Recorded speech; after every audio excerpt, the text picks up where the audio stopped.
Quick, look! The Starlight Fortress is open. It's finally open. I've been waiting for this moment. The various superpowers and independent players in the nearby forest immediately noticed the dazzling glow that enveloped the Starlight Fortress. They had been waiting for the fortress to open to the public, especially the independent players. They all had great expectations.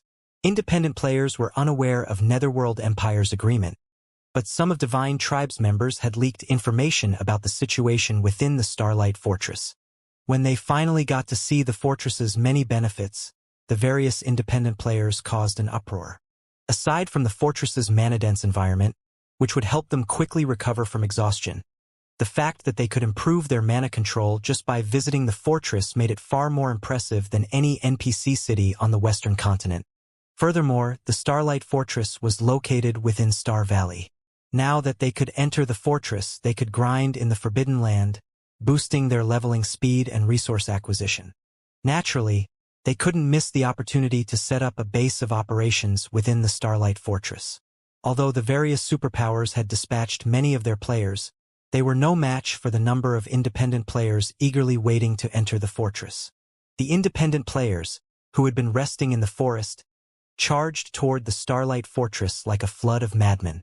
Despite their imposing might, not even the various superpowers experts reached the fortress before the tide of independent players. However, the scene didn't enrage the superpowers. They were actually overjoyed to see it. I hadn't expected to find so many Tier 3 experts in the area. I doubt Netherworld Empire and Divine Tribe expected so many players either. This is going to be interesting. Even Netherworld Empire's Hell Legion would be helpless against so many Tier 3 experts. When the various superpowers' upper echelons saw the independent players swarm toward the Starlight Fortress, excitement flashed in their eyes. They had begun to believe that they had no hope of causing chaos within the fortress. After all, Netherworld Empire's Hell Legion was not just for decoration. They hadn't expected a situation like this, and they had never imagined that independent players would be so interested in the Starlight Fortress. There were already more than 5,000 Tier 3 independent players, not to mention the Tier 2 players. There were more of them than those in the various superpowers combined. Even if Netherworld Empire went all out, they had no hope of defending the fortress against such a force, let alone Divine Tribe. Before the superpowers' upper echelons could celebrate, however, a dragon with silver scales flew out of the Starlight Fortress and landed beside the front gate, quietly observing the approaching horde of independent players. The excited independent players froze on the spot when they saw Auerbeck. None of them dared to move. The sudden development even stupefied the various superpowers watching from afar. They were talking about 5,000 Tier 3 experts, and yet, every one of them acted like a mouse before a cat. Of course, the various superpowers experts could sympathize. Auerbeck's aura was just that frightening. Even from far away, they felt as if the weight of a mountain had rested on their shoulders. Needless to say, the independent players, who were much closer to the Silver Divine Dragon, felt an even stronger pressure. Is that really just a Tier 4 dragon? The various superpowers experts were at a loss for words as they stared at Auerbeck. They had realized that Auerbeck was exceptionally strong after the Hell Legion had fled from it, but seeing the Divine Dragon in person, they understood how mistaken they had been. This was not a matter of strength.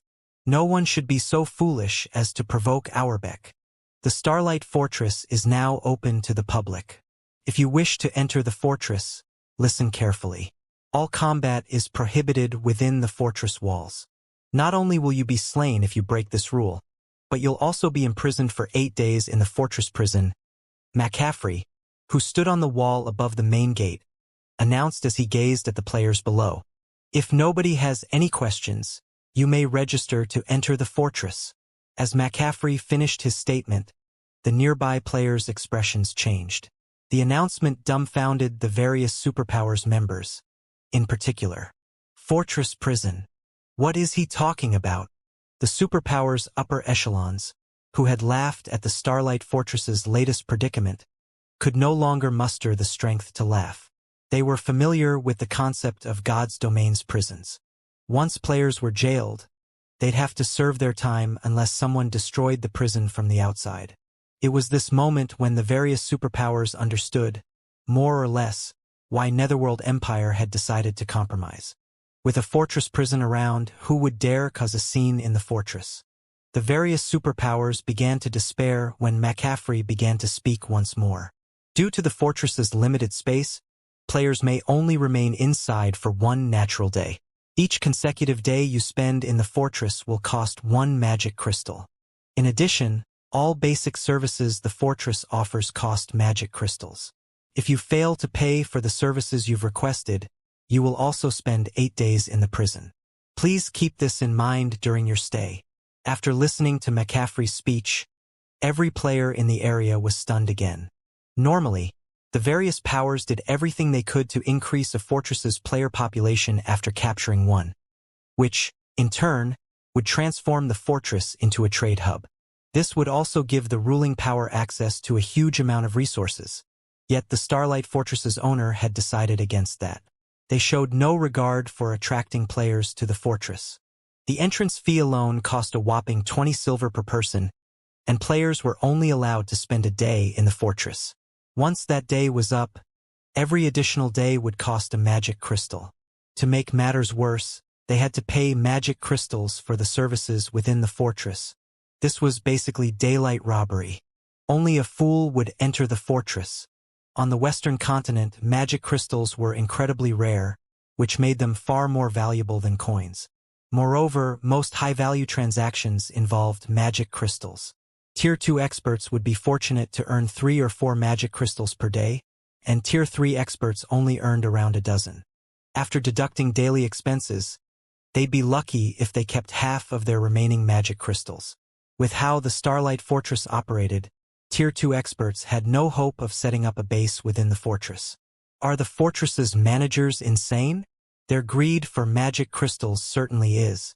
It's already obvious that no one on the continent has a chance of taking the fortress.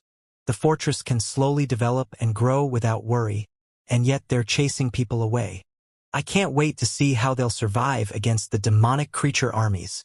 The situation even stunned the various superpowers. They couldn't fathom what Shurfeng and the others were thinking.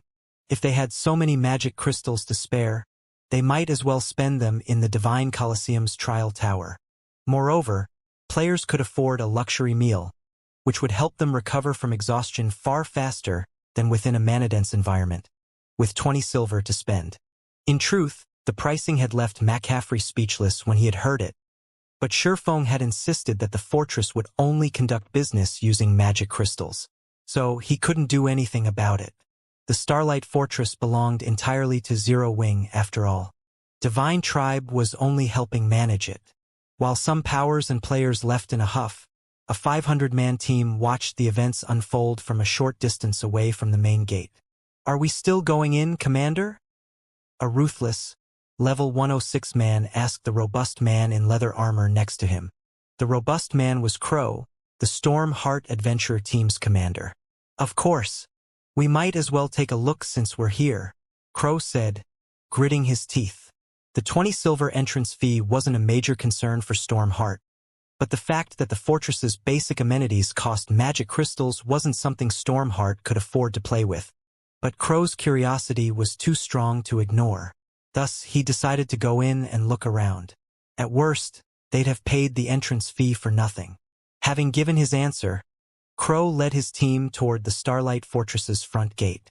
Once Stormheart's members paid the exorbitant entrance fee, they carefully walked through the front gate under Auerbeck's watchful eye.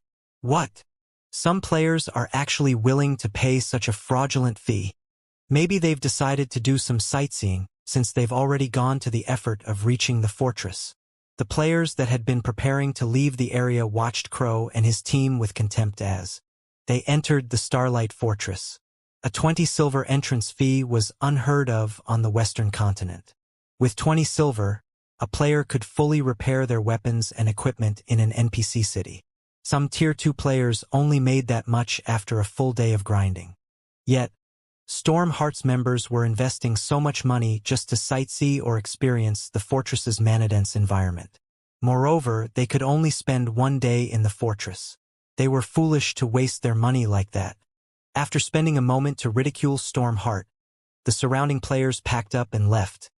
It wasn't long before 90% of the players around the Starlight Fortress left the area. Now, less than 10,000 players remained in line at the front gate. They've already secured their hold on the Starlight Fortress, yet they're chasing away customers. We won't have to lift a finger to ensure the fortress's demise.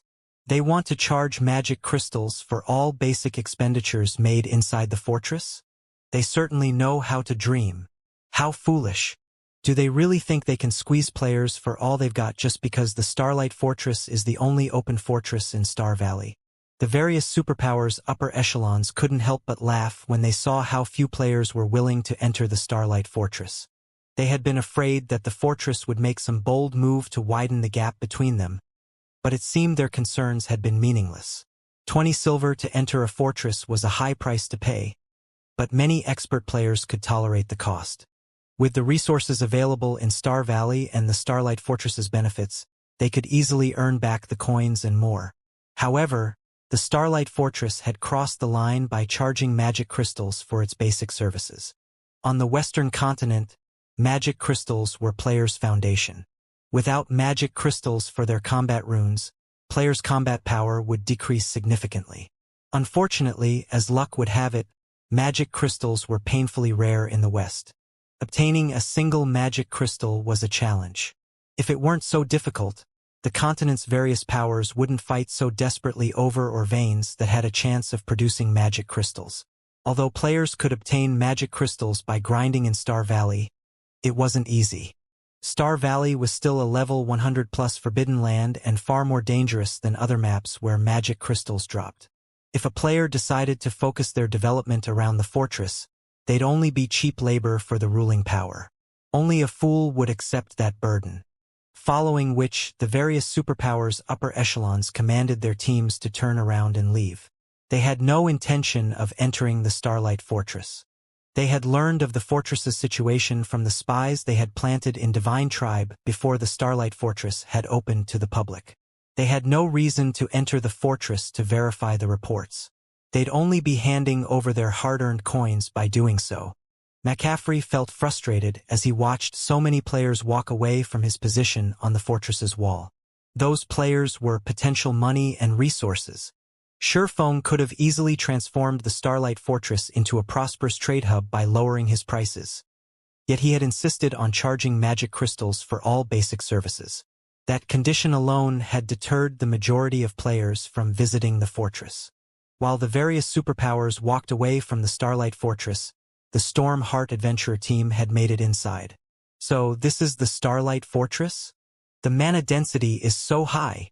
It's no wonder why the entrance fee is so exorbitant. This environment is certainly worth the price. Storm Heart's members were mesmerized when they sensed the ambient mana within the Starlight Fortress. They were not members of the various superpowers, just independent players. Even if they were a part of a top adventurer team, they could only get their hands on limited resources. The resources Storm Heart possessed couldn't even compare to that of first-rate guilds. Needless to say, they didn't have access to mana-abundant locations, either. They had to rely on their exceptional talent and hard work to develop slowly. We'll only be able to rest here from time to time. We can't afford to go bankrupt. The ruthless man beside Crow said as he glanced at the pricing boards outside the nearby hotels. Even in NPC kingdoms and Empire's capital cities, the most expensive, luxurious hotel room only cost 10 silver per night. However, not only were the hotel rooms in the Starlight Fortress small, but they were also astonishingly expensive. A room actually cost 1 magic crystal per night.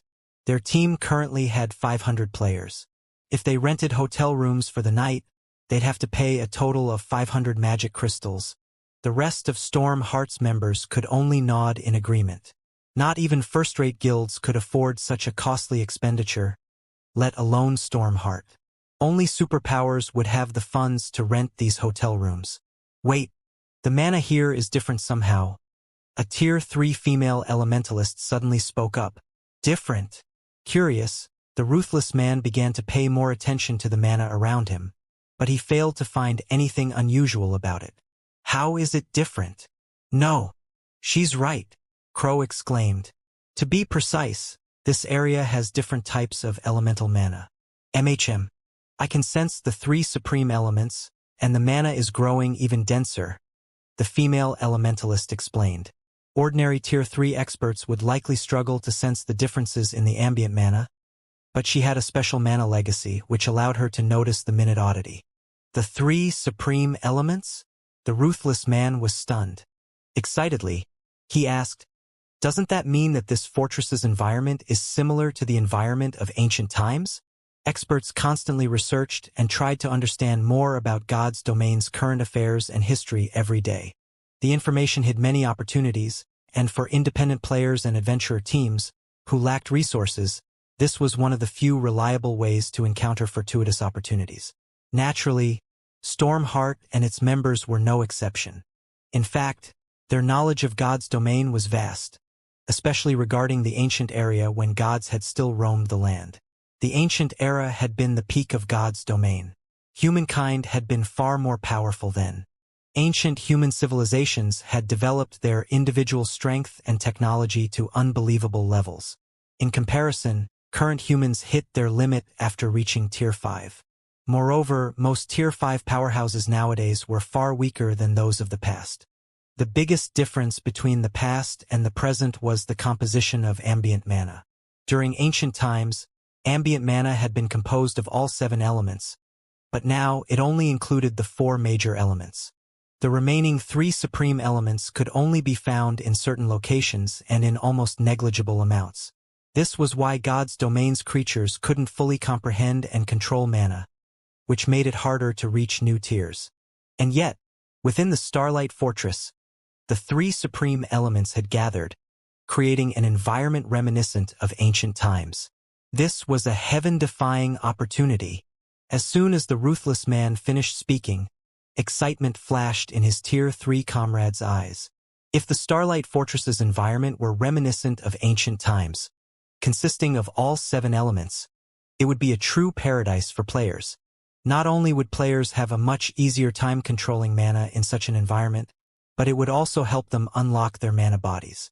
After giving the matter some thought, Crow turned to the Tier 3 female elementalist beside him and said, "Rose, return to headquarters and gather all of the magic crystals we have. Send someone to ask around about renting a hotel here as well. We'll be using it as Stormheart's temporary base. From now on, Stormheart's Tier 3 members will develop out of the Starlight Fortress.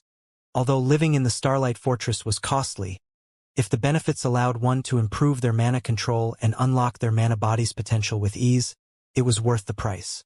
It would even be worthwhile if the adventurer team had to invest every magic crystal it had earned thus far and would earn in the future. Levels weren't the top priority for Tier 3 players right now. Rather, unlocking their mana body's full potential was far more important. A Tier 3 player could only exhibit the true strength of Tier 3 once they did so. Residing in the Starlight Fortress would accelerate the process of unlocking their mana bodies, which was a unique, massive benefit. The rest of God's Domain's players hadn't realized this yet, which gave Stormheart the opportunity to establish a base in the fortress. If they waited until the various guilds noticed, finding a place and developing in the Starlight Fortress would become far more difficult for the adventurer team. In terms of money and resources, Stormheart wasn't even a match for first-rate guilds, much less superpowers. Understood. I'll have someone look into it immediately. The female elementalist in blue, Ice Rose, replied before breaking away from the rest of the group. While Stormheart secretly took action, other Tier 3 independent players, who had entered the fortress and were particularly sensitive to mana, did the same. For a time, something strange took place within the nearly empty Starlight Fortress. Despite barely any players visiting the fortress, its hotels were booked one after another. Moreover, all of the rooms were rented long-term, stunning the ignorant visiting players in McCaffrey. Players could earn a 10% discount when renting hotel rooms long-term, but they'd have to reserve the room for a minimum of 10 days. This meant that players had to pay 9 magic crystals per room, with each day normally costing 1 magic crystal.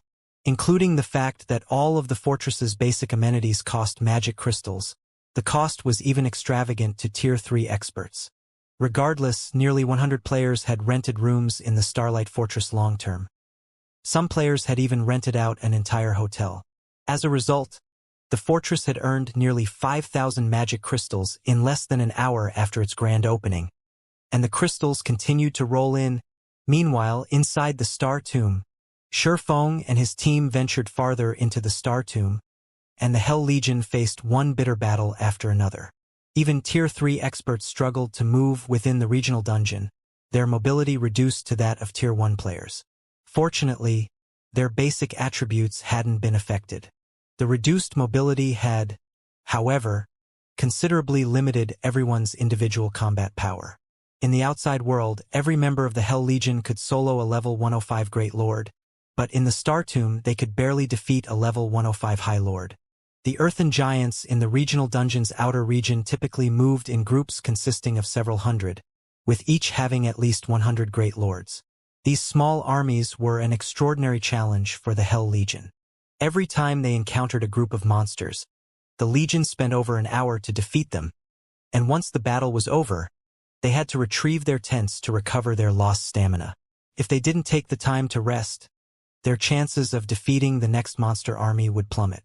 Naturally, this slowed their leveling speed to a crawl.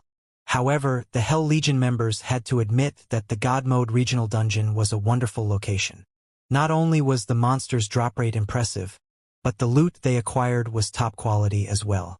One would have to slay Grand Lords for the slightest chance of obtaining secret silver weapons and equipment in the outside world, but in the Star Tomb they could slay Great Lords to acquire the same ranked items.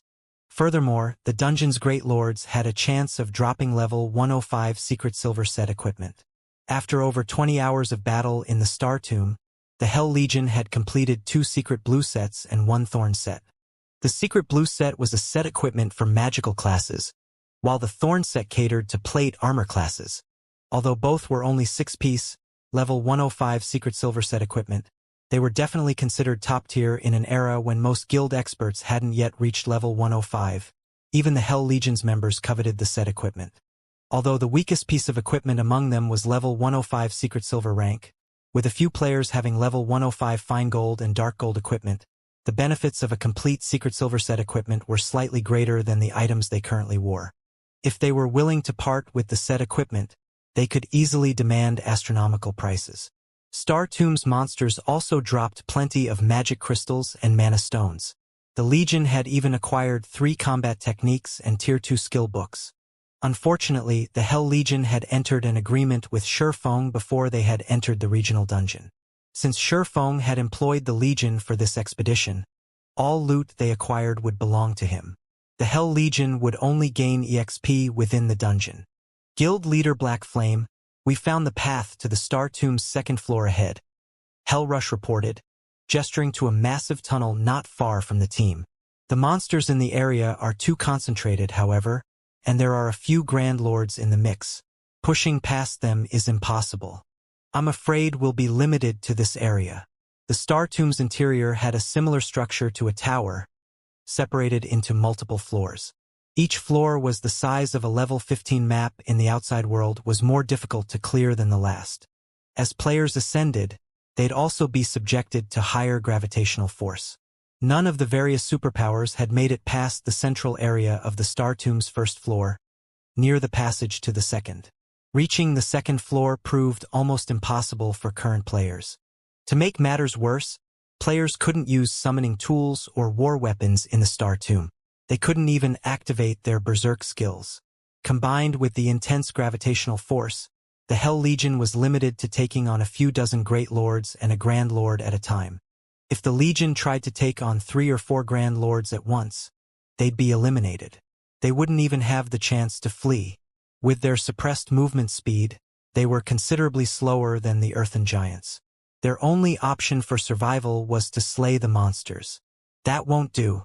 Our goal is on the Star Tomb's 2nd floor, Shifeng said, shaking his head.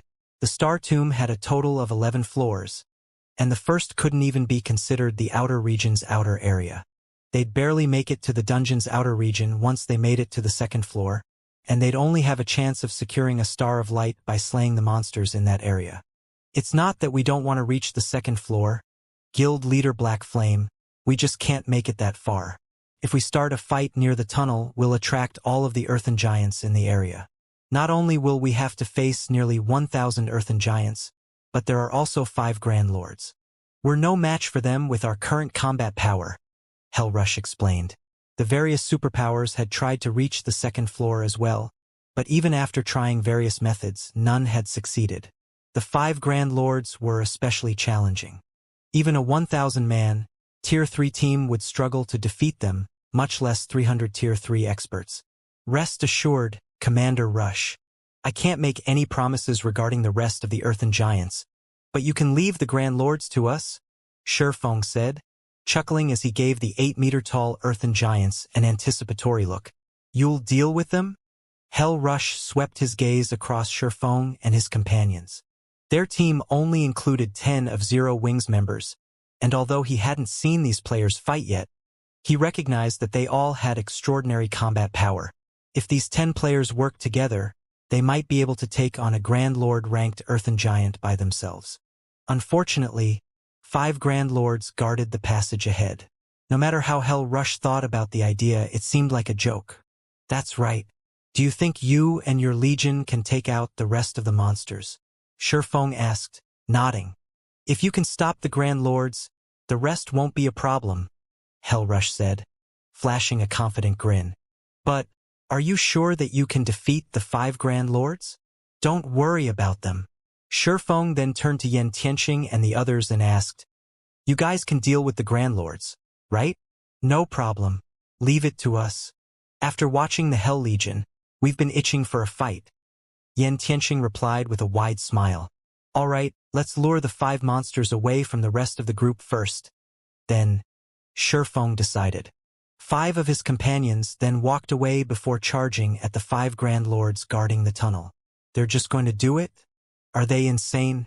Watching Yan Tianqing and the others rush ahead without waiting for the Hell Legion, Hellrush was dumbfounded.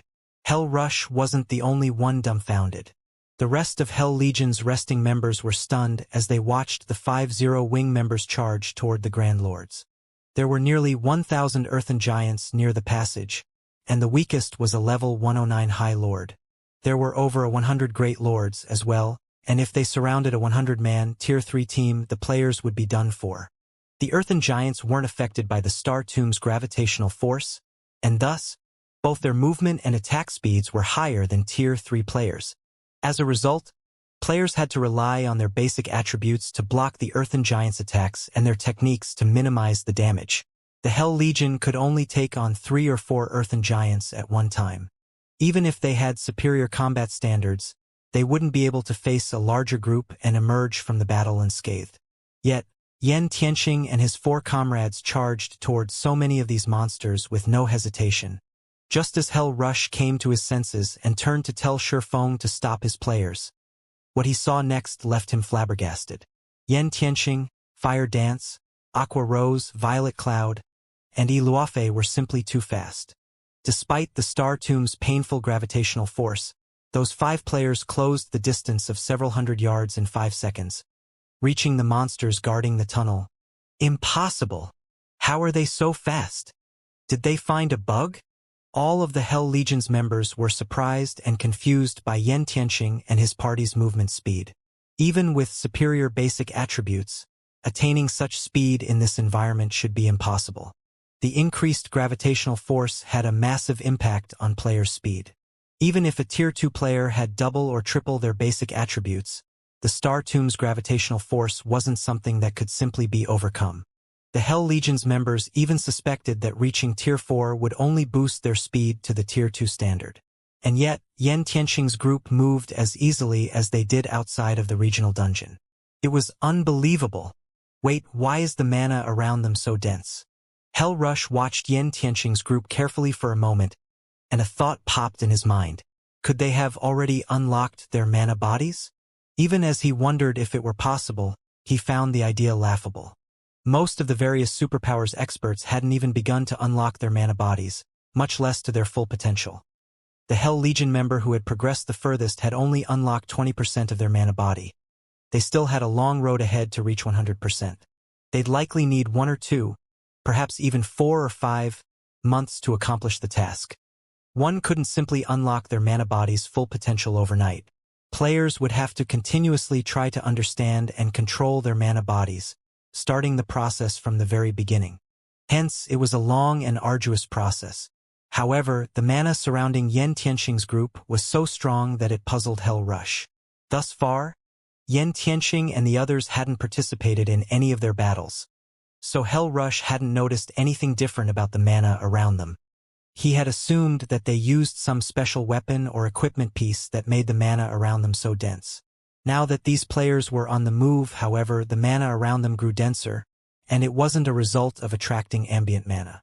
Rather, this mana felt as if it originated from the players. Before Hell Rush could shake the thought, however, Yen Tianxing and his companions reached their targets. Earthen Chieftain, Elemental Creature, Grand Lord Level 112, HP 330, 000, 000/330, 000, 000. An Earthen Chieftain was already an incredibly tough monster in the outside world. Elemental creatures had high magic resistance, after all, and the Earthen Chieftain's body was composed of solid stone, which gave it a defense that could rival inferior dragons. There was also the fact that the Earthen Chieftain's HPs were so high. A 100-man team with 30 Tier 3 players would struggle to raid an Earthen Chieftain in the outside world at this stage of the game, and every team of that caliber was considered first-rate in God's domain. Ordinary powers didn't even have enough experts to form such a team. The instant Fire Dance reached her Earthen Chieftain, the Grand Lord, which had long since detected the assassin, raised its fist and slammed it down on her. The Earthen Chieftain was 8 meters tall, and its fists were as massive as boulders. Watching its fist descend toward Fire Dance was like watching a small mountain fall on her. There was no way she could dodge the attack. She'd have to block it. Finally, I can test my mana body strength properly. A hint of excitement flashed in Fire Dance's eyes as the Grand Lord's fist fell. She immediately unsheathed 1,000 transformations, countering the Earthen Chieftain's attack with a normal strike. When she had emerged from the Legacy Gate, she had only been a small step away from unlocking her mana body's full potential, and after using the Legacy Room, she had resolved that issue. She had spent some time experimenting with her mana body, finally unlocking its potential to 100% a day ago. However, she had been busy with the Starlight Fortress's matters and hadn't had time to test out her mana body. Now that she had the perfect opportunity to so, she wouldn't waste it by relying on her more powerful skills. Is she insane? She's only an assassin, yet she's trying to tough it out. The Hell Legion's members thought Fire Dance was overestimating her strength when she hadn't used a skill to dodge the Grand Lord's attack. With her speed, evading the blow shouldn't be hard. She was a Void Realm expert, after all. She should have recognized the Earthen Chieftain's attack trajectory immediately. And yet, the assassin was trying to counter the Earthen Chieftain's blow. She had to be suicidal. Boom! The sound of an explosion echoed throughout the area, and the ground trembled. The impact's shockwave threw dust into the air. Once the dust settled, the scene before the Hell Legion's members stunned them. She blocked it. An assassin, a class known for its speed, had successfully blocked the Earthen Chieftain's attack. Crap! She actually blocked it. Is she really an assassin? The Hell Legion members felt their worldview crumble when Fire Dance had emerged from the exchange without injury. Not even Thunder Beast, who had the highest strength of any Hell Legion member, would be a match for a monster like the Earthen Chieftain. He'd have to rely on the Legion's healers to tank the Grand Lord. And yet, Fire Dance had countered the attack without taking any damage. Sure enough, an unlocked peak gold mana body is amazing. Even a normal attack is so powerful. If she can learn a mana technique, she'll likely be able to solo mythics. When Shifeng saw Fire Dance dominate the Earthen Chieftain, he couldn't help his desire to unlock his own mana body. God's Domain's players would only be considered true experts once they had unlocked their mana body's full potential. If they didn't, they'd only be considered pseudo-experts even after reaching Tier 4. Take the Star Tomb, for example. If players entered the dungeon without fully unlocking their mana bodies, they'd struggle against the regional dungeon's suppression. Hence, the first thing all experts needed to do upon reaching Tier 3 was unlock their mana bodies. Levels and tiers had to be set aside. Until they succeeded, they wouldn't even qualify to explore God's domain.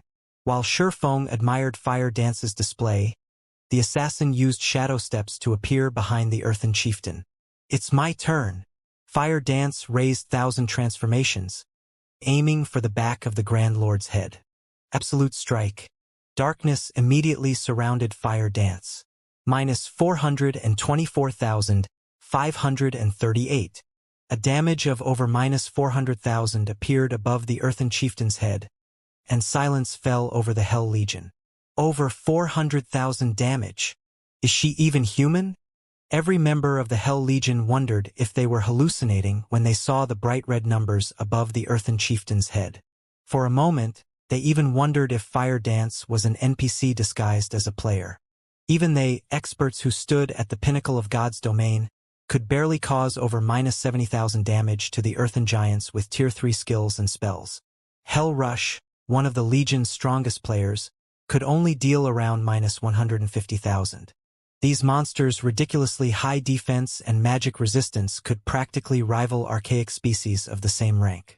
And yet, they had just watched a Tier 3 assassin deal over minus 400,000 damage to the Grand Lord-ranked Earthen Chieftain, and she had only used a Tier 2 skill. Even at Tier 3, assassins didn't have many options for raising their attack's power. Most of their skills focused on speed, increasing their total DPS. But Fire Dance had obliterated what they had known about the class. How could she even be considered an assassin with that kind of raw power? She was even more of a berserker than actual berserkers. Before the Hell Legion members could recover from their shock, Yen Tianxing and the other 3 Zero-Wing experts started their battles with their own Earthen Chieftains. Yen Tianxing effortlessly evaded his Grand Lord's straightforward attack, circling to the Grand Lord's back. He then brandished his daggers and sent several beautiful, silver arcs slicing into the Earthen Chieftain's back. Minus 134,324. Minus 274,543. Minus 133,645. A series of damages appeared above the Earthen Chieftain's head, and although each of his hits didn't deal as much damage as Fire Dance's, the total amount was frightening. Meanwhile, Aqua Rose, Violet Cloud, and Iluafe, all magical class players, caused an even greater commotion. As soon as Aqua Rose finished her spell's incantation, a towering tidal wave manifested before her, devouring the Earthen Chieftain and several dozen Earthen Giants nearby.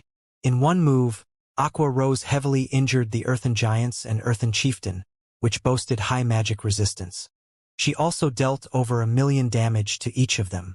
Meanwhile, Iluafe summoned 5 flaming meteors, casting them down on her Earthen Chieftain. 1, 2, 3 meteors. As each meteor struck the ground, the dungeon's first floor trembled violently. By the time all 5 had landed, they had created a crater that was over 100 meters wide and 10 meters deep around the Grand Lord. Of the 3 Earthen Chieftains that faced these magical class players, however, Violet Cloud's target was in the worst state. 300 shadow blades danced around the Grand Lord, each with enough force to make the monster stumble. When all 300 attacked as one, the outcome could only be described as a tragedy. How does Zero Wing have so many monstrous players? At this point, every member of the Hell Legion believed that Yen Tianxing's party could slay the 5 Earthen Chieftains, let alone keep them distracted. They only might need some time to defeat the monsters. Even so, their combat power was astonishing. The 5 Zero-Wing experts single-handedly suppressed the Star Tomb's Grand Lords, and not one of them was an MT. Guild leader Black Flame, have they fully unlocked their mana bodies? Hell Rush could not help but ask as he watched Fire Dance and the others fight. He couldn't think of any other reason that would allow those 5 players to display such incredible speed and power. Not even the various Super Guild's experts had unlocked their mana body's full potential. All of them were still exploring. It hadn't been long since these experts had reached Tier 3 after all. All 5 have reached 100% of their mana body's potential. Shifeng confirmed with a nod. He had no intention of hiding the fact, nor could he. He couldn't explain away the strength Yen Tianqing and the other 4 displayed as higher basic attributes. Even if they had double or triple their basic attributes, they wouldn't exhibit such impressive combat power. Players could only accomplish this feat by unlocking their mana body's full potential. It was a pity that Shadow Sword, Cola, Turtledove, and Alluring Summer hadn't progressed this far yet. Even Alluring Summer had only unlocked 98% of her potential. If she had been able to bridge that final gap, their team would have had a much easier time exploring the Star Tomb. All 5 of them have fully unlocked their mana bodies? Hell Rush and the vice commanders around him gasped when they heard Shifeng's answer. They had suspected this might be the case, but they couldn't help their astonishment when Shifeng had confirmed it. Even the strongest player in Netherworld Empire had only unlocked 20% of their mana body's potential. They'd still need another month or 2 to reach 100%. They would still need at least 1 or 2 months to reach 100% potential. Yet, Zero Wing, a guild that had started from nothing in God's domain and wasn't supported by any major corporation, had nurtured 5 experts with fully unlocked mana bodies. It was unbelievable. Would you be willing to offer some guidance regarding mana bodies? Guild leader Black Flame? If you are, I can represent my guild in offering to garrison 50,000 experts in the Starlight Fortress long-term.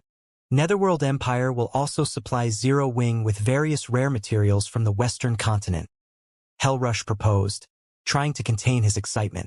Everyone's mana body was different, and players would gain very little from others' experiences. But the fact that Zero Wing had nurtured 5 experts with fully unlocked mana bodies proved that it could help players accomplish the feat. Anyone that said otherwise was either lying or a fool. Players would see huge differences in their accomplishments, depending on how soon they unlocked their mana body's potential.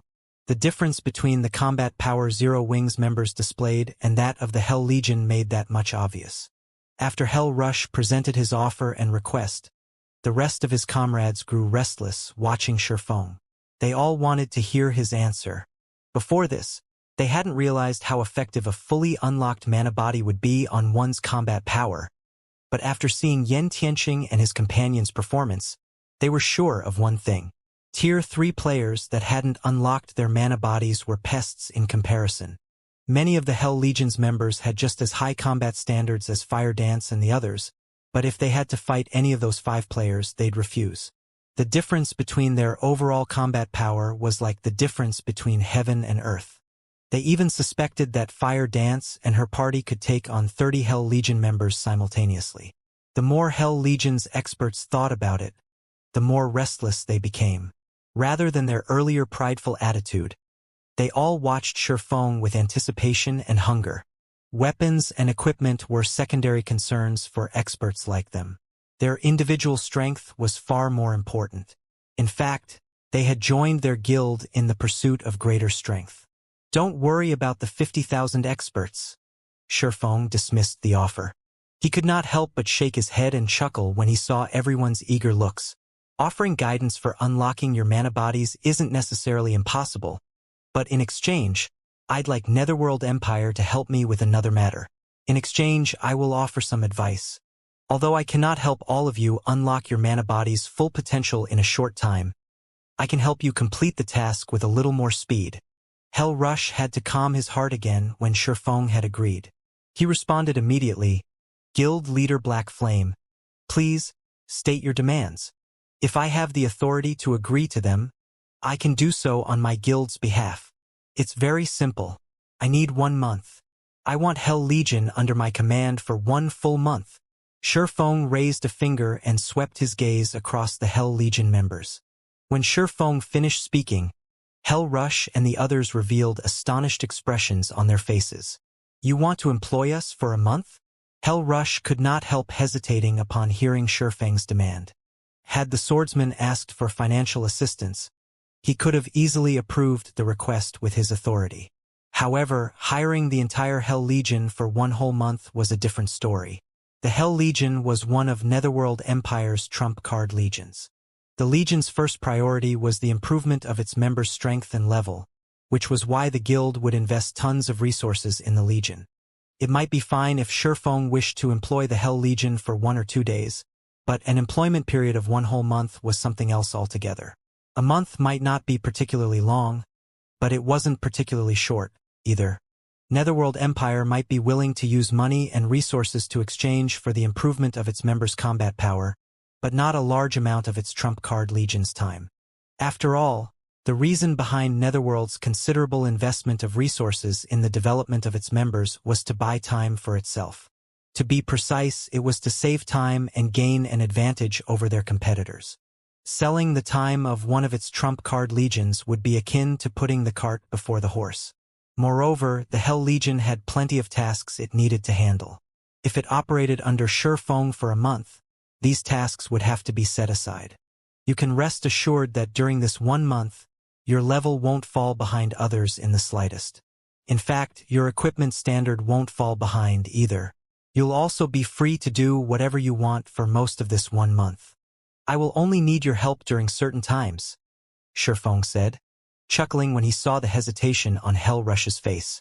Most importantly, you will get to receive guidance on how to unlock your mana bodies ahead of everyone else.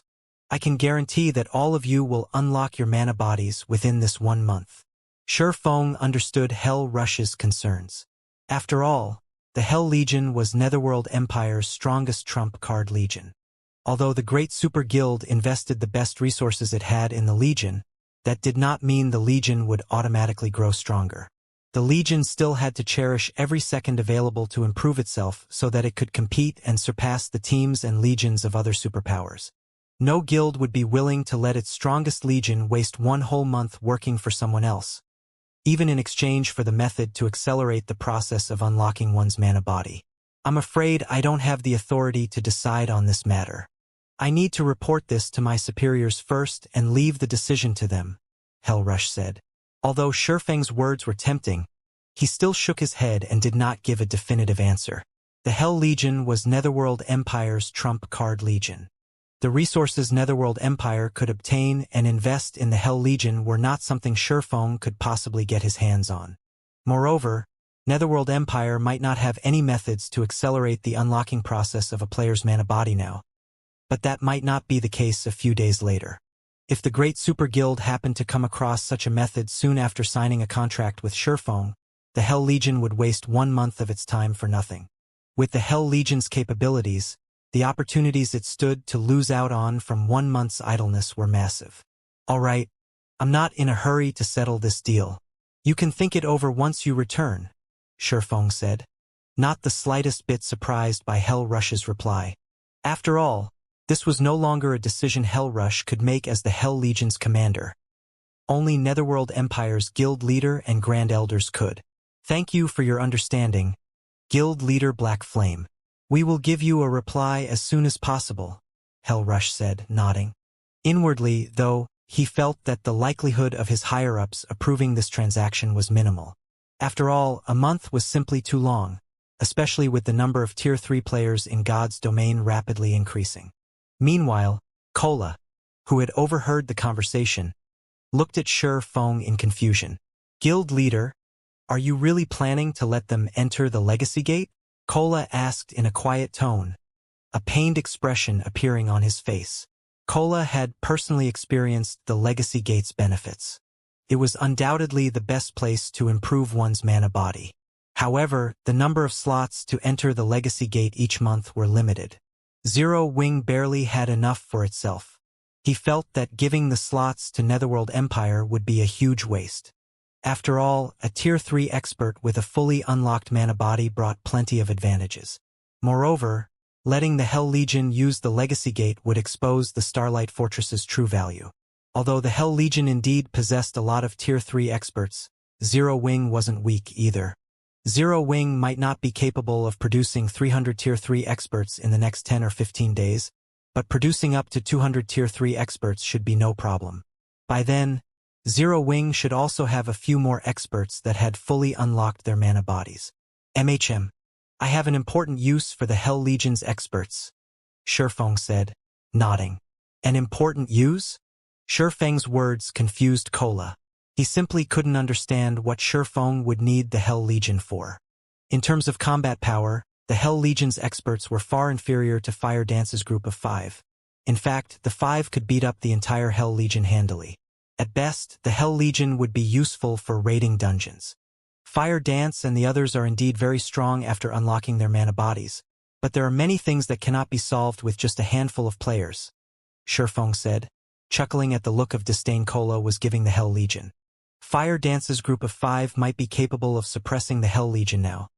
But once the Hell Legion's members fully unlocked their mana bodies as well, Fire Dance's 5 wouldn't even be able to flee for their lives. Moreover, the Hell Legion's Tier 3 experts fully unlocking their mana bodies was only a matter of time. Meanwhile, what Shifeng needed was the Hell Legion with its members' mana bodies fully unlocked. Although the Silver Divine Dragon was already his companion, that was only temporary. He still had to complete Auerbach's trial within 4 months to make the contract permanent. Auerbach's trial was no trivial matter. He needed to raise his strength as quickly as possible in order to clear it. Meanwhile, of the methods he could think of to boost his strength, the best one was to complete Solomon's Sword. However, the locations of the remaining fragments of Solomon's Sword were simply too dangerous. The risk of failure was incredibly high if he went to these locations by himself, and even if Fire Dance and the others accompanied him. Hence, he needed the help of the Hell Legion. Moreover, after obtaining the Hell Legion's help, Zero Wing would no longer have to fear the various superpowers on the eastern continent. It could clash with them head-on and contest for the truly important resource points. Zero Wing would not have to rely on just a handful of guild towns and cities to secure resources, which would, in turn, prevent the superpowers from easily suppressing its resource income. Currently, the main source of weapons and equipment was still monsters. However, this would shift to lifestyle players as players reached ever higher levels. If Zero Wing did not secure the necessary resource points early on, with the guild's current scale of development, the various superpowers would eventually rip it to shreds. By the time Shifeng and Kola's conversation was over, Fire Dance and the others had lured the 5 earthen chieftains away from the main group of monsters. Upon seeing this, Hell Rush immediately led his team into action and started clearing out the weaker earthen giants. As the earthen chieftains were gone, the strongest monsters before the tunnel were merely level 112 Great Lords. For the Hell Legion members, whose basic attributes rivaled those of Great Lords and even Grand Lords of the same level, these monsters were a piece of cake. The only inconvenience was their reduced mobility, which slowed their clearing speed by a significant margin. However, with Fire Dance and the others occupying the earthen chieftains, the Hell Legion did not face much pressure during battle. The Legion systematically defeated the earthen giants, chipping away at their numbers. Roughly 2 hours later, all of the earthen giants blocking the tunnel had fallen. Only the 5 earthen chieftains remained standing. At this moment, however, each of the earthen giants had less than 70% of their HPs remaining. The Hell Legion members could not help but gulp audibly at the sight. Although they knew that Fire Dance and the others could solo the earthen giants, they still could not believe their eyes when they saw that each of the earthen giants had lost so much HP already. "All right, quickly get rid of these earthen giants," Shifeng commanded when he noticed the Hell Legion members staring dazedly at Fire Dance's group. Others might not be aware of the condition of Fire Dance's group, but Shifeng was. Fire Dance and the others might have burned a considerable portion of the earthen chieftain's HP already, but they had also expended a significant amount of stamina. With their remaining stamina, finishing off the earthen giants all by themselves would be impossible. Ultimately, a group was still necessary to defeat monsters like the earthen giants. Otherwise, he wouldn't have bothered hiring the Hell Legion at all. Shifeng's command promptly snapped everyone from the Hell Legion out of their daze, and they sprang to assist Fire Dance's group with the 5 earthen chieftains. Fire Dance's group of 5 tanked the 5 earthen chieftains while the Hell Legion members helped deal damage from the sidelines. With the participation of the Hell Legion, the earthen giants lost HP rapidly. In the end, all 5 earthen giants fell within 30 minutes. The Hell Legion members had a much easier time with the Grand Lord-ranked earthen chieftains than with the Great Lord-ranked earthen giants. When all 5 earthen giants collapsed simultaneously, the players' experience bars started filling up rapidly. The amount of EXP the earthen giants awarded was much more bountiful than that of Grand Lords of the same level in the outside world. In just 3 seconds, their experience bars had increased by 15%, far more EXP than they normally would gain after grinding for half a day. Moreover, after the 5 earthen chieftains died, they had dropped several dozen items. The abundance of their loot surpassed even that of mythic monsters in the outside world. For a moment, everyone from the Hell Legion was stupefied by this scene. The Earthen Chieftain's loot is actually so abundant? The number of items they dropped is at least triple that of the Grand Lords in the outside world. The Hell Legion members' eyes glowed when they saw the 5 Earthen Chieftains' loot. There were plenty of level 100+ Grand Lords in the outside world, including Star Valley. Killing just one would net players a significant profit. If players were lucky, they might even obtain a piece of Dark Gold equipment. At this stage of the game, level 105 Dark Gold equipment was considered one of the best equipment available even to the various superpowers experts. As for level 100+ epic weapons and equipment, they were things that could be obtained only by killing level 100+ mythics. An incredibly difficult feat. Moreover, the drop rate wasn't 100% either. Usually, all level 100+ epic items a guild obtained would be allocated to the guild's elders. Even the guild's peak experts would not get any. Hence, for most experts right now, level 105 Dark Gold equipment was the best equipment available. Now, the 5 Earthen Chieftains had dropped loot equivalent to that of 15 Grand Lords in the outside world. This was simply a jackpot. Moreover, the Earthen Chieftains also granted much more EXP, equivalent to that of a mythic monster in the outside world.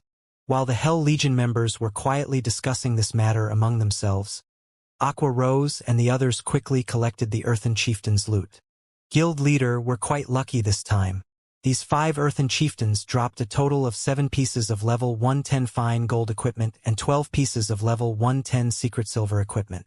Among the secret silver equipment is a pair of plate armor gloves that belongs to an 8-piece, level 110 secret silver set equipment. Aqua Rose joyfully reported to Feng after organizing the loot. In regard to this situation, Feng wasn't surprised in the slightest. Although they were currently on the Star Tomb's first floor, this place was still a God Mode regional dungeon. Such loot was very normal. Moreover, nobody had defeated these Earthen Chieftains before. The fact that these Grand Lords dropped level 110 fine gold equipment and level 110 secret silver set equipment was nothing special at all.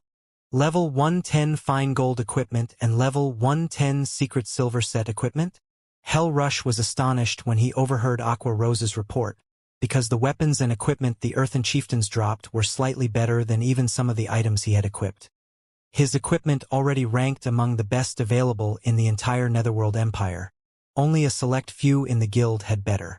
Moreover, if not for the several pieces of level 100+ epic items on him, then his equipment might have gotten surpassed altogether. Here, take a look, Aqua Rose said, smiling as she shared the attribute panels of the equipment they obtained with Hell Rush, not bothering to hide the item's attributes. After all, everyone from Zero Wing had much better equipment. Isn't this flaming steel set a little too powerful? If one of our MTs were to equip it, they could most likely tank an Earthen Chieftain all by themselves. Hell Rush exclaimed, a passionate flame burning in his eyes as he stared at a pair of plate armor gloves. Although the current Hell Legion's MTs were already well equipped, with some even possessing 2 pieces of level 100+ epic equipment, the overall standard of their equipment would still be inferior by a large margin when compared to the Flaming Steel set. Just the bonuses from the set's 5-piece and 8-piece set effects alone could already rival those from being fully geared in level 110 fine gold equipment. The 5-piece set effect increased not only the user's defense skill by 3 levels, but also the user's defense attribute by 25%, while the 8-piece set effect increased the user's HP and physique by 25%. These bonuses allowed MTs to become sturdier with much greater mobility. An MT geared in the Flaming Steel set would have no problems tanking level 110 mythic monsters in the outside world.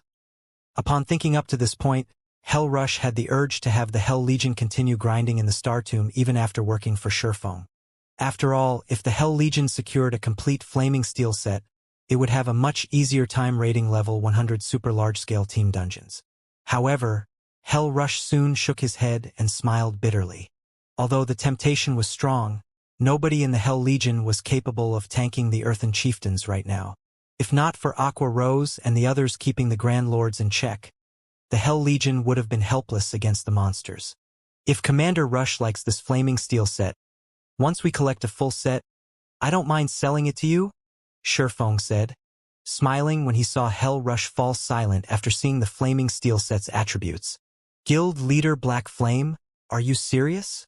Hell Rush reflexively sought confirmation.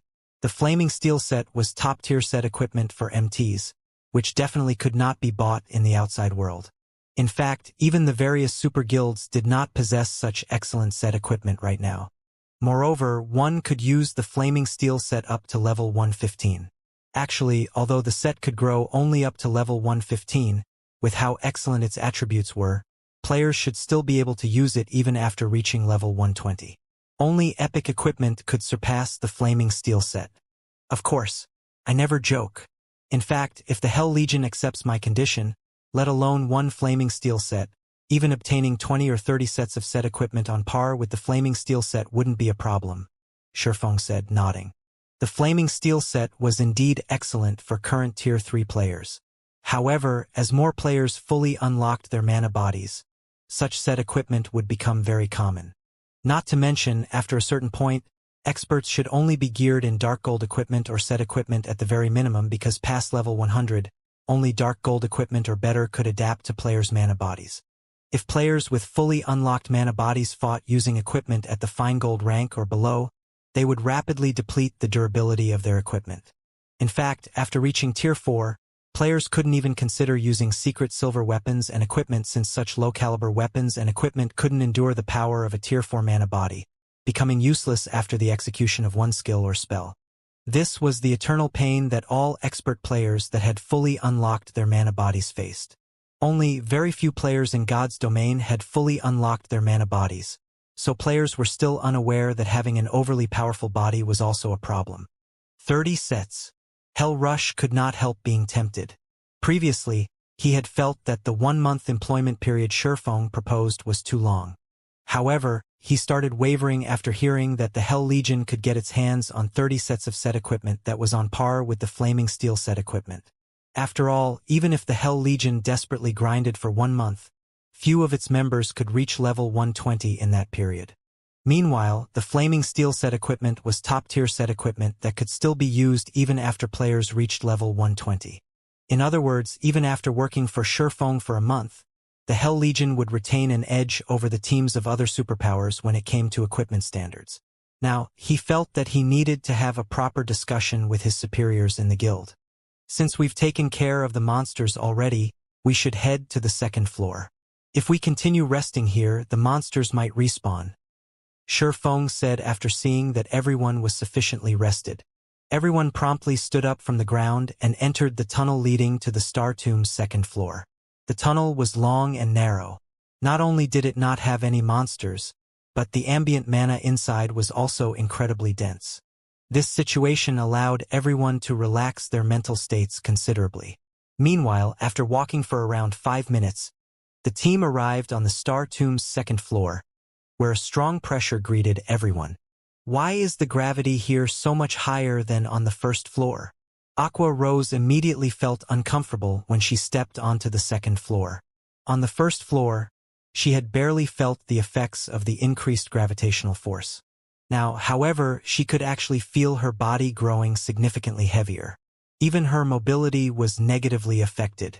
The gravity here is twice as strong as that of the first floor. It seems this floor will be our limit. When Shifeng sensed the gravitational force on the second floor, he, too, felt a little surprised. He never thought that the gravity here would be so powerful. From what he knew, the gravitational force players experienced inside the Star Tomb would grow ever higher with each floor they climbed. Hence, ascending the Star Tomb was incredibly difficult.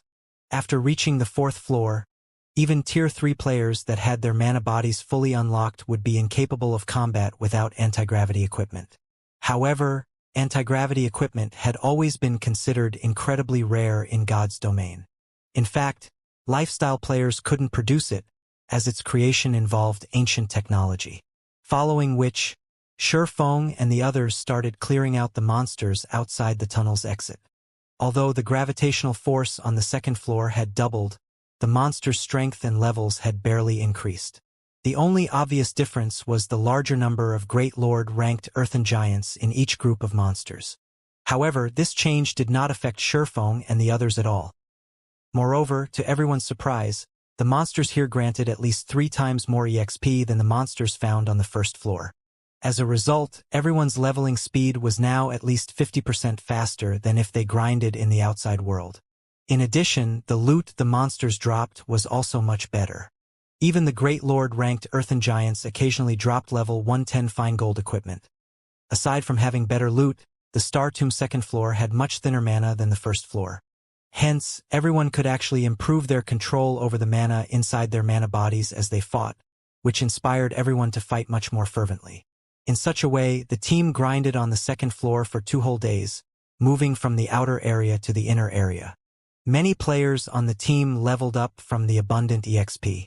Unfortunately for Shurfeng, as he had reached level 111 already, the amount of EXP he received from the second floor's monsters wasn't particularly abundant. Hence, he did not manage to level up. As if to rub salt in the wound, despite killing numerous Grand Lords, he still didn't obtain a Star of Light during the past 2 days of grinding, contrary to his expectations. Guild Leader. I discovered an inferior legendary treasure chest over here. Fire Dance, who was scouting ahead of the team, reported excitedly through the team chat. An inferior legendary treasure chest? Shurfeng was stunned when he heard Fire Dance's words. How is this possible? According to his memories, the Star Tomb shouldn't possess a single treasure chest, much less an inferior legendary treasure chest. Could it be a pioneering benefit? After giving the matter some thought, this was the only possibility Shurfeng could think of. In his previous life, there was never any news of anybody discovering a treasure chest in the Star Tomb despite the many teams grinding there back then. Any treasure chest opened in the Star Tomb would definitely have caught the attention of others. However, nobody had ever seen any signs of a treasure chest being opened in the Star Tomb. Hence, everyone had always believed that this regional dungeon did not spawn treasure chests and that players could only obtain resources and treasures from killing bosses there. However, Shurfeng did not put too much thought into the matter.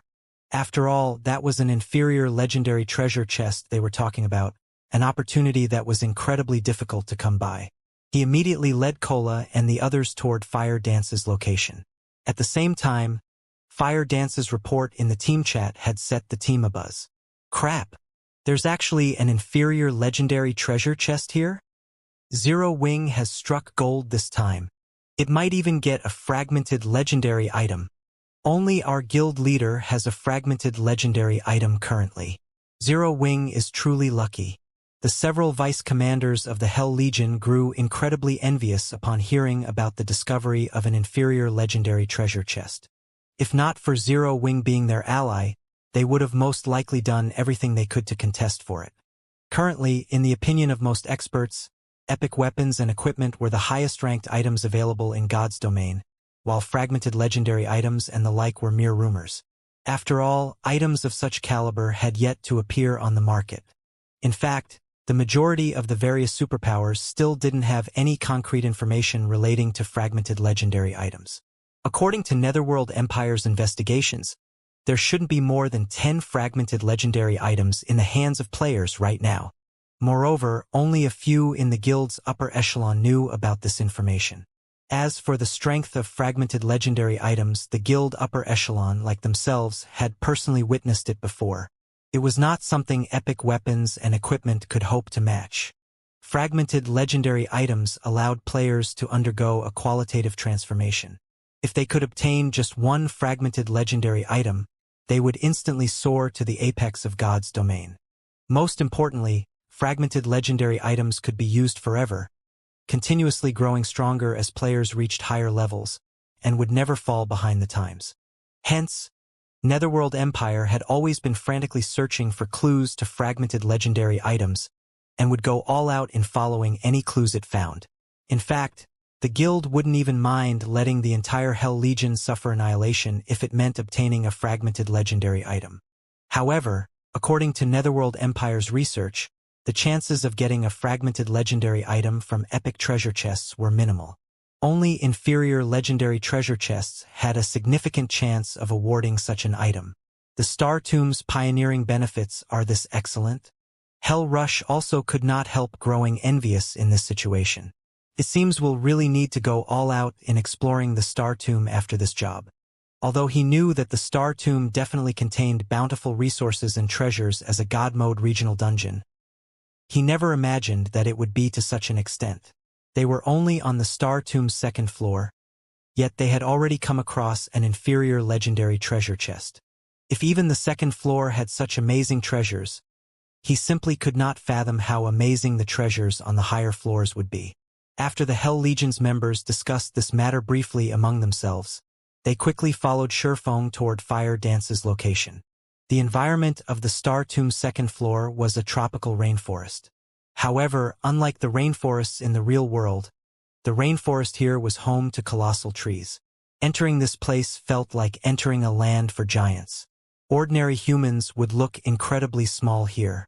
After traveling through the forest for around 20 minutes, the team arrived before a barren hill, which actually had an ancient temple erected on it. A dark fog enveloped this shrine, evoking an indescribably gloomy sensation. Through the open gates, one could see a gigantic treasure chest sitting in the middle of the shrine. This treasure chest gave off the distinctive orange-red glow of an inferior legendary treasure chest. Guild leader, we've struck the jackpot this time. It really is an inferior legendary treasure chest, Cola said, excitement surfacing on his face when he spotted the gigantic treasure chest. This was no longer Cola's first time seeing an inferior legendary treasure chest. Although he didn't think that Fire Dance would make a mistake, after verifying Fire Dance's claim with his own eyes, he still could not help his surprise. After all, he had personally experienced the strength of a fragmented legendary item before. At this moment, aside from Cola, Aqua Rose and the other Zero Wing members present also revealed excited expressions on their faces. After all, so long as they managed to obtain a fragmented legendary item from the treasure chest, Zero Wing would have another Apex expert, something the guild lacked the most right now. However, unlike the Zero Wing experts, the members of the Hell Legion did not reveal any joy or envy upon seeing the inferior legendary treasure chest. On the contrary, they even started shaking their heads in disappointment. What a pity. It's actually a demon god's temptation.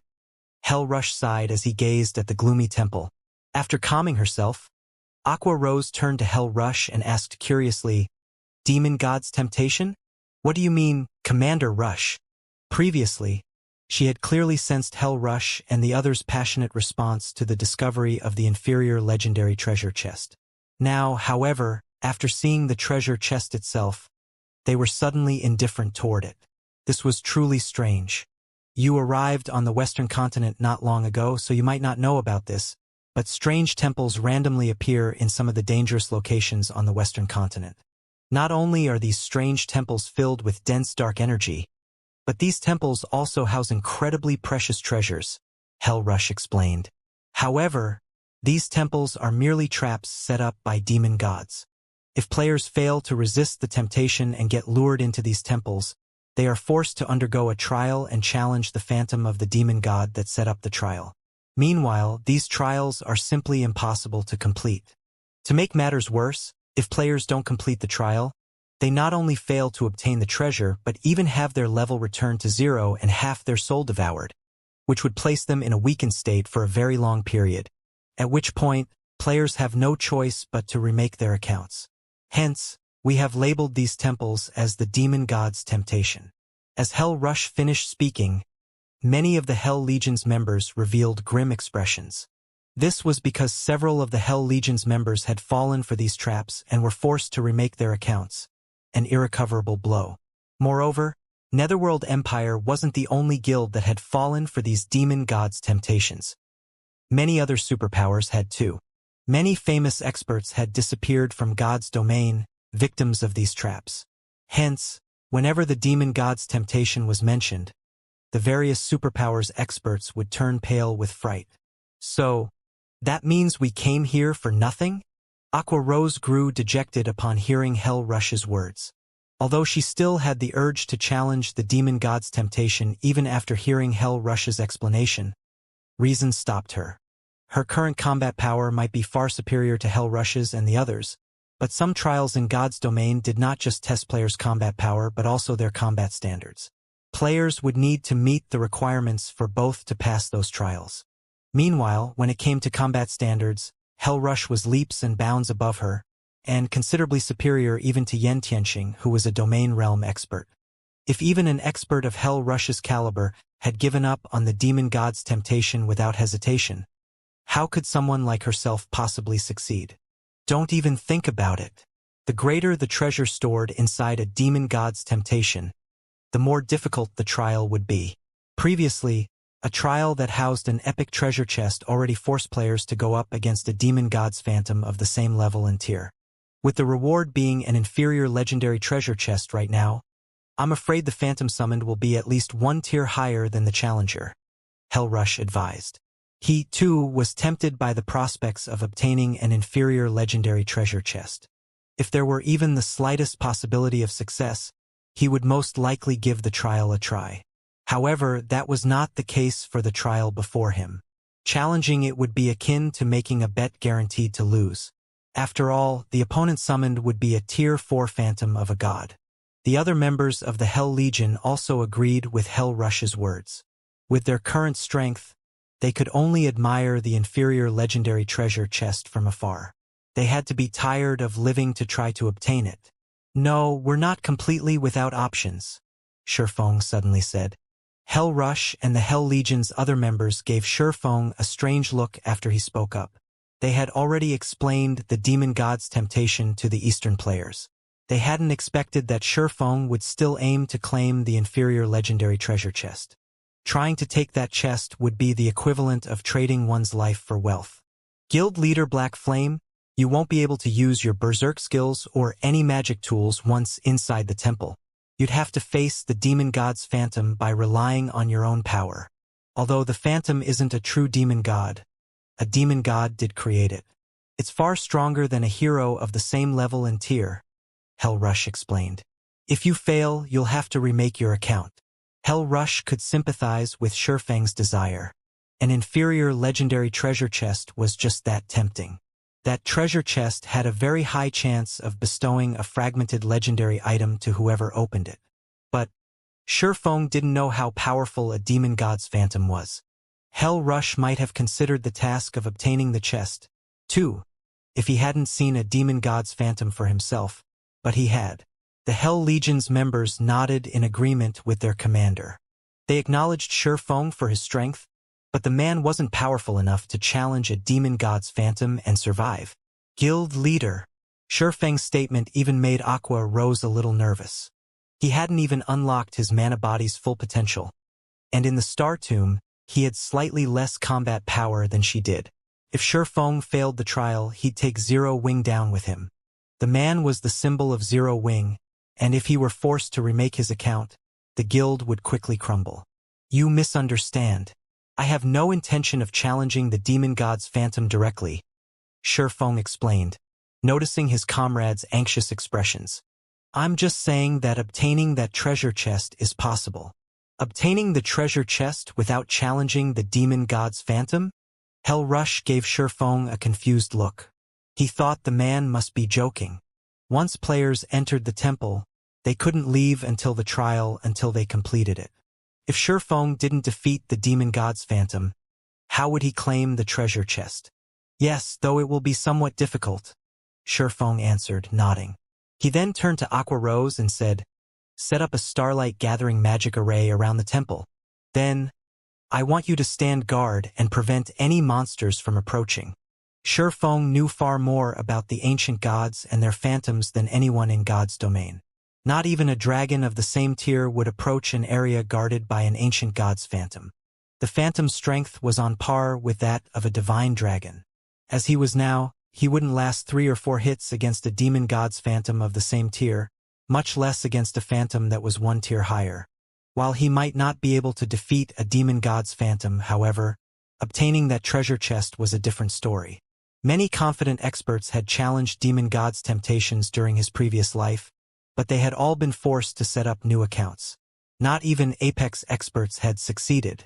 However, one independent player had secured the treasure within a demon god's temptation at some point, and that independent expert had posted about his victory on the forums.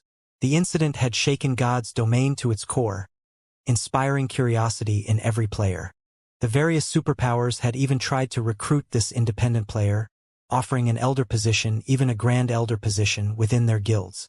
When the superpowers had finally located the player, however, what they had found had left them dumbfounded. That independent player had only been an ordinary expert. He hadn't even reached the refinement realm at that point. No one had expected the outcome. So many experts, including domain realm experts wielding fragmented legendary items, had tried to clear demon god's temptations, yet none had lasted more than 10 seconds against the demon god's phantom. Naturally, they hadn't secured the treasure either.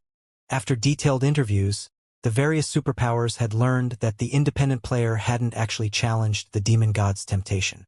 Rather, he had found the treasure hidden within the temple. To claim the treasure for himself, he had merely decoded the magic arrays that had protected the temple. Once a player decoded the magic arrays, they could use magic tools within the temple. This made it possible to pin down the demon god's temple long enough to flee with the treasure. Astounded, none of the various superpowers had considered that there was a way to bypass the system's rules. Every player in God's domain had long since memorized the main God system's various rules and determined that players simply couldn't challenge these rules. However, the main God system had never indicated that challenging existing rules was impossible. Players had simply convinced themselves that the concept was fact. Of course, the method the independent player had employed wasn't easy. Decoding the temple's magic arrays required a lot of time, and demon god's temptations didn't exist for long, with most only lasting 2 days. Although the independent player hadn't been an amazing expert, he had been an advanced master magician, only one step away from grandmaster rank. Hence, he had been able to decode the magic arrays within the time limit, obtaining the treasure. Unfortunately, of the many powers that had attempted to use the same method, very few had succeeded. Demon god's temptations appeared at random, and even if players found one, challenging it would be pointless if they couldn't decode the magic arrays before the temple vanished. Even if they succeeded, they'd still have to escape the demon god's phantom. If they couldn't last 20 or 30 seconds, escaping with the treasure would be impossible. Now that Shifeng was a master magician, albeit only at basic rank, he had a chance of decoding the temple's magic arrays. The time limit was the only problem, but Shifeng couldn't care less. Since he had stumbled across a demon god's temptation, giving up without trying would be a waste. Meanwhile, confused, Aqua Rose and her companions did as they were told, setting up a starlight gathering magic array around the temple. As they did, the magic arrays concentrated the ambient mana, which skyrocketed around the temple. Now that the mana density is higher, I should be able to decode the arrays faster. Next, I'll have to race against time. Sensing the gathering mana, Shifeng took a deep breath and approached the stone pillars around the temple. He then began to decode the magic arrays that protected the temple. The several ancient pillars suppressed space around and inside the temple. Essentially, they were the core magic arrays that sealed the temple. If he could decode them, he could enter and leave the temple freely until the magic array's auto-repair completed. He would not have to worry about being trapped or not having access to magic tools within the temple. Commander, Black Flame has gone insane. Those are the system's magic arrays, yet he's trying to decode them. Thunder Beast was stunned as he watched Shifeng approach one of the stone pillars and get to work. I don't know, Hell Rush said, shaking his head. However, he hired us. Since he wants to try decoding the magic arrays, we can only comply with his wishes. In any case, we can use this opportunity to get some rest. Hell Rush assumed Shifeng had already submitted to the temptation and become obsessed with the inferior legendary treasure chest. But Shifeng must realize that defeating a demon god's phantom was impossible, coming up with another method to tackle the demon god's temptation. Although Hell Rush thought the swordsman's idea was even less feasible than confronting the phantom directly, he had no reason to stop the man since this method wasn't dangerous. The Hell Legion began to relax as they kept an eye on the surrounding monsters. Meanwhile, excitement welled within Shifeng as he examined the temple's magic arrays. It turned out that they weren't as powerful as he had assumed, only somewhat complex, consisting of a series of linked master magic arrays. These weren't nearly as formidable as the magic arrays that had entrapped the Silver Divine Dragon. Given enough time, decoding these arrays wouldn't be a problem. Shifeng frantically decoded the core magic arrays engraved on the ancient stone pillars as time flew by. 3 hours, 6 hours, 12 hours.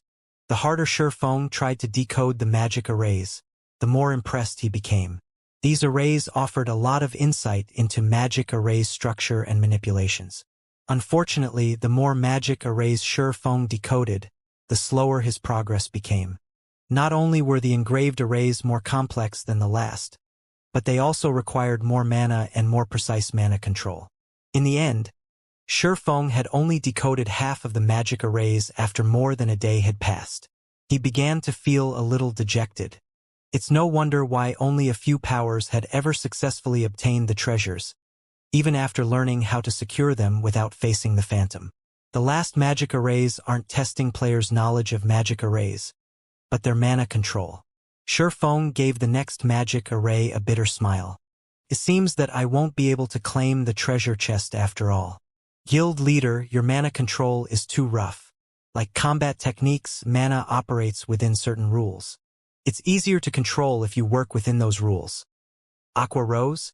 Interrupted, watching Shifeng work while staying out of his way. Combat technique? Shifeng's eyes glowed as he suddenly realized something. That's right. He then gritted his teeth and retrieved the memory crystal that contained the Heavenly Blue Saint's mana technique. He had wanted to save it until he had unlocked his mana body's full potential. Wielding the technique would involve his mana body after all, but a mana technique was, at its core, a way to use mana. Even if he couldn't execute Iliadi's mana technique just yet, learning it should grant him a boost to his mana control. I can only try it. Shifeng then squeezed the memory crystal until it shattered, and a stream of purple-gold light flowed into his head, forming a virtual space within his mind. So, this is a mana technique legacy? Shifeng was shocked when a virtual space manifested within his mindscape.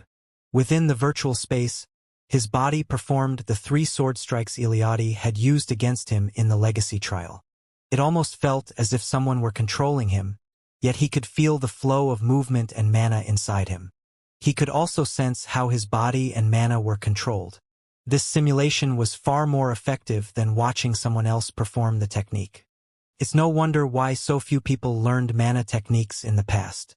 This isn't something you can learn by watching someone else. Not only did one have to master the 4 major elements to use a mana technique, but they'd also have to master the 3 supreme elements. Even master magicians struggled to create magic arrays that manipulated all of the 4 major elements. One would have to familiarize themselves with each of the 4 mana types' movement patterns and create an array based on these patterns. The Heavenly Blue Saint's mana technique, however, was even more complex, requiring one to understand all 7 elements. Moreover, one would also need to guide all 7 through their mana body to execute the technique. Executing the mana technique, Holy Annihilation, was many times more difficult than performing the bronze combat technique, Lightning Flash. Executing Lightning Flash relied on physical movement, an action that players could become intimately familiar with. Physical control was natural both in the real world and in the virtual world, but controlling mana and one's mana body was a different story. Both were foreign sensations. Becoming comfortable with one and gaining rudimentary control was already an incredible challenge. Trying to understand them completely and gaining precise control was even more difficult. Fortunately, this memory crystal has recorded some basic information on how to manipulate the 7 elements. Even if I knew how to execute Holy Annihilation, it'd be useless without these details. After watching himself complete Light Shadow and his breakdown analysis of the mana conduction, he breathed a sigh of relief. He didn't allow himself to relax, however. Rather, he started to focus on learning mana's basic patterns. The memory crystal simulation wouldn't last long, usually only 3 to 4 hours, while some didn't even last that long. One would be dreaming if they thought they could study within the simulation for a full day. Players could only try to learn as much as possible during the limited duration. The memory crystal didn't care how successful a player was. Time passed quickly while Shifeng immersed himself in his own mindscape. 1 hour, 2 hours, From an outsider's point of view, Shifeng had sat by one of the ancient pillars to rest. He wasn't doing anything interesting. How much more time is Black Flame planning to waste, Commander? We've been in the Star Tomb for 4 days now. Are we really going to let him continue to waste our time as well? Thunder Beast asked Hell Rush, glancing at Shifeng's motionless form by the pillar. At least they had been able to grind monsters when they had first arrived. Although they hadn't obtained any loot, the monsters had awarded an abundance of EXP. They had gained a bit more mana control during their fights on the second floor. Fortunately, helping Shifeng hadn't been a complete waste. But now, they had spent over a day in this area already, just resting. Aside from killing the occasional group of earthen giants that had wandered too close to the demon god's temptation, they hadn't done a thing. All of the various superpowers experts were frantically grinding and leveling right now, yet the Hell Legion was stuck here doing nothing. Let's wait a little longer. We agreed to accompany Black Flame into the Star Tomb for 5 or 6 days, whether or not he finds what he's looking for. The 5th day isn't over quite yet. After the agreed-upon time, if he wants to remain, we'll retreat, Hellrush said. He wasn't pleased about the situation either. If the Hell Legion were one of Netherworld's ordinary expert legions, this wouldn't have been a major issue, but that wasn't the case. The Hell Legion was Netherworld Empire's strongest trump card legion. Every member was an expert among experts. They did not have a ton of time to waste with Shifeng. Black Flame is stubborn. Not even the various superpowers have found success in a demon god's temptation. What can he possibly accomplish by himself? Thunder Beast grumbled, glaring at Shifeng. When the two had finished speaking, Shifeng's eyes fluttered open, and he returned his attention to decoding the magic arrays engraved on the stone pillar before him. This time, the magic arrays were much easier to decode, and the surrounding mana began to gather around Shifeng. What did he do? Thunder Beast was shocked to feel more and more mana gather around Shifeng. The mana became so dense that it actually became visible. The layer of mist that had formed around Shifeng was incredibly thin, and one could miss it if they weren't paying attention. But there were so few locations in God's domain that had dense enough mana for it to condense in such a way. Naturally, the various superpowers coveted every one of these locations. His mana control has improved. Hellrush couldn't believe his eyes. And it's improved quite a bit. You can actually attract so much mana with better mana control? Thunder Beast gave his commander a skeptical look. With enough control, it is possible. I've met a Tier 4 magical class NPC that gathered a ridiculous amount of mana just by manipulating the mana around him. He hadn't even used any skills or spells. The female elementalist beside Hellrush contributed. Black Flame is just a swordsman. How can he have so much control over mana? Thunder Beast glanced at Shifeng again, astonished. Matching a Tier 4 magical class NPC's mana control should be impossible for players at this stage of the game. Yet not only had Shifeng accomplished the feat as a Tier 3 player, but he had done so as a non-magical melee class as well. Is this why he's so confident that he can help others unlock their mana body's potential? Hellrush wondered, recalling Shifeng's previous declaration. Although Hellrush had seen that Aqua Rose and her companions had unlocked their mana body's full potential, he had assumed it was a result of some means Zero Wing had to accelerate the process. He had had his doubts about whether this method could help the Hell Legion's several hundred members do the same within 1 month. Every player had a different mana body, and unlocking their potential would differ as well. Seeing Shifeng with mana control to rival that of a Tier 4 magical class NPC, however, the swordsman's claim seemed more plausible. A player's mana control played a huge part in unlocking their mana body, which was why magical class players found the task much easier than physical class players. And yet, even Zero Wing's members, especially Aqua Rose and the other magical class players, stared at Shifeng, dumbfounded. Their mana control had been much greater than Shifeng's, especially after they had unlocked their mana body's full potential.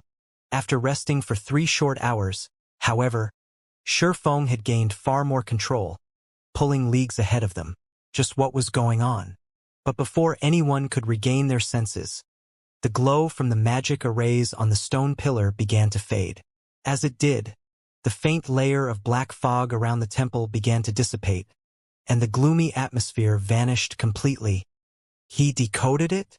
Something like this is actually breakable? As the black fog disappeared, silence fell over the group of players as they stared at Feng in astonishment. They were 100 times more shocked than when the mana density around Feng had increased due to his mana control. The demon god's temptation temples had survived since ancient times, and the main god system had set the rules that governed them. Players had no choice but to follow these rules if they wished to complete the demon god's temptation. Not even the various superpowers could manage to get around these rules. None of God's domain's players would even dream of breaking these rules, since they had already accepted the main god system's rules as an integral part of their lives. However, Feng hadn't just refused to follow these rules. He actually broke them. He had shaken their very understanding of God's domain. He succeeded. How is this possible? Thunder Beast stared at Feng in shock. He could hardly believe what was happening. Yet with the results of Feng's efforts before him, he couldn't deny it. Is he really a player? Thunder Beast began to suspect that Feng wasn't actually another player, but an NPC in disguise. First, Feng had displayed mana control that rivaled Tier 4 magical class NPCs. Then, he had successfully decoded the magic arrays that sealed the temple. Neither feat should be possible for current players. It's no wonder why Divine Tribe was willing to work with him, even without demanding some of the Starlight Fortress's shares and going as far as to station so many of its members in the fortress. Is this his true trump card? Hell Rush could not help his bitter smile as he watched the magic arrays around the temple lose power. Hell Rush had assumed Zero Wing had gotten extremely lucky to obtain a dragon and a fortress prison after capturing the Starlight Fortress. These factors were the very reasons that the Hell Legion hadn't been able to cause trouble for the fortress. Still, he hadn't felt particularly threatened by Zero Wing's small group. The guild's foundations in the west were pathetically weak, even with 5 experts that had unlocked their mana body's full potential. A handful of players wasn't enough to influence a guild's standing in the overall competition between God's domain's many guilds, especially in the competition between the various superpowers. The various superpowers might not have the strength to take the Starlight Fortress now, but they could rely on another method: stealing the Fortress Lord's token. Although the Fortress Lord's token was heavily guarded, it couldn't be removed from the fortress. Normally, the ruling individual could only store the token in the Fortress Lord's mansion behind heavy security. All the various superpowers needed to do was send enough experts to siege the Starlight Fortress and its Fortress Lord's mansion. Not even a dragon could stop an army of hundreds of thousands or millions of experts. Furthermore, the various superpowers had tools they could use to pin the dragon down for a short time. Stealing the fortress from Zero Wing was entirely possible. It would be costly, but as long as the superpowers were willing to cooperate, they could accomplish the feat. Seeing the swordsman before him now, however, Hell Rush doubted that even the various superpowers' combined forces would be able to take the Starlight Fortress from this man. With Feng's mana control and knowledge of magic arrays, no player could threaten his hold on the fortress at this stage of the game. God's domain's automatic magic arrays and those under a player's control had different effects. The various superpowers had conducted their own secret experiments to test this concept. Unfortunately, controlling a city's defensive magic array was incredibly difficult. Not only did players need sufficient understanding of magic arrays, but they also needed sufficient mana control. This was why NPC cities were so difficult to capture. Ordinary players might assume that major NPC cities' defensive magic arrays were simply stronger than those in guild cities, but that wasn't truly the case. The defensive magic arrays in NPC cities were only slightly stronger than those in guild cities, but because NPC cities were guarded by Tier 4 NPCs, there were NPCs that were responsible for manipulating the city's defensive magic array. These NPCs would strengthen the array until the barrier could even withstand Tier 5 NPCs' attacks for a long time. If the Starlight Fortress had someone to control its defensive magic array, what chance did the various superpowers have to break through it? While the Hell Legion's members were confused and stunned, excitement overwhelmed Feng. Thank goodness, I made it. After 3 hours of desperate study, he had finally grasped the profound concepts of the 7 elements. He still couldn't execute any of Holy Annihilation's 3 moves, but he now had basic mana control. He could now draw master magic arrays based on the 4 major elements movement patterns. Normally, only Tier 3 magical class NPCs could perform the task. He was still far from having the mana control to rival Tier 4 magical class NPCs. To reach that standard, he'd have to draw simple magic arrays with the 3 supreme elements. Once one could do so, they'd be able to create their own mana domains, which were far more powerful than using a skill or spell to form a domain. Even so, Shifeng was satisfied with his progress. Only a small number of the Tier 6 mage gods from his previous life had reached this standard at Tier 3. Most had only made so much progress after reaching Tier 4. Fortunately, he only needed to possess basic mana control to decode the magic arrays protecting the temple. As an additional bonus, he was now on the brink of becoming an intermediate master magician thanks to the Holy Annihilation legacy. Decoding these arrays proved far easier than it had been, and he completed the task in no time. His success also excited Aqua Rose and the other Zero-Wing experts. Now that the magic arrays had been decoded, they had a chance of claiming the temple's inferior legendary treasure chest. If they could get their hands on that treasure chest, Zero-Wing might gain another fragmented legendary item, which meant the guild could gain another Apex expert. Before Aqua Rose and her companions could celebrate, however, a 7-meter-tall figure in pitch-black armor and wearing a horned helmet appeared within the temple. This figure also wielded a pitch-black axe, ready for battle. The moment the figure appeared, the temple began to radiate an intense amount of divine might. Even Hell Rush and his legion, who stood over 300 yards away from the temple, were overwhelmed by a sense of dread. Demon God. Atlock.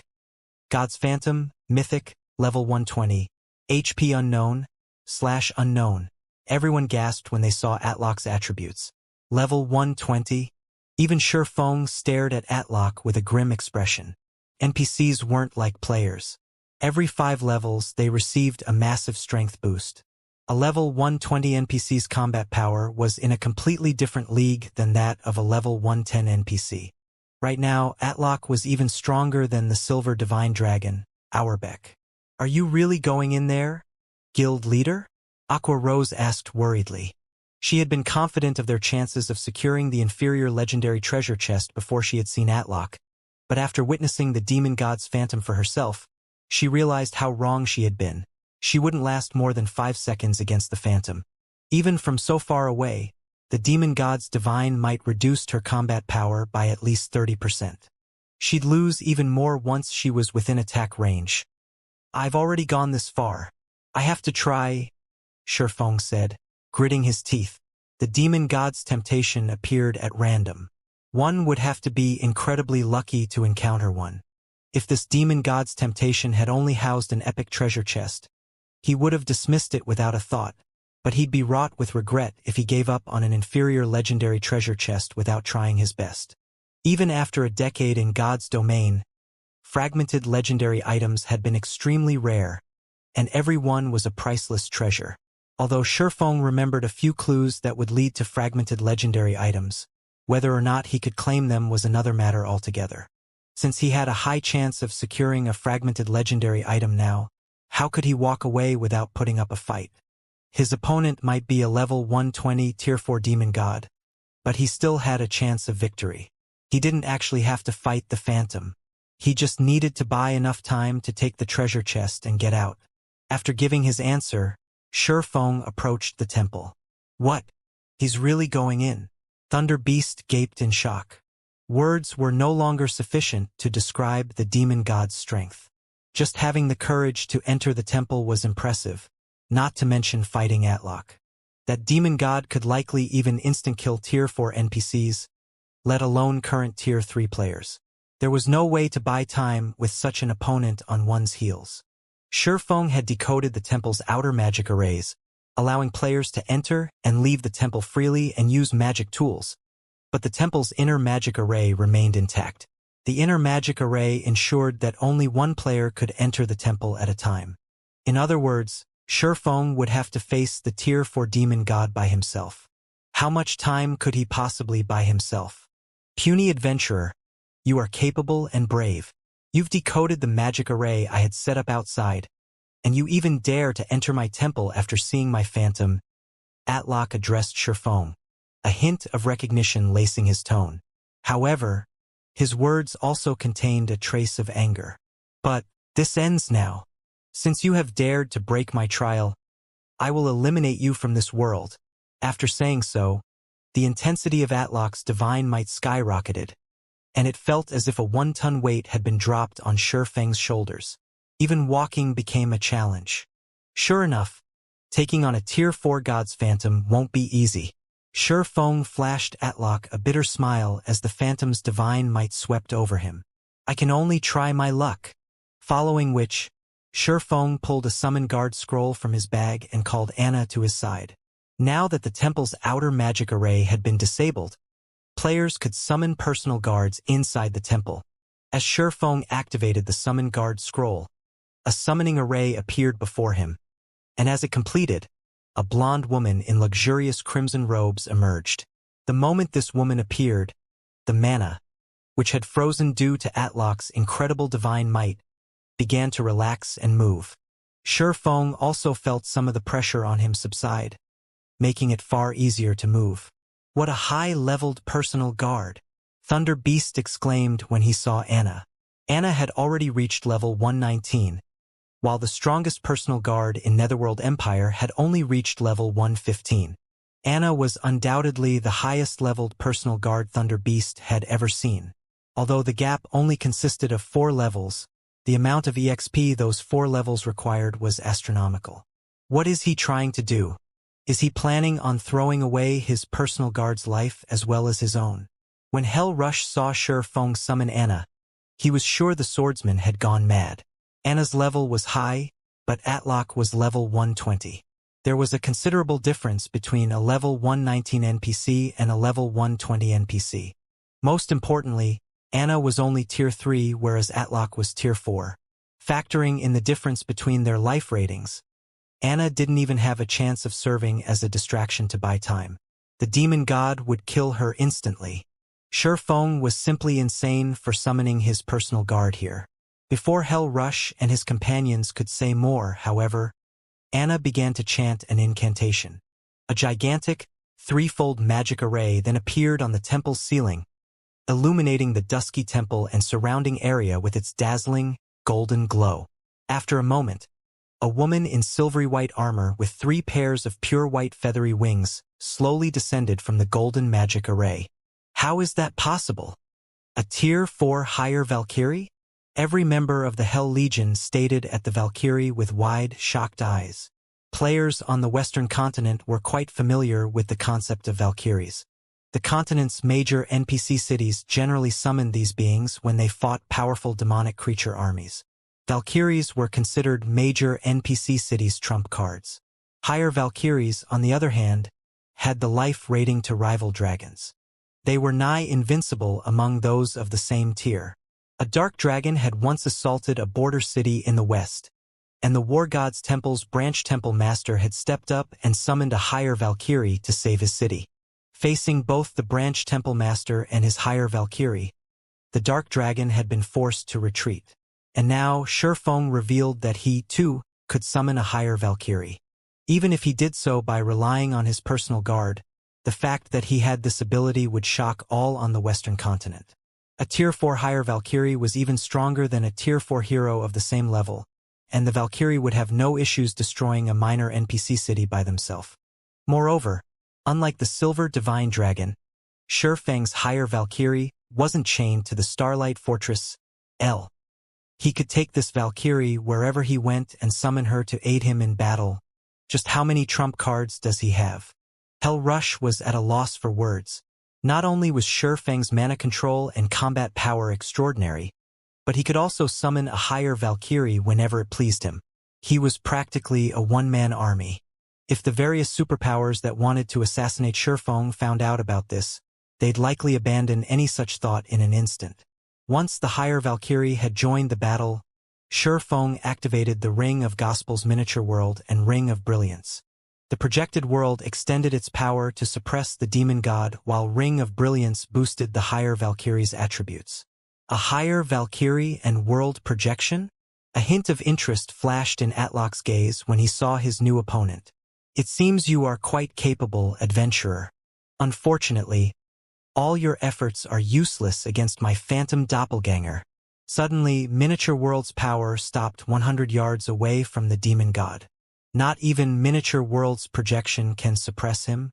Shurfeng was astonished to see Miniature World prove ineffective against Atlok. As expected of a god's phantom, this won't be easy. He had known that a god's phantom wasn't an ordinary NPC. His only hope in activating Miniature World was that it would barely suppress Atlok. However, Miniature World's power couldn't even reach the demon god, much less suppress it. Fortunately, Shurfeng had prepared for this, and he immediately activated the hero's tome.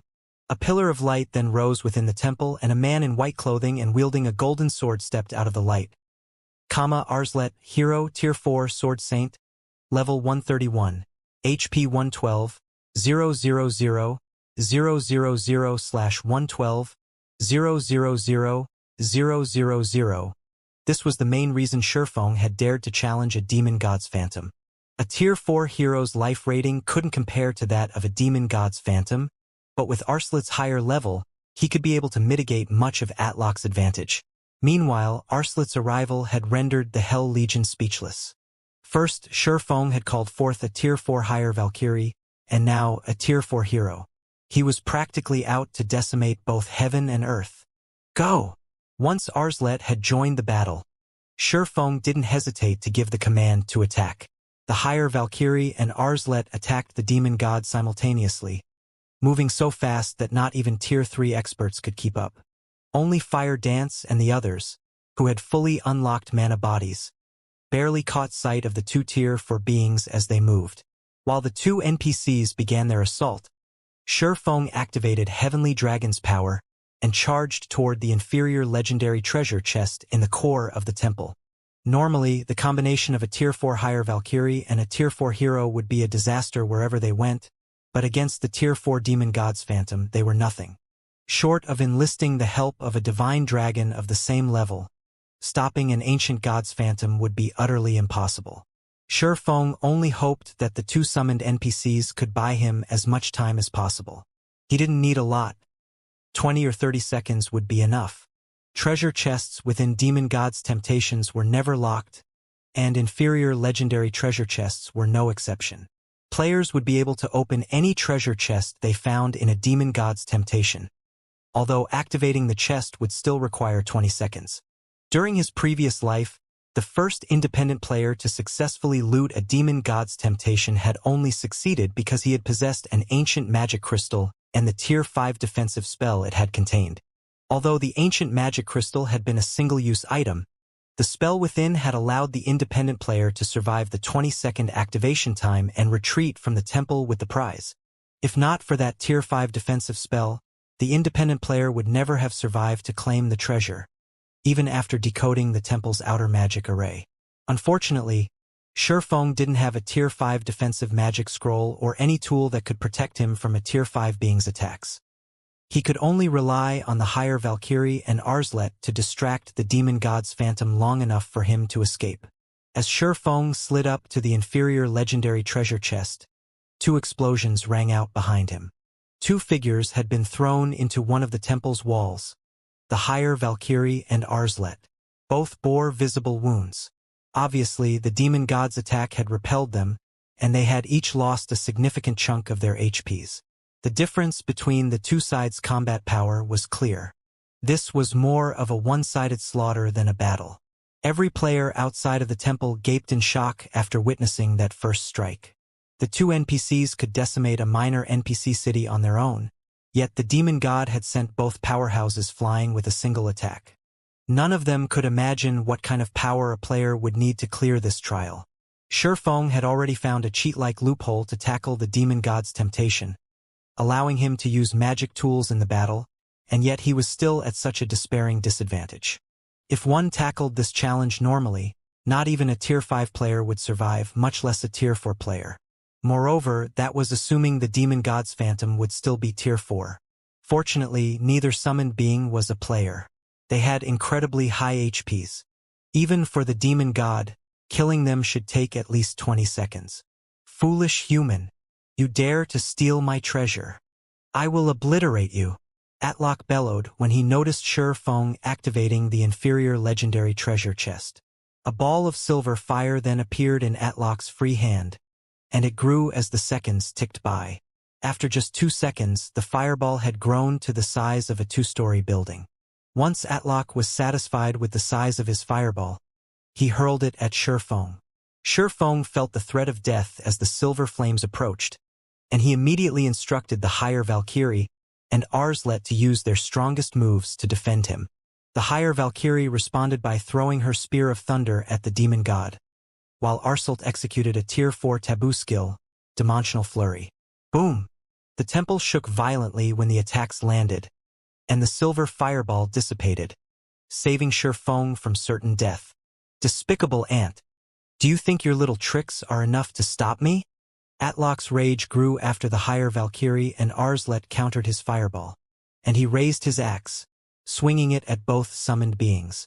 Space before the demon god's phantom shattered, forming multiple spatial tiers that reached for Shi Feng's summoned guards. A mana technique? The attack felt unsettlingly familiar to Shi Feng. It was so similar to Iliade's third sword, Holy Annihilation. However, a Tier 4 god's phantom had used this move, not a Tier 3 heavenly blue saint. Neither the higher Valkyrie nor Arslet could counter this attack, and it sent both flying into the temple's walls once more. This time, the temple's solid walls began to crack. Both summoned beings were now heavily injured. Foolish thief! Now it's your turn. Atlock roared, sneering as he turned toward Shi Feng. Atlock then swung his axe at the swordsman, who stood over 50 yards away. Space before Shi Feng started to break, and spatial tiers flew toward Shi Feng like a torrent of water. Realizing that the higher Valkyrie and Arslet couldn't come to his rescue this time, Shi Feng gritted his teeth and activated the 7 Luminaries Ring's absolute domain. Block it. God, it's over. Isn't this demon god's phantom a little too strong? Everyone gaped as they watched Atlock's attack fly toward Shi Feng. That attack was as powerful as a large-scale destruction spell, and it didn't even have a channeling time. It was also the same move Atlock had used to injure the higher Valkyrie and the Tier 4 hero. If not even those two could endure the attack, what chance did a Tier 3 player like Shi Feng have of surviving it? Not even a powerful invulnerability skill could save the swordsman now.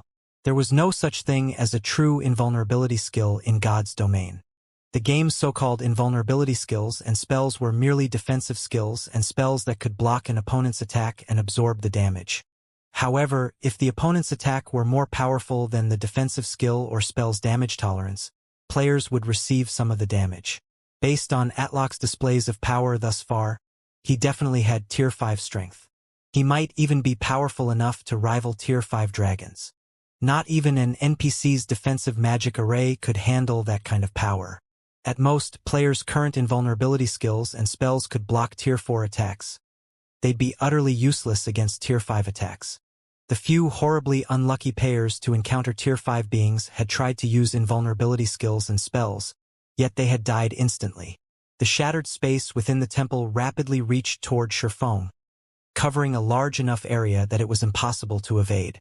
Suddenly, however, golden, divine runes appeared around the swordsman, radiating an indescribably sacred feeling. Boom!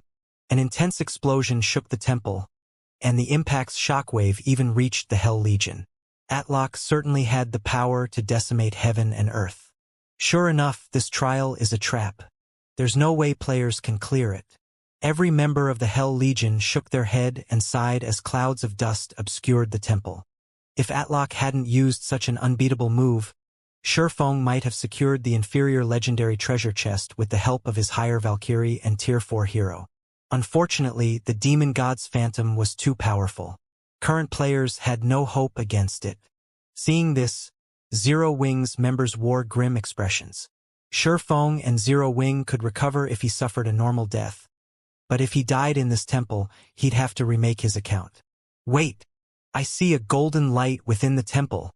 Just as everyone assumed the fight was over, someone noticed a faint, golden glow radiating from within the dusky temple. He blocked it.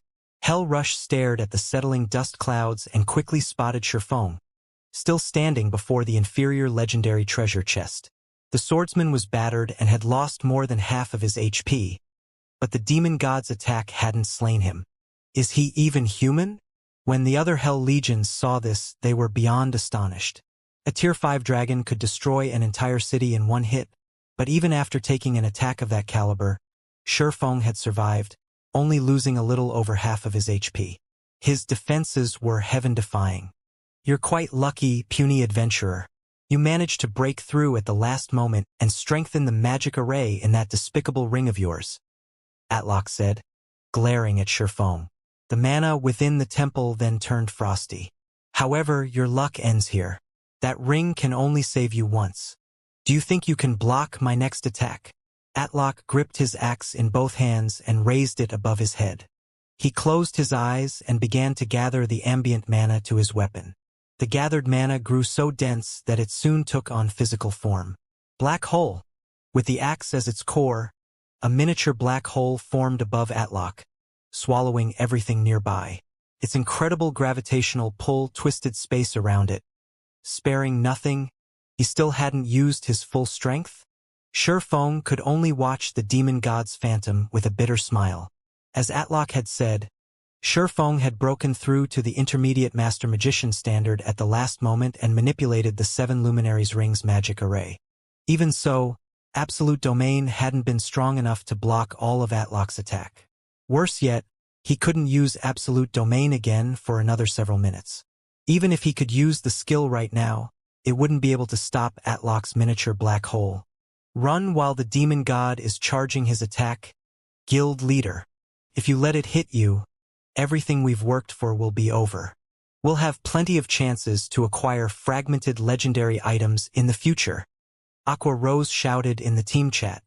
The demon god's prior attack had already been terrifying, yet the move Atlock was preparing to use had already increased the temperature within a 600-yard radius to a scorching high.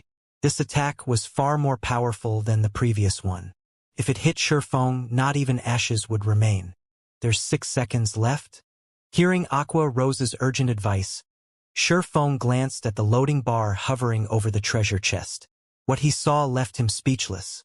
Atlock, Arslet, and the higher Valkyrie had already exchanged over a dozen moves, and Sherfong had deliberately remained motionless after the demon god's last attack had struck, trying to buy even more time. And yet, only 14 seconds had passed. Sherfong realized that he could no longer rely on the higher Valkyrie and Tyr for hero, since both had lost a significant portion of their combat power. Escape? Do you honestly think I'll let you? Atlock realized what was going through Sherfeng's mind when he saw the swordsman's expression. Sneering, he continued, "Since you've dared to plunder my treasure chest without passing my trial, only one outcome awaits you." The space around the miniature black hole froze, and Sherfong could hardly move, let alone use teleportation magic. Thief! Begone from God's domain. Atlock's eyes began to glow with a strange, crimson light, and he swung his axe in a downward arch, pushing the miniature black hole toward Sherfong. The demon god's weapon crumbled and merged with the black hole in the process. As the black hole pulled away from Atlock, the gravitational pull within the temple increased by several fold, and the miniature black hole left only a void in its path. Don't you dare think I'm that easy to kill. Sherfong realized that escape was no longer possible as he watched the miniature black hole approach.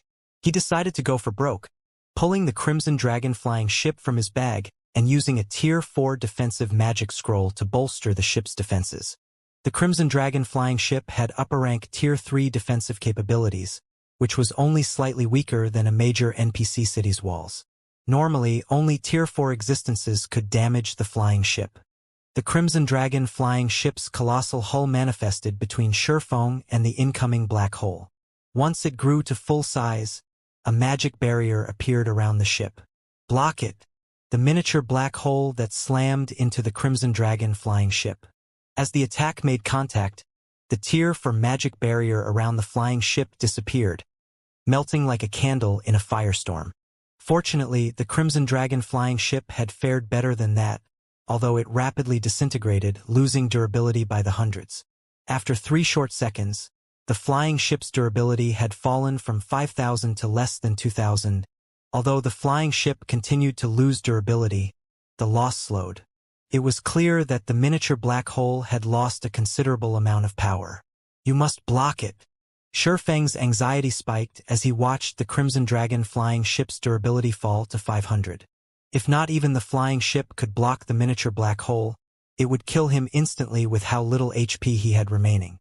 500, 300, 100. Shifeng thought everything was over the moment the Crimson Dragon flying ship's durability hit 0, but the miniature black hole began to fade away. A short moment later, space within the temple returned to normal. By the time the black hole had disappeared, the inferior legendary treasure chest's activation had ended. Colorful lights filled the entire temple, so dazzling that one could see them from anywhere on the Star Tomb's 2nd floor. Success! Shifeng was ecstatic to see the treasure chest's lid open. He reached into the chest without any hesitation, grabbing the items and tossing them into his epic spatial bag, one after another, not bothering to inspect them. Despite Shifeng's speed, however, the treasure chest was too large, and the items within weren't organized. Moreover, the treasure chest contained over 20 items. By the time Shifeng collected the 10th item, Atlok was mad with wrath. "You'll never leave this place alive, thief," Atlok bellowed. Shifeng heard the sound of shattering chains, and the demon god's phantom grew from Tier 4 to Tier 5. The phantom now exuded enough power that even Hell Rush and his Hell Legion, who had remained far away from the temple, shuddered in fear. Their instincts screamed at them to flee. "Crap! Everyone, run!" Shifeng gave Atlok, who was going berserk, a grim look. He hadn't expected the situation to develop like this. After he gave the command to retreat, he promptly used the Tier 3 instantaneous movement scroll he had prepared beforehand. When Shifeng disappeared, Atlok's became even more incensed. "You think you can escape my grasp, thief?" The demon god's eyes narrowed as he shifted his gaze to the forest's southern end. With a cutting hand gesture, Atlok created a spatial gate, stepping into it and leaving only Anna, Arslet, and the higher Valkyrie in the temple. As Atlok left, the temple began to fade away. The players outside of the temple gasped as it did. They had never dreamed that Shifeng would get away, accomplishing a feat that not even the West's various superpowers could overcome. Although Shifeng had relied on a cheat-like method to do so, it was an undeniable fact that he had secured the treasure from a demon god's temptation. What surprised everyone more, however, was the fact that the demon god's phantom had reached Tier 5 at the very last minute.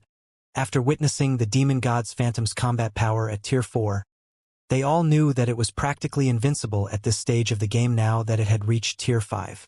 Destroying an entire empire should be a piece of cake for the being, much less an entire kingdom. Furthermore, the demon god's phantom had left the temple to chase down Shifeng. The situation was simply absurd. "Commander, let's get out of here. If that demon god returns, it won't rest until every last one of us is dead." Thunder Beast urged Hell Rush once Atlok had left through the spatial gate. Even without Shifeng's warning to flee, they knew how dangerous their current predicament was. "Retreat!" Hell Rush could only sigh as he glanced toward the forest's southern area. Although Shifeng had secured the treasure, a Tier 5 demon god's phantom was now hunting him. Shifeng's chances of surviving were practically non-existent. An enraged Tier 5 demon god was no trivial existence. Not even a Tier 5 dragon would escape Atlok's wrath. While the Hell Legion and Zero Wings experts pulled back to the passage leading to the Star Tomb's 1st floor, Shifeng, who had fled by using a Tier 3 instantaneous movement scroll, activated disintegration power, forcing himself to Tier 4. He then activated Gale Domain and flew toward the Star Tomb's exit with as much haste as possible, no slower than a flying mount. Before Shifeng had made it 2,000 yards, however, a spatial gate opened in his path, and Atlok emerged. He teleported here directly. The sight of the demon god's phantom left Shifeng speechless. He hadn't expected Atlok to be this vicious. Based on what Shifeng remembered from his past, the demon god's phantom guarding the temple shouldn't chase after a player once they left the temple with the treasure. Yet not only had Atlock continued the chase, but the demon god's phantom had teleported to him as well. I will eliminate every trace of your soul from this world. Thief. The moment Atlock spotted his prey, he began to chant an incantation. The sky above Shi Feng shattered, and an endless torrent of fire descended, covering a 4,000-yard radius. Tier 5 Curse, Extinction Flames. Normally, Tier 5 Divine Mages needed over a dozen seconds to cast the spell. Yet Atlock cast it instantaneously. To make matters worse, players couldn't even use Tier 3 instantaneous movement scrolls within Extinction Flames AoE. Noticing the inferno from a distance, the Hell Legion and Zero Wings members were astonished. Even from so far, they could see flames engulf the area above the entire southern forest, threatening to devour the wooded area. How could anybody escape such a terrifying attack? Suddenly a spatial tier opened before the team, and a figure jumped through it. The figure was none other than Shi Feng, who looked incredibly miserable. His HP was already in the red. Guild Leader Black Flame? You actually managed to escape.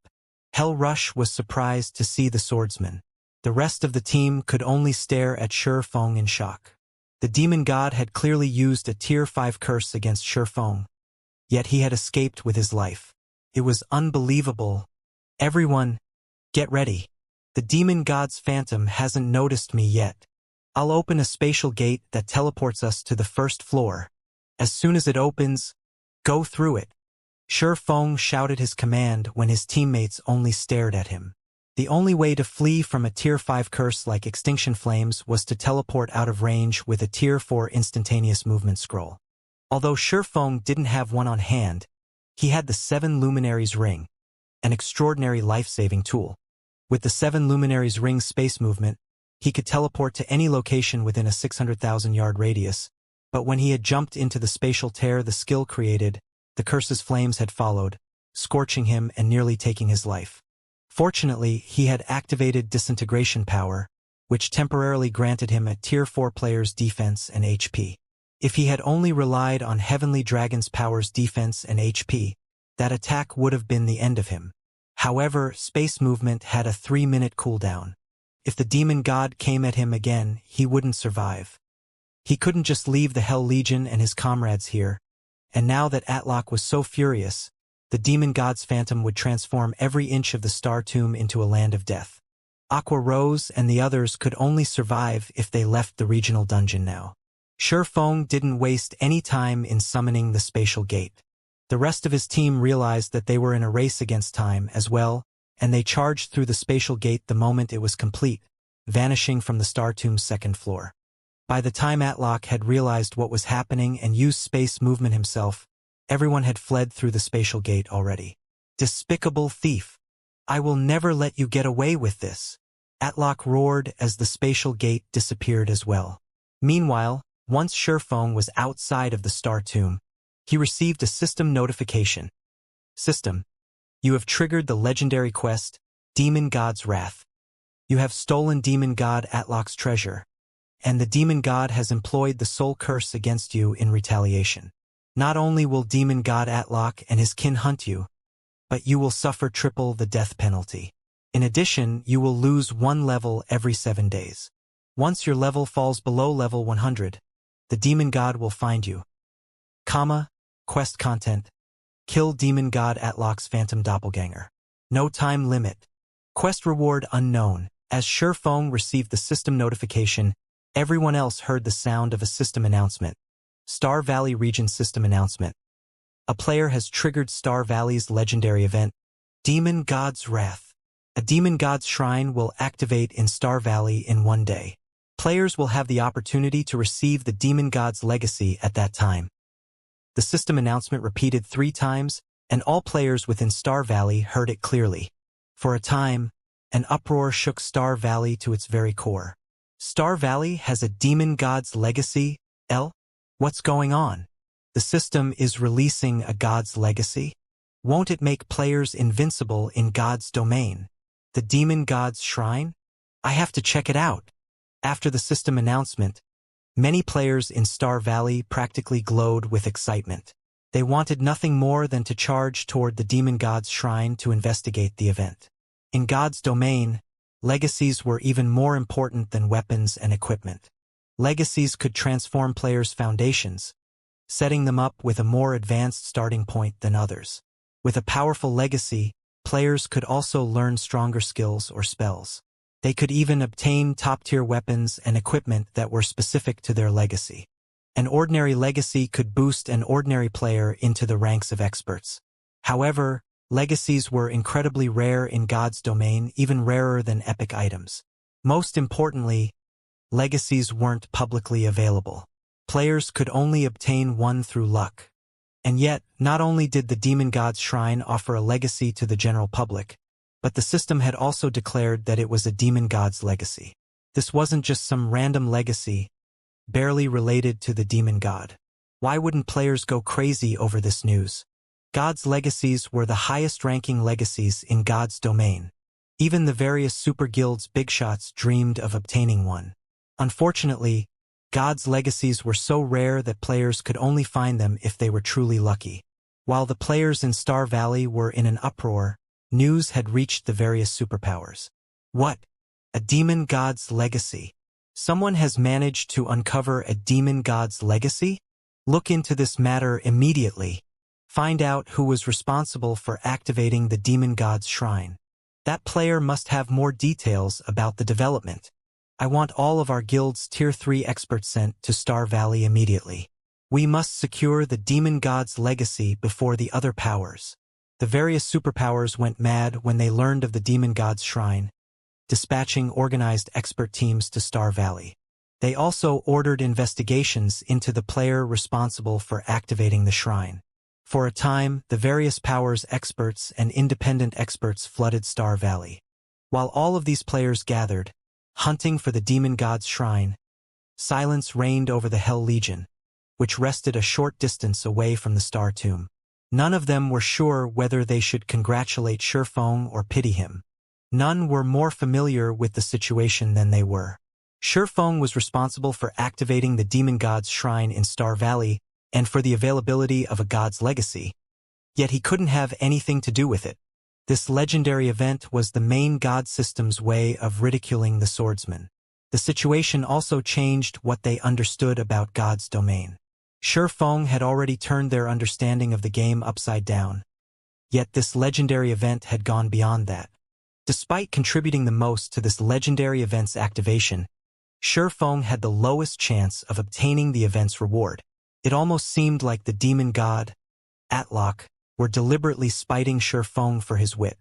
Although Shurfeng had acquired the inferior legendary treasure chest's contents, he had no chance of obtaining this god's legacy. Atlok was acting as vindictive as any human. Hell Legion's members even wondered if the demon god was human, with human emotions, rather than a computer program. That was a god's legacy they were talking about. Such a legacy was many times more precious than a fragmented legendary item. The two weren't even in the same realm in terms of their value. Is it really necessary to go so far over an inferior legendary treasure chest? Shurfeng gave the system notification a bitter smile. Normally, the demon god's temptation should have ended the moment he escaped the temple. That was the outcome every player that had plundered a demon god's temptation had met with during his past life. But for some reason, his situation turned out to be wildly different. Not only had the demon god continued to chase him after he had left the temple, but Atlok had even posted a bounty on his head. He had even offered a god's legacy as the bounty's reward. This was just absurd. It's just a god's legacy, guild leader. It's not worth our time, Kola said, clicking his tongue as he read the system announcement. Right? We're strong enough that we'll have plenty of chances to obtain other gods' legacies in the future. Aqua Rose added, nodding in agreement. Although Kola and Aqua Rose tried to reassure their guild leader, the Hell Legion's members realized that they were simply putting up a strong front. They were talking about a god's legacy after all. Only the most fortunate players had a chance to obtain one. Moreover, based on how this event had been triggered when Shurfeng slipped through Atlok's grasp, the requirements to obtain the legacy likely involved targeting Shurfeng. NPCs often hunted down God's Domain's players, But since the gods couldn't appear on the continent right now, Atlock was forced to post a bounty. Guild leader Black Flame, you don't need to be concerned about this. The demon god might be using a god's legacy as bait, but obtaining it will likely be a major challenge. This might even be another of the demon god's traps. At least you managed to get your hands on the treasures in that chest, Hellrush said, trying to console Shurfeng. Thank you for your concern, Commander Rush, but I don't really mind the situation, Shurfeng said, smiling at Hellrush when he saw the man's pity. He didn't actually care that Atlock had placed a bounty on his head. He was far more concerned about the triple death penalty and weekly level reduction, but as long as he took extra care and maintained his leveling speed, the penalties shouldn't pose a problem. While the demon god's legacy might be more valuable than a fragmented legendary item, perhaps even more than a legendary item, he had no desire for it. Atlock's legacy was on par with Aqua Rose's sea god's legacy. At most, it was a peak legacy. Moreover, Hellrush didn't know that Atlock wasn't the only demon god after his life. He had plenty of time bombs threatening his life in God's domain.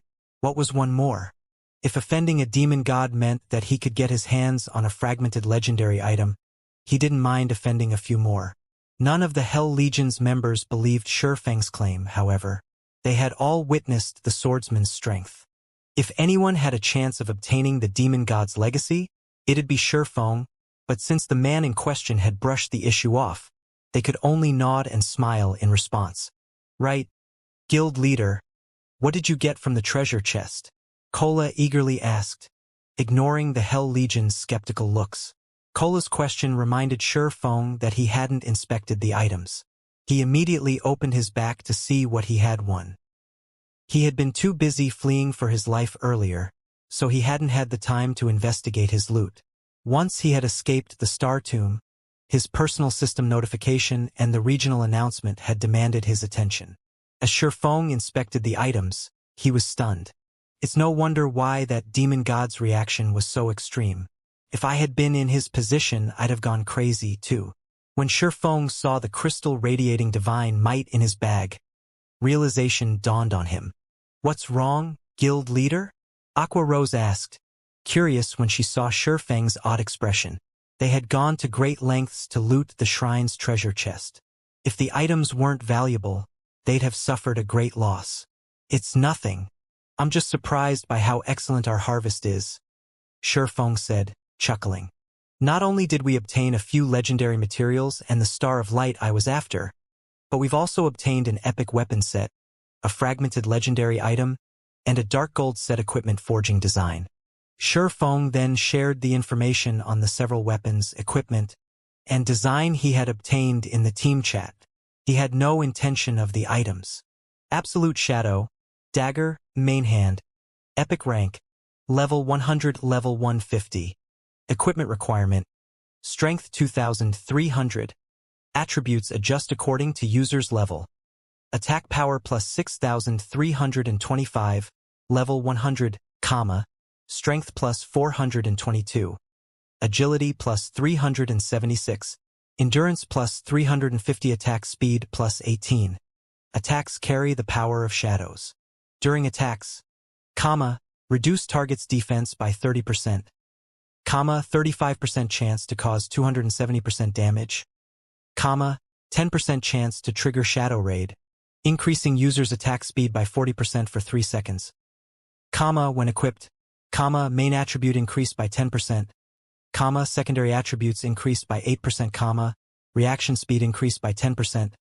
All of weapon skills effects increased by 10%. Completion rate with all weapon skills increased by 2%. Ignore levels plus 10. Additional passive skill dash, Shadow Strike. Every attack accumulates 1 point of shadow energy, independent from sub-absolute shadow. When 12 points of shadow energy have been accumulated, all shadow energy will automatically release, increasing user strength by 100%. Set effect dash when both main and sub-absolute shadow are equipped. Main attribute increased by an additional 15%. Secondary attributes increased by an additional 10%. Physique increased by an additional 15%. Gain the finishing skill, Dark Dance. Dark Dance, when activated, User enters stealth and attack speed increases by 20%, and movement speed increases by 30%. User leaves stealth if attacked or attacking. Comma, duration, 15 seconds, cooldown, 10 minutes, absolute shadow, dagger, subhand, epic rank, level 100, level 150 equipment requirement. Strength 2100 attributes adjust according to user's level. Comma, attack power plus 5725, level 100, comma, strength plus 385, agility plus 355, endurance plus 324, attack speed plus 16. Attacks carry the power of shadows. During attacks, comma, armor penetration increased by 20%, comma, 25% chance to cause 300% damage, comma, 15% chance to trigger phantom strike, creating an impact equivalent to 120% of user strength to a 3 by 15 yard area. When equipped, comma, main attribute increased by 10%, comma, secondary attributes increased by 7%, comma, reaction speed increased by 10%, comma, all of weapon skills effects increased by 10%, comma, completion rate with all weapon skills increased by 2%, comma, ignore levels plus 10. Additional passive skill dash, frenzied shadow. Every attack accumulates 1 point of shadow energy, independent from main absolute shadow. When 30 points of shadow energy have been accumulated, all shadow energy will automatically release, increasing user's attack speed by 30% for 3 seconds. Magic Light Pendant, Necklace, Fragmented Legendary Rank, Equipment Requirement, Intelligence 2000, Vitality 2100 attributes adjust according to user's level. Comma, when equipped, comma, all attributes increased by 35%, comma, obtain Magic Light Body, increasing physique and mana affinity by 30%. Additional passive skill 1 dash, mana draw, draws mana from the environment to recover user's mana. User regenerates 1% of their maximum mana every 5 seconds. Additional passive skill 2 dash, mana heart. All spell effects increased by 30%. All casting time reduced by 25%. All spell completion rates increased by 5%. Additional active skill dash, mana recharge, forcefully elevates all spell effects by 1 tier, to a maximum of tier 5, for 12 seconds. Cooldown, 3 hours. Dark Demon Set Forging Design, Dark Gold Rank, Set Level. Level 110, Level 125 6-piece set. Dark Demon Gauntlets, Dark Demon Breastplate, Dark Demon Helmet, Dark Demon Leg Guards, Dark Demon Boots, Dark Demon Bracers. Class Restriction. Plate Armor Classes. Set Effect Dash, 4-piece effect. Increases main attribute by 10% and all skill completion rates by 3%, comma. 6-piece effect. Increases physique by 20%. Upgrades physical armor to magic armor. When they saw the several items details, both Zero Wings members and the Hell Legion were stupefied. Aren't this inferior legendary treasure chests items a little too awesome? They're more than awesome. If an assassin equipped those daggers, they could reach for the heavens. Not only would their attack power be off the charts, but they could kill other players undetected. Those daggers are impressive, but they're garbage compared to the necklace for magical classes. I bet I could even challenge my Tier 4 promotion quest as soon as I meet the level requirement with that necklace. That dark gold set equipment is just as incredible. The 6-piece set effect actually converts the set's defensive rank into magic armor. Opponents would have a hard time dealing damage to a player in that set. If an entire team could wear the Dark Demon set, they'd become an unstoppable army. Every member of the Hell Legion drooled when they saw the items. They had never dreamed that Zero Wing would gain such astounding items. Not only had Shurfeng secured a fragmented legendary item, but he had also obtained a top-tier epic weapon set and dark gold set equipment forging design. These items were likely as valuable as the Demon God's legacy. Hellrush was particularly jealous, especially when he saw the Dark Demon set. It was godly equipment for plate armor classes. For a moment, he even forgot about the Demon God's legacy. Magic armor was closest to rivaling divine armor. Not only did it reduce the damage from non-piercing attacks of the same tier by 30%, but it also reduced magic damage by a significant margin. It even doubled the damage reduction from attacks of a lower tier. To put it simply, every plate armor class dreamed of obtaining such equipment. If he could arm the Hell Legion's plate armor members with dark demon sets, they'd become an unstoppable force on the battlefield. Although the demon god's legacy was amazing, it wouldn't be as visibly effective at this stage of the game. Its effects would only become more apparent once players had reached higher levels and tiers. The dark demon set, on the other hand, could offer immediate results the moment players equipped it. After seeing these items, Hell Rush was certain that Shurfeng hadn't suffered from this transaction. Shurfeng might have lost an opportunity to gain a legacy, but with these items, he could boost the strength of Zero Wing's main force. They'd be particularly helpful when Zero Wing raided super large-scale team dungeons. You're too impulsive, guild leader. You shouldn't have shared that information. Now, it won't be long before the various superpowers find out about those items. Some of them will try to take them from us, especially aiming for that magic light pendant. I'm afraid that the various superpowers' magical class experts will do everything in their power to get their hands on it. Aqua Rose scolded. She had felt a little exasperated when Shurfeng had shared the weapons and equipment's details with the Hell Legion's members. She realized that Shurfeng wanted to reassure that Zero Wing hadn't suffered, but exposing a fragmented legendary item like the magic light pendant was unwise. It won't hurt anything if they know. Besides, hostile powers will assume that we've gained something powerful even if we didn't say anything. I just opened an inferior legendary treasure chest, after all. Rather than let them guess blindly and target us in secret, they might as well know everything. That way we can reduce the risks, Shurfeng said, chuckling. All right, it's about time for us to head back. Hiding the details of his harvest wouldn't have been an issue if the Hell Legion hadn't watched him open the inferior legendary treasure chest. But they had seen everything. Hiding his harvest was impossible. He'd much rather reveal the items and use them to elevate Zero Wing's fame than encourage the various superpowers to hunt the guild in the dark to find out what he had obtained. Top-tier weapons and equipment were always a hot topic among players. As the public learned about these items, they'd come to know about Zero Wing. He had another purpose for revealing these items to the Hell Legion. He needed to conceal the crystal inside his bag. That crystal alone was worth more than the other items combined. Even high-tiered NPCs would try to take the crystal from him if they found out about it. He wouldn't even be surprised if an NPC attacked within an NPC city. This crystal was actually a god's heart, something even more precious than legendary items. The small crystal was enough to cause an uproar across all of God's domain.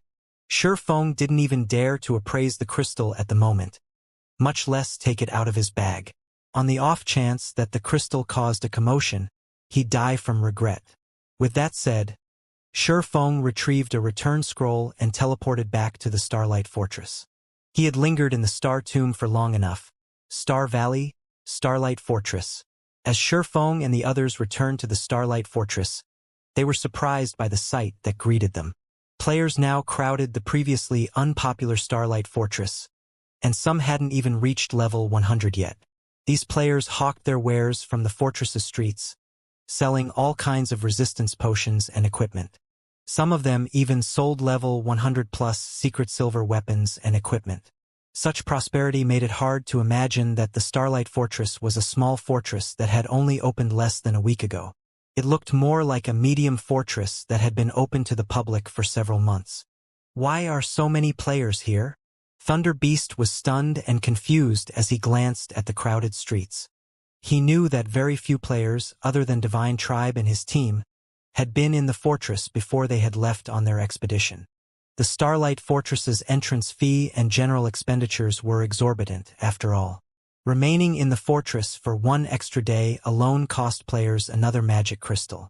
Not even experts like him could tolerate such a high price, not to mention normal players. With how Shurfeng ran the fortress, Thunder Beast thought he would be fortunate to earn enough to sustain the fortress's daily operations. But contrary to his expectation, the Starlight Fortress practically overflowed with wealth, most of which came in the form of magic crystals. This fortress was almost more profitable than a grade 3 or Vane. The situation even astonished Hell Rush. Even if the Demon God's Shrine has attracted quite a few players to Star Valley, the Starlight Fortress shouldn't have developed so quickly. What exactly happened here? Hell Rush watched the players wander the fortress's streets in confusion. He had expected the Starlight Fortress to become a popular location in Star Valley. Not many on the Western continent could resist the temptation of a demon god's legacy, and if they wanted to obtain it, they had to spend some time in the area. There was no denying that the Starlight Fortress was the best resting spot in Star Valley. The cost of living in the fortress might be incredibly high, but compared to a demon god's legacy, the cost was practically negligible. However, less than half an hour had passed since the system announcement. How had so many players gathered in the fortress in less than 30 minutes? Commander, I think the mana here has changed. Since we've arrived, my mana affinity has increased. A Tier 3 Elementalist informed Hell Rush. I can even sense a significant amount of the 3 supreme elements in the fortress's ambient mana. The 3 supreme elements? Doesn't that mean that this environment can rival that of ancient times? Hell Rush couldn't help his growing excitement. Ordinary players wouldn't have a clue about the environment of ancient times or its effect on players, but as the Hell Legion's commander, he understood much about God's domain. If the Starlight Fortress's environment resembled that of ancient times, the players resting in the fortress would have a much easier time unlocking their mana body's potential. Every player's mana body consisted of all 7 elements, and within an environment that lacked the 3 supreme elements, unlocking one's mana body was excruciatingly difficult. What did you do, guild leader? There are so many players here now. Our daily income should be far more than 200,000 magic crystals. Aqua Rose asked Sherfong when she saw the crowded streets.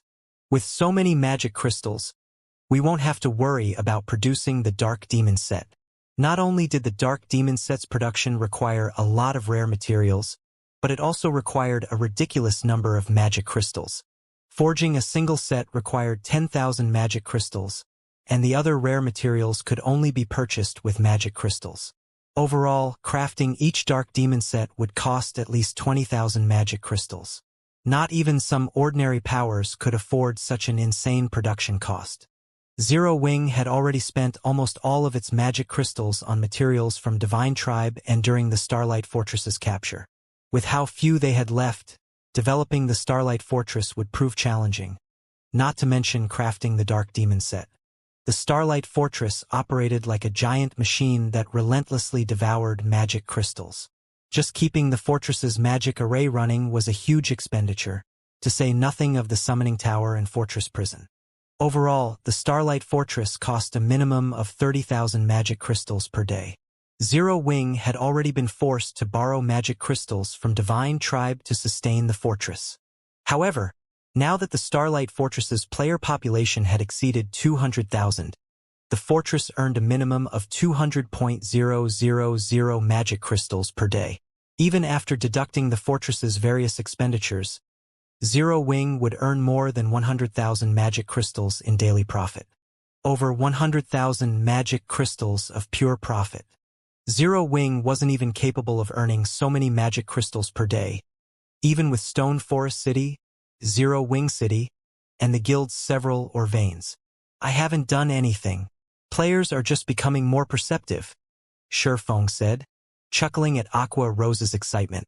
The Starlight Fortress was an ancient fortress.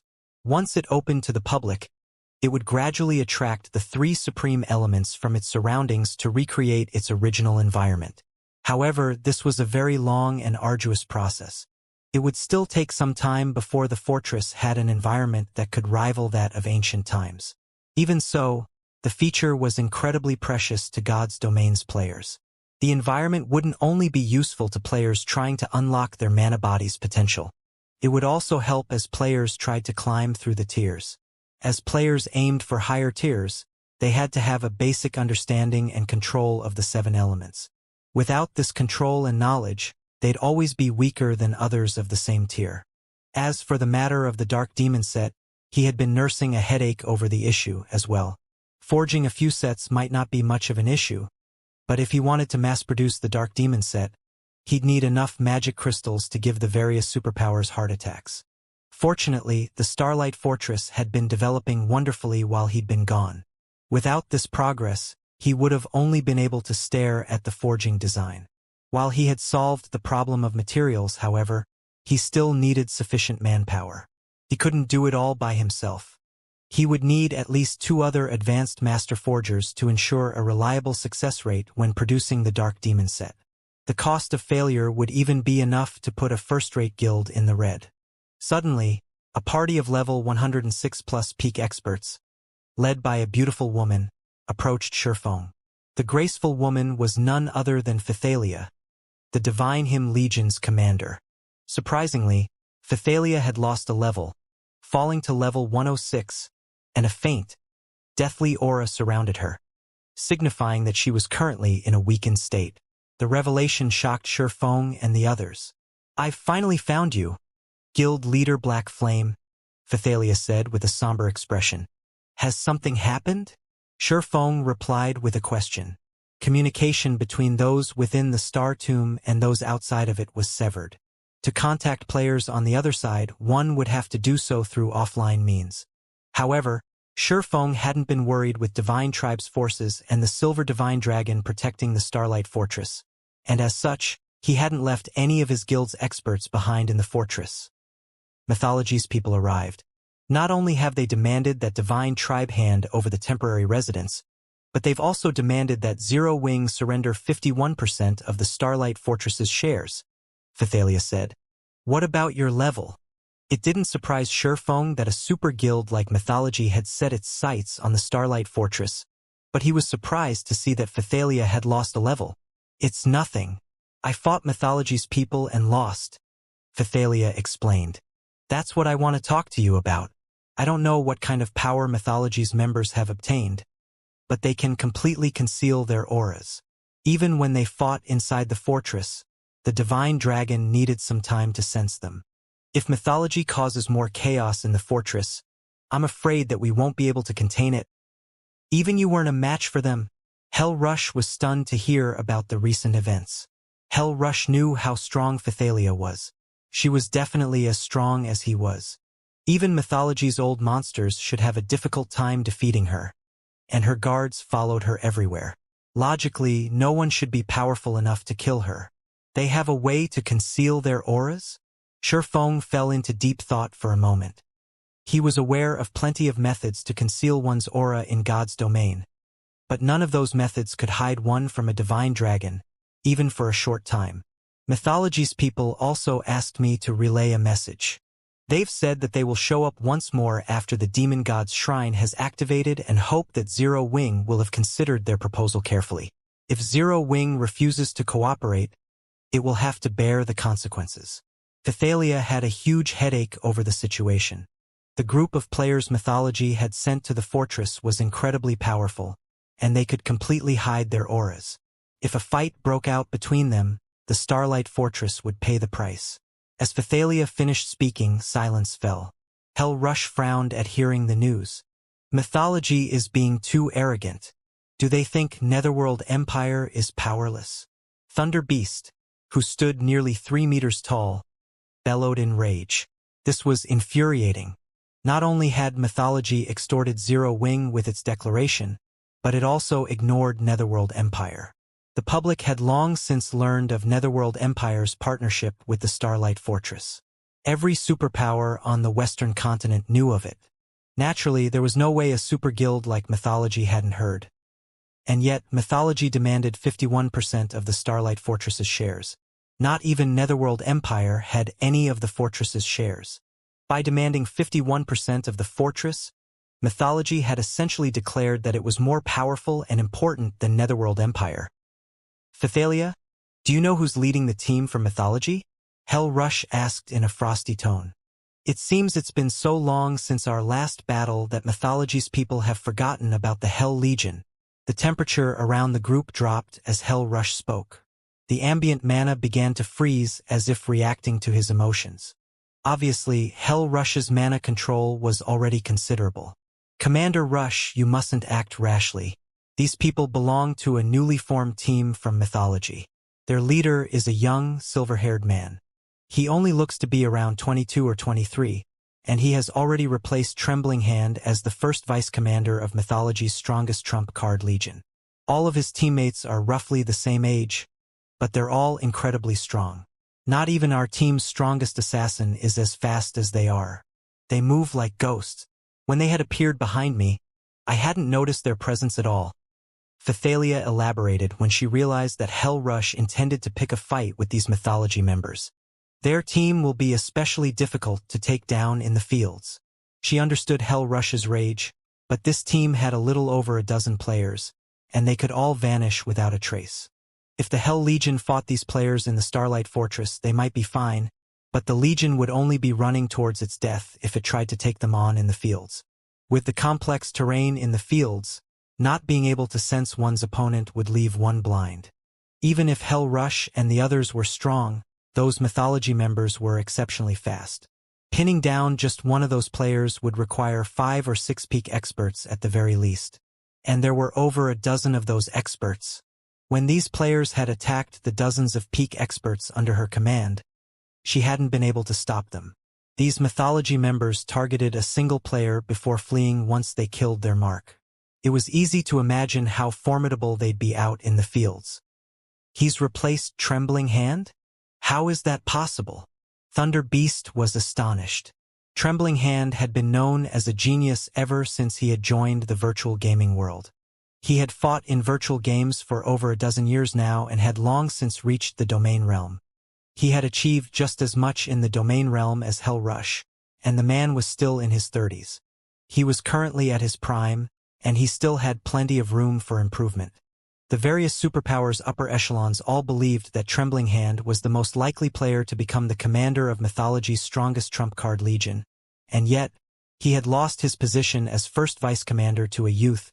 Even Hell Rush wore a grim expression after hearing the news. It's no wonder why they dared to spout such nonsense. It seems they're not all talk after all. Hell Rush thought, his eyes narrowing as he thought about how to deal with these people. If what Thalia said was true, this would be a major problem. There were only a few members of the Hell Legion who could go up against Trembling Hand. None of the rest of the Legion's members would last very long against him.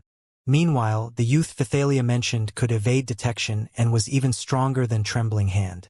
If that were true, none of the Hell Legion's members would last more than a handful of moves against this silver-haired youth. Unless the target had an invulnerability skill or spell, not even Hell Rush could help before the youth executed 3 or 4 moves.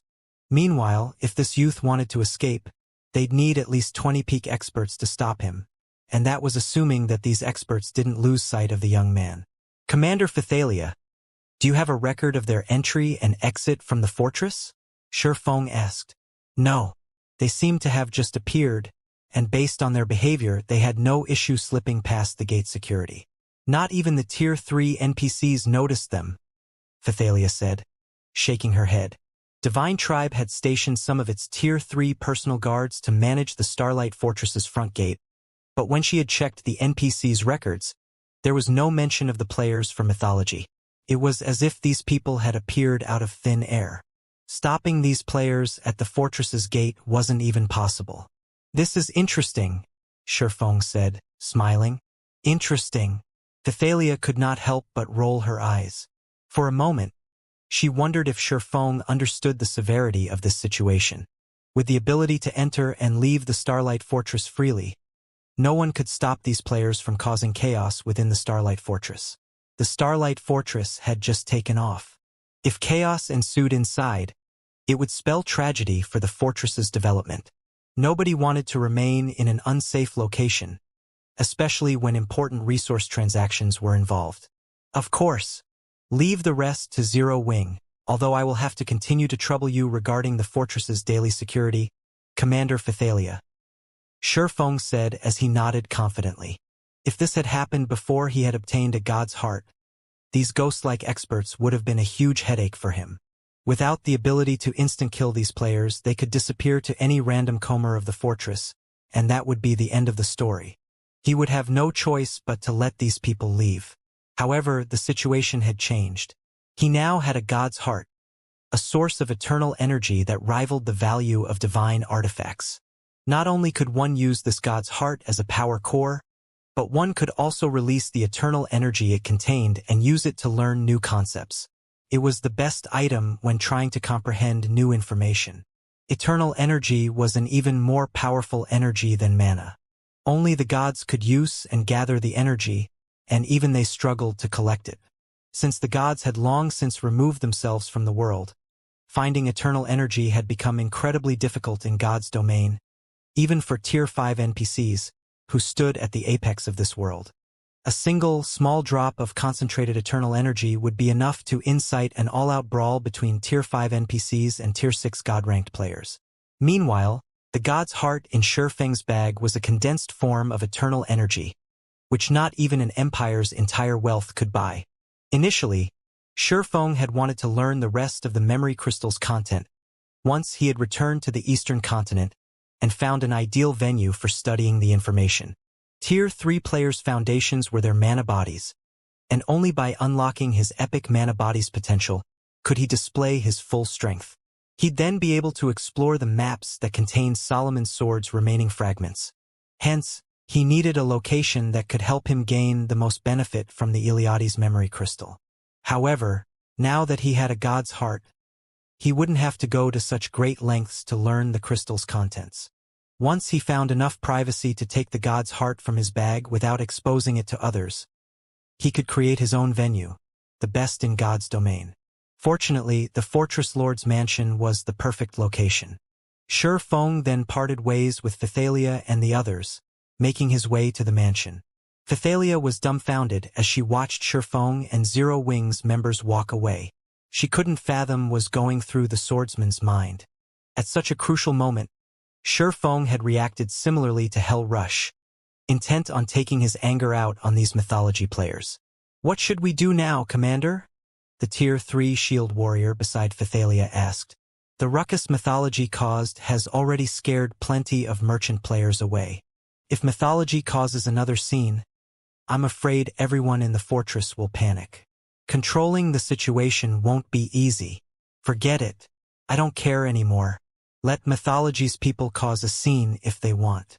Once Zero Wings people realize how severe the situation is, we should be able to curb mythology's experts as long as our 3 guilds work together," Phythalia said as she massaged her forehead.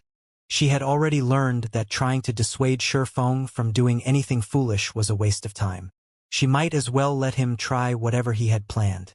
Once he failed, he'd approach Divine Tribe to work on a solution together. "There's no need for such pessimism, Commander Phythalia. Who knows? Guild leader Black Flame might actually be able to show these mythology members who's boss. Zero Wings' strength is the real deal. Even if Zero Wings players can't stop mythology's experts completely, they should be able to give them a run for their money," Hellrush said, attempting to console Phythalia. Hellrush didn't think Zero Wing had enough power to take out this team from mythology by itself either. But with experts like Fire Dance and her comrades, they should be able to give mythology a huge headache for their trouble. Now, it was just a matter of waiting to see who lasted longer. While Phythalia and Hellrush conversed, Shurfeng had reached the Fortress Lord's mansion's core room. He used the Fortress Lord's token to activate the room's defensive magic array before carefully retrieving the crystal that emitted a faint trace of divine might from his bag. As Shurfeng pulled the God's Heart from his bag, faint mana pulsed throughout the dark and quiet core room. It wasn't a lot of mana, but it had enough power that space within the room trembled. When the pulse encountered the room's magic barrier, it, too, began to tremble, almost failing to block the mana. Sure enough, a God's Heart is intensely powerful. I only took it out of my bag, and it nearly felled the room's magic barrier. Shurfeng stared at the magic barrier around the room, astonished. Fortunately, he was within an ancient fortress's core room. This magic barrier was far stronger than ordinary versions. Even mythic monsters would have an extremely hard time trying to destroy it. Had he retrieved the God's Heart in any other location within the Starlight Fortress, the barrier wouldn't have been able to contain the mana pulse. The energy would have escaped and caught the attention of everyone within the fortress. However, this pulse of mana had also substantially increased the mana density in the room. A gentle layer of mist now filled the core room. If players trained here, they'd likely be able to practice bronze combat techniques without rest. They could train to their heart's content. Following which, Shurfeng activated Omniscient Eyes to appraise the God's Heart. Augustus's damaged heart. Inferior divine artifact rank material.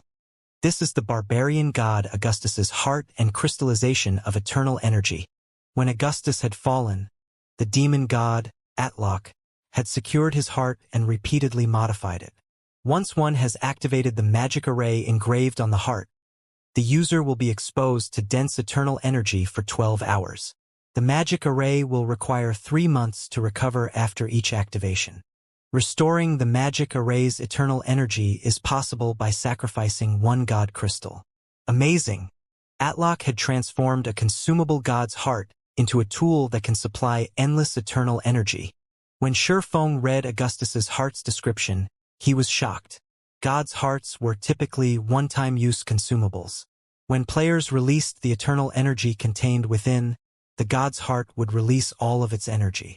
Eventually, the god's heart would run out of eternal energy and fade from existence. Only a few Tier 5 NPCs could control the release of eternal energy from a god's heart, allowing them to use the item multiple times. Even so, they couldn't change the fact that the god's heart would vanish when it ran out of eternal energy. And yet, Atloc had successfully modified Augustus's heart, transforming it into a tool that could offer endless eternal energy. Shifeng had certainly hit the jackpot this time. It was no wonder why Atloc was so determined to kill him, even using a demon god's legacy as bait. Although one could only use the modified Augustus's heart for 12 short hours, it was more than enough time for players. The only major flaw was the 3-month cooldown. Even so, Augustus's heart was unbelievably amazing. Players would encounter countless roadblocks on their road to higher tiers in God's domain, and it wasn't possible to overcome all of these roadblocks at once. Players would have to face them one after another. The Tier 3 mana body and Tier 4 mana control were 2 examples. However, Shifeng could overcome them all with Augustus's heart. Moreover, he could use a god crystal to circumvent the cooldown. He was immensely satisfied with his latest endeavor. If word of Augustus's heart spread, all of God's domain would go into a frenzy, including both players and NPCs. Shifeng took a moment to suppress his excitement and began to activate the magic array within Augustus's heart. He was prepared to accept the Heavenly Blue Saint's mana body legacy. However, Shifeng frowned when he examined the array. This magic array was more complex than any he had encountered before. Manipulating it would be intensely challenging, even now that he had become an intermediate master magician. A basic master magician would have no chance of activating this magic array. Sure enough, the main god system won't just hand players so much power. Shifeng gave the magic array a bitter smile. He had wanted to use the god crystals he had on hand to help Kola and the rest unlock their mana body's full potential once he had done so himself. The sooner they did so, the more they would benefit in the future. However, it seemed that that wouldn't be possible. Activating Augustus's heart's magic array would be absolutely impossible unless one had become an intermediate master magician. His dream of forming an army of powerful experts had just shattered. Becoming a master magician in God's domain was far easier than becoming a master forger, yet very few players were capable of accomplishing the feat.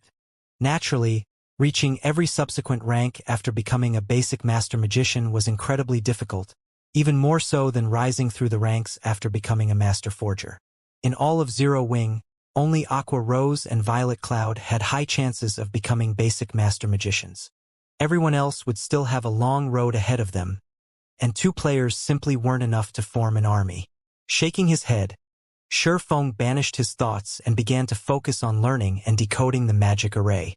10 minutes, 20 minutes, 40 minutes. As he completed the final strand of mana's trajectory, Augustus's heart lit with a colorful glow. Streams of purple mist then flowed from the item and into Shifeng. Suddenly, Shifeng felt incredibly comfortable, and his mind was unprecedentedly clear. The eternal energy proved many times more effective than the densest mana. Wasting no time, Shifeng retrieved the memory crystal Iliade had given him and started to study her legacy on the mana body. The goddess's mana body technique was more complex than her mana technique legacy. Not only did it contain information on mana and the methods to control it, but it also contained concise information on the structure of mana bodies. According to Eliade's research, the higher a mana body's rank was, the more complex it would be. Subsequently, one would need a more complicated mana control method to use their mana body. An epic mana body was on par with a super large-scale magic array consisting of several hundred smaller arrays. There were many ways to control the super large-scale magic array, but only one would give a player full control over the entire array. They'd have to construct a simple magic array that would allow the user to control multiple core arrays. The more core magic arrays this simple array could control, the more power the super large-scale magic array could exhibit. If Shifeng had tried to process all of the information within the memory crystal before he had obtained Augustus's heart, none, even the densest mana, would save him from the headache. Fortunately, the eternal energy around him was amazingly beneficial. Not only did it boost his comprehension and memory, but it also allowed him to try to create the simple magic array that was necessary for controlling the flow of mana within his mana body. For a time, Shifeng radiated stronger and weaker mana at random intervals. At his strongest, he radiated dense enough mana to rival that within Stone Forest City, and at his weakest, he radiated roughly the same density as the mana found in ordinary NPC cities. During the process, Shifeng rapidly unlocked more of his mana body's potential. 40%, 55%, 70%. However, as Shifeng continued to unlock his epic mana body, his progress slowed. By the time the memory crystal's duration ended, Shifeng had only reached 82% of his potential. He was still far from 100%. In the 9 hours since he had activated Augustus's heart, he had only unlocked 91% of his mana body's potential. Just as the 12 hours were almost up, an intense wave of mana exploded from Shifeng's body, forming a mist in the core room. The mist was light, easy to miss if one weren't paying attention, but it was undeniable that Shifeng exuded mana that was so dense it condensed into its liquid form. Finally, success. Shifeng's eyes flew open, flashing with excitement as he observed the mana that automatically flowed throughout his mana body. In God's domain, Tier 3 NPCs were considered powerhouses that could protect NPC cities. However, players only became powerhouses once they had unlocked their mana body's full potential. Only with a fully unlocked mana body could players enter and leave certain locations freely. If they tried to do so without unlocking their mana body, only death would await them. The Star Tomb regional dungeon's entry requirements were actually quite low. Even Tier 3 players that hadn't fully unlocked their mana bodies could explore the area, albeit barely. In comparison, certain unique areas were full of incredibly corrosive energy, and Tier 3 players wouldn't last more than 5 minutes in these areas without unlocking their mana body's full potential. Unlocking their mana bodies was the only way players could protect themselves against the corrosive energy. This was why players were only considered powerhouses once they had fully unlocked their mana bodies. Most importantly, the skills and spells players used would be far stronger once they had unlocked their mana bodies than those who hadn't. So, this is an epic mana body? Astonishment colored Shifeng's features as he sensed the dense mana radiating from his body. He had never dreamed that an epic mana body would be this powerful. Normally, a mana body relied on its own mana to function, but his mana body could attract ambient mana and use it to strengthen and nourish itself. His epic mana body had also coated his body with a thin barrier of mana. The barrier was easy to miss if one weren't paying close attention. It almost felt like a skin-tight suit. It trapped a significant portion of the mana radiating from him, drastically reducing the amount of mana wasted. Not only did this mana barrier improve his recovery, but it also ensured that the mana around him was far denser than normal. The addition of this mana barrier alone doubled or tripled his survivability in the fields, especially in low-mana environments. When he fought in such harsh environments, he wouldn't have to worry about losing a significant portion of his combat power. Shifeng tried to manipulate his mana body, guiding the mana around him into his hands. He instantly felt like a black hole as the ambient mana gathered around him. In the blink of an eye, a faint layer of mana mist formed on the surface of his palms. Shifeng's fist then shot out as he punched the empty air. Pong! Space exploded around his fist as if the punch had created a vacuum. Space around him trembled at the power of the strike, and the core room's magic barrier shuddered. With this power, I can now likely solo a mythic monster of the same level, even without my berserk skills. Shifeng gasped when he saw the results of his punch. He had merely executed a normal punch, and he didn't even have his weapons equipped. The difference between a player's attack power with a weapon and without one in God's domain was massive. With Killing Ray equipped, his prior punches had only been able to break the sound barrier. He had only been able to make space tremble and create spatial tears when he used the secret technique, Lightning Flash. Yet now, without any techniques or weapons, he could exhibit power on par with when he wielded Killing Ray. An epic mana body provided horrific power. In his opinion, although mana bodies massively boosted players' strength, they didn't provide this much power. The benefits of unlocking his mana body thus far could already rival that of a fragmented legendary weapon. Moreover, he had only unlocked 100% of his mana body's potential. If he could push beyond that, his strength would rise to a whole new level. After 100%, every additional percent would provide tremendous power. As far as Shifeng knew, players had only reached 120% of their mana body's potential in the past. It was easy to imagine how frighteningly powerful 120% of an epic mana body's potential would be. Even transcending tears would be possible. Elated, Shifeng started to practice Eliade's mana technique. He had now unlocked 100% of his mana body's potential. Going beyond that would take some time, and it would be as difficult as creating a master magic array for an apprentice magician. Fortunately, unlocking more than 100% of his epic mana body wasn't the only way to transcend tears. He could also rely on the help of a mana technique. He had experienced Eliade's Holy Annihilation personally, and despite suppressing herself to Tier 3, the Heavenly Blue Saint's attack could instant-kill or heavily injure Tier 4 beings.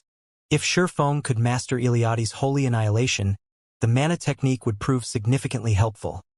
He hadn't been able to learn the technique earlier since he hadn't unlocked his mana body fully yet, but now that he had, he could truly practice the Holy Annihilation. Mana techniques weren't like combat techniques. Combat techniques consumed the user's stamina and concentration, but mana techniques, on the other hand, only consumed concentration. Players generally avoided using combat techniques in harsh environments, trying to conserve their stamina due to the heavy burden the environment placed on them. However, with a few exceptions, these harsh environments did not affect players' concentration consumption. Hence, God's domain's experts that had grasped mana techniques, whether self-taught or learned from the system, had an easier time exploring the world, especially the maps with harsh environments. Now that Shifeng had achieved his goals in visiting the Western continent, he needed to search for Solomon's Sword's remaining fragments to maintain his advantages and pave a smoother path for Aqua Rose and his other comrades as they aimed for Tier 4. If he put the task off, it would only be a matter of time before the various superpowers, with how fast they were developing, would overpower Zero Wing. If he could learn Eliade's mana technique now, not only would he have a much better chance of securing the fragments of Solomon's Sword, but he could also teach the technique to Aqua Rose and the others. As Shifeng tried to mimic the way Eliade had executed the first sword, Light Shadow, the more the Heavenly Blue Saint amazed him. Eliade's mana technique even seemed slightly stronger than the mana techniques the demon god, Atlok, had used.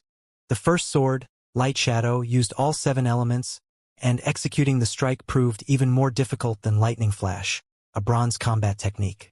Shifeng needed to channel and gather his mana for several seconds before he could attempt to execute Light Shadow. Atlok had also needed some preparation time before executing his mana technique. The demon god had spent several seconds preparing the black hole, the last attack he had used against Shifeng.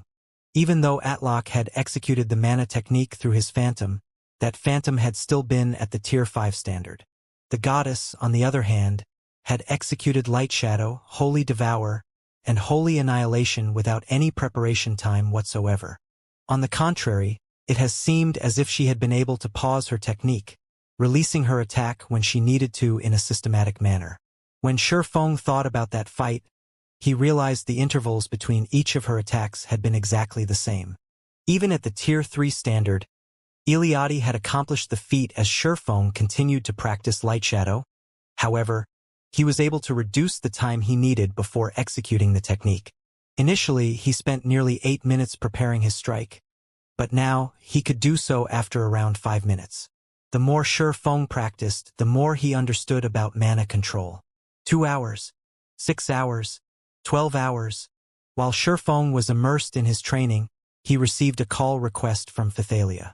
Guild leader Black Flame, Mythology's people are back. They are all gathered in the Starlight Bar, and I think they've found a way to deal with your divine dragon. More of them have arrived as well. Now, there are more than 30 players in their group. Phythalia reported with a somber expression. Dealing with the dozen-plus experts had already been a struggle, but now more than double had shown up in the Starlight Fortress. Even if Zero Wing, Divine Tribe, and Hell Legion gathered all of their peak experts in the fortress, suppressing these mythology players would still prove difficult. They've returned so soon, Feng muttered in surprise. However, when he glanced at the time, he realized that he had been training for over half a day. It had felt like time had passed even more quickly than when he had worked to unlock his mana body. He then sheathed his swords and grinned. All right, I'll be right there. With that, Feng disconnected the call and left the core room. Starlight Fortress, Starlight Bar. The Starlight Bar was usually the most popular bar in the Starlight Fortress, but right now the bar, which was half the size of a football field, was silent as everyone stared at the group of players in black, drinking quietly in the middle of the establishment. No one even dared to breathe too loudly. The rest of the crowd wasn't simply reacting in such a way because the black-clad players had appeared like a group of magicians. Rather, their reactions were due to the fact that every one of those players wore Mythology's guild emblem. So, they're the rumored experts from Mythology? Amazing. I see them, yet I can't sense their presence. How did they do it? It seems that even Mythology can't help but get involved now that the demon god's shrine had appeared. Once everyone had gotten over their shock at seeing these players, they quietly chatted amongst themselves. Some players were afraid, while others were excited. Mythology was one of the 5 great super guilds in the virtual gaming world. Every player on the Western continent was familiar with its reputation. News of Mythology's black-clad players causing chaos had already spread throughout the fortress. Not only had these players avoided the Divine Dragon's wrath, but they had also managed to slay quite a few of Divine Tribe's experts. Even Phythalia, the commander of one of Divine Tribe's trump card legions, had lost her life in battle. In response, Divine Tribe had dispatched even more experts to patrol the Starlight Fortress's streets. It had even sent plenty of Tier 3 personal guards to join the patrols. However, not only had Mythology's experts snuck into the city again, but more of them had come as well. Now they even congregated in the Starlight Bar, the fortress's most popular bar, drinking like normal customers. They treated the Starlight Fortress like they would their own hometown. Mythology is amazing, boss. They're completely disregarding the fortress's divine dragon. It seems the Starlight Fortress will soon have a new owner. The ruthless man from the Storm Heart Adventurer team admired as he watched the black-clad players from Mythology. When he had encountered the Starlight Fortress's divine dragon, he had only felt fear. Players had no chance against it in his opinion. Yet these black-clad players acted as if the divine dragon didn't even exist, coming and going from the fortress as they wished. Mythology's foundations were simply frightening. Mythology certainly is stronger than the other superpowers. Aside from those players' ability to conceal their presence, their combat standards are impressive. They're all bona fide peak experts. Several of them are even stronger than I am. I don't even know how I would fight that silver-haired youth leading the group.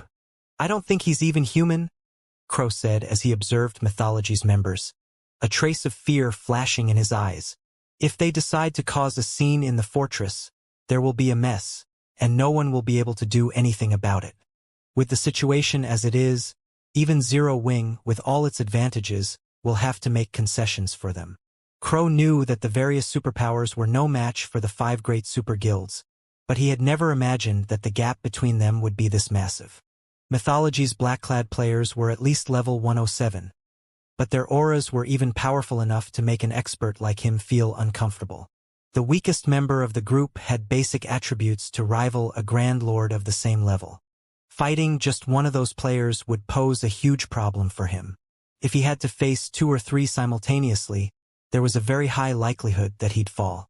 To make matters worse, there were over 30 of these experts in the bar, and all of them could completely conceal their auras. This was just a nightmare. There was also the silver-haired leader to worry about. Although Crow could not sense the youth's aura, his instincts told him that if he came within 30 yards of the young man, his life would be forfeit. While the bar's patrons quietly watched Mythology's experts, the group in question acted as if none of the surrounding players existed at all, chatting with each other and utterly carefree. Commander, the higher-ups are being really stubborn. They still want us to negotiate with Zero Wing as a show of respect for Netherworld Empire. Why should we have to show anyone any respect? We should just capture the Starlight Fortress. With the fortress, Mythology can claim the Demon God's legacy once the Demon God's shrine activates. A tall, slim woman carrying a war hammer and sturdy shield grumbled. As far as she was concerned, Netherworld Empire had only partnered with Zero Wing because it wasn't strong enough to take the fortress for itself. But Mythology was a different story. Capturing the Starlight Fortress wouldn't be difficult for her team, especially now that they had grown stronger. Not even taking out Netherworld Empire's Hell Legion would be an issue, let alone capturing the Starlight Fortress. They had no reason to fear the guild. I concur. We'd be better off giving Zero Wing a beating and taking the Fortress Lord's mansion. We shouldn't need to go to the trouble of targeting Divine Tribe to get at the Eastern Guild. If we don't teach him a lesson, Black Flame will think the West is just like the Eastern continent. A young assassin carrying 2 short swords added, nodding in agreement. Mythology's power was limited on the Eastern continent, and thus what it could accomplish there was limited, but in the West, squashing Zero Wing would be child's play. Not even the Divine Dragon's protection could save Zero Wing's players. Mythology's foundations on the Western continent were just that far beyond what Zero Wing could imagine. Don't get careless. Netherworld Empire has its reasons for working with Zero Wing.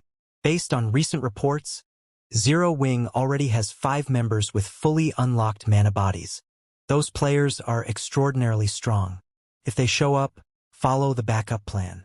Activate your battle arrays and face them in 4-man cells. The rest of you will continue as we initially planned. If the Divine Dragon approaches, retreat immediately, the silver-haired team leader ordered, watching his impatient team members. Rest assured, Commander. Aside from the dragon, these players are nothing. I don't know how those Zero Wing players unlocked their mana body's full potential so quickly, but so what? The assassin youth loudly and fearlessly proclaimed. If Zero Wing's members really do show up, I'll make sure none of them leave alive. The rest of Mythology's team nodded. Fully unlocking one's mana body might substantially increase one's combat power, but their advanced battle array was no trivial matter. As long as they activated their battle arrays, they could combine the strength of 4 players. The player that received all this power would be even strong enough to take down a mythic monster of the same level, much less Tier 3 players. If Zero Wing's members dared to show their faces, their team could slap them down with ease. Is that so? I'd like to test your claim, then. Suddenly, everyone in the bar heard a deep voice, and the speaker immediately caused an uproar. Every player in the Starlight Bar spun toward the speaker, assuming whoever had been so bold must be crazy. This player had just directly challenged Mythology's experts. They must be suicidal. 2 people, a man and a woman, walked into the bar. The woman was the beautiful, elegant Phythalia, while the man felt as dark as night. As Sherfong and Phythalia entered the Starlight Bar, interrupting the black-clad Mythology members' conversation, an uproar broke out among the spectating patrons. Crap! Isn't that Beauty Phythalia, the commander of one of Divine Tribe's trump card legions? It seems they're going to start another fight. A fight? This'll be a war. I hadn't thought I'd get lucky enough to watch this unfold personally. Many of these players were experts with vast information networks. They were, more or less, aware of the struggle between the various superpowers over the Starlight Fortress. Now that Mythology had taken the initiative to pick a fight with the Starlight Fortress, a war between the various superpowers was unavoidable. Although none of them had expected it to begin so soon. Clashes between experts, particularly those from the various superpowers, were extremely rare learning opportunities in God's domain, especially for the players that got to watch the fights personally. They'd be able to learn far more than from watching a recording of the battle. This was precisely the reason that the various powers constantly tried to gain entry tickets to the various superpowers' Dark Arena. Unfortunately, without adequate connections, normal players didn't even qualify to enter the Dark Arena. However, compared to the battle unfolding right before their eyes, the Dark Arena's battles were nothing.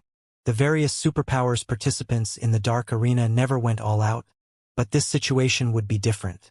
To secure the right to rule the Starlight Fortress, all parties involved would fight with everything they had. While the bar's spectating patrons became excited, Mythology's members turned to give Feng cold looks. Every one of them was restless, eager to get the fight started. Sensing these black-clad players' hostility, Phythalia felt a headache brew. She had tried to convince Feng to gather some manpower before confronting Mythology's members. But Feng had headed for the Starlight Bar the moment he had heard about their arrival. Feng was the only player that had a claim over the Fortress Lord's mansion. If anything happened to him, defending their hold on the fortress would become far more difficult. The various superpowers had already stationed plenty of experts in the Starlight Fortress. If the fortress suddenly lost its owner, they'd cause a huge commotion. Not even Divine Tribe's forces would be able to stop them. In the end, she had no choice but to follow Feng to the Starlight Bar, contacting the players under her command to meet them there on the way. Feng, however, had done the unexpected again and picked a fight with Mythology before the backup she had called could get there. They were currently facing over 30 peak experts, and these weren't any ordinary peak experts.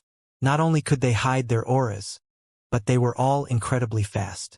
If these peak experts decided to attack as one, the consequences would be dire. "You're quite daring, you bastard," the short sword-wielding assassin youth said, sneering at Feng. "Show me whether or not you have the strength to support that courage." Just before the assassin could step forward, however, the silver-haired youth beside him extended a hand, blocking his path. "Commander?" the assassin asked, confused about why his leader had stopped him. But the silver-haired player hadn't offered an explanation. Rather, he smiled at Feng. "So, your guild leader Black Flame," the silver-haired youth said, smiling. "Allow me to introduce myself. I am Silver Ghost, the first vice-commander of Mythology's #1 trump card Legion. Is he the player that foiled vice-guild leader Cold Shadow's plan? It's no wonder why he spoke so boldly earlier. He's really brave. He actually came here without any backup. Does he intend to offer a compromise?" After Silver Ghost's introduction, realization dawned on the rest of Mythology's members. Their goal was to seek out Feng and negotiate. "Since Commander Phythalia has come with you, I'm sure she told you about my offer. What do you think about it, Guild Leader Black Flame?" Silver Ghost patiently asked, glancing at Phythalia before returning his gaze to Feng. Silver Ghost had fought Phythalia personally, so he knew that she was a monster-level expert. She also had a party of peak expert bodyguards. Normally, she and her bodyguards shouldn't have any issue defeating a 100-man team of Tier 3 experts. Unfortunately, his team wasn't here for Phythalia. Even with her strength, she had no chance against 3 or 4 of his subordinates. She'd be doomed if over a dozen of his teammates attacked at once. The only real threat in the Starlight Fortress was Netherworld Empire's Hell Legion. Not only did the Hell Legion consist of 300 Tier 3 experts, but they were all extraordinarily strong as well. However, if his team intended to cause chaos in this fortress, not even the Hell Legion was powerful enough to stop them. "I have no reason to consider it. Since Zero Wing is strong enough to capture the Starlight Fortress, it's strong enough to hold it. If you want to fight, bring it on," Feng calmly stated, eyeing Silver Ghost. "How unfortunate."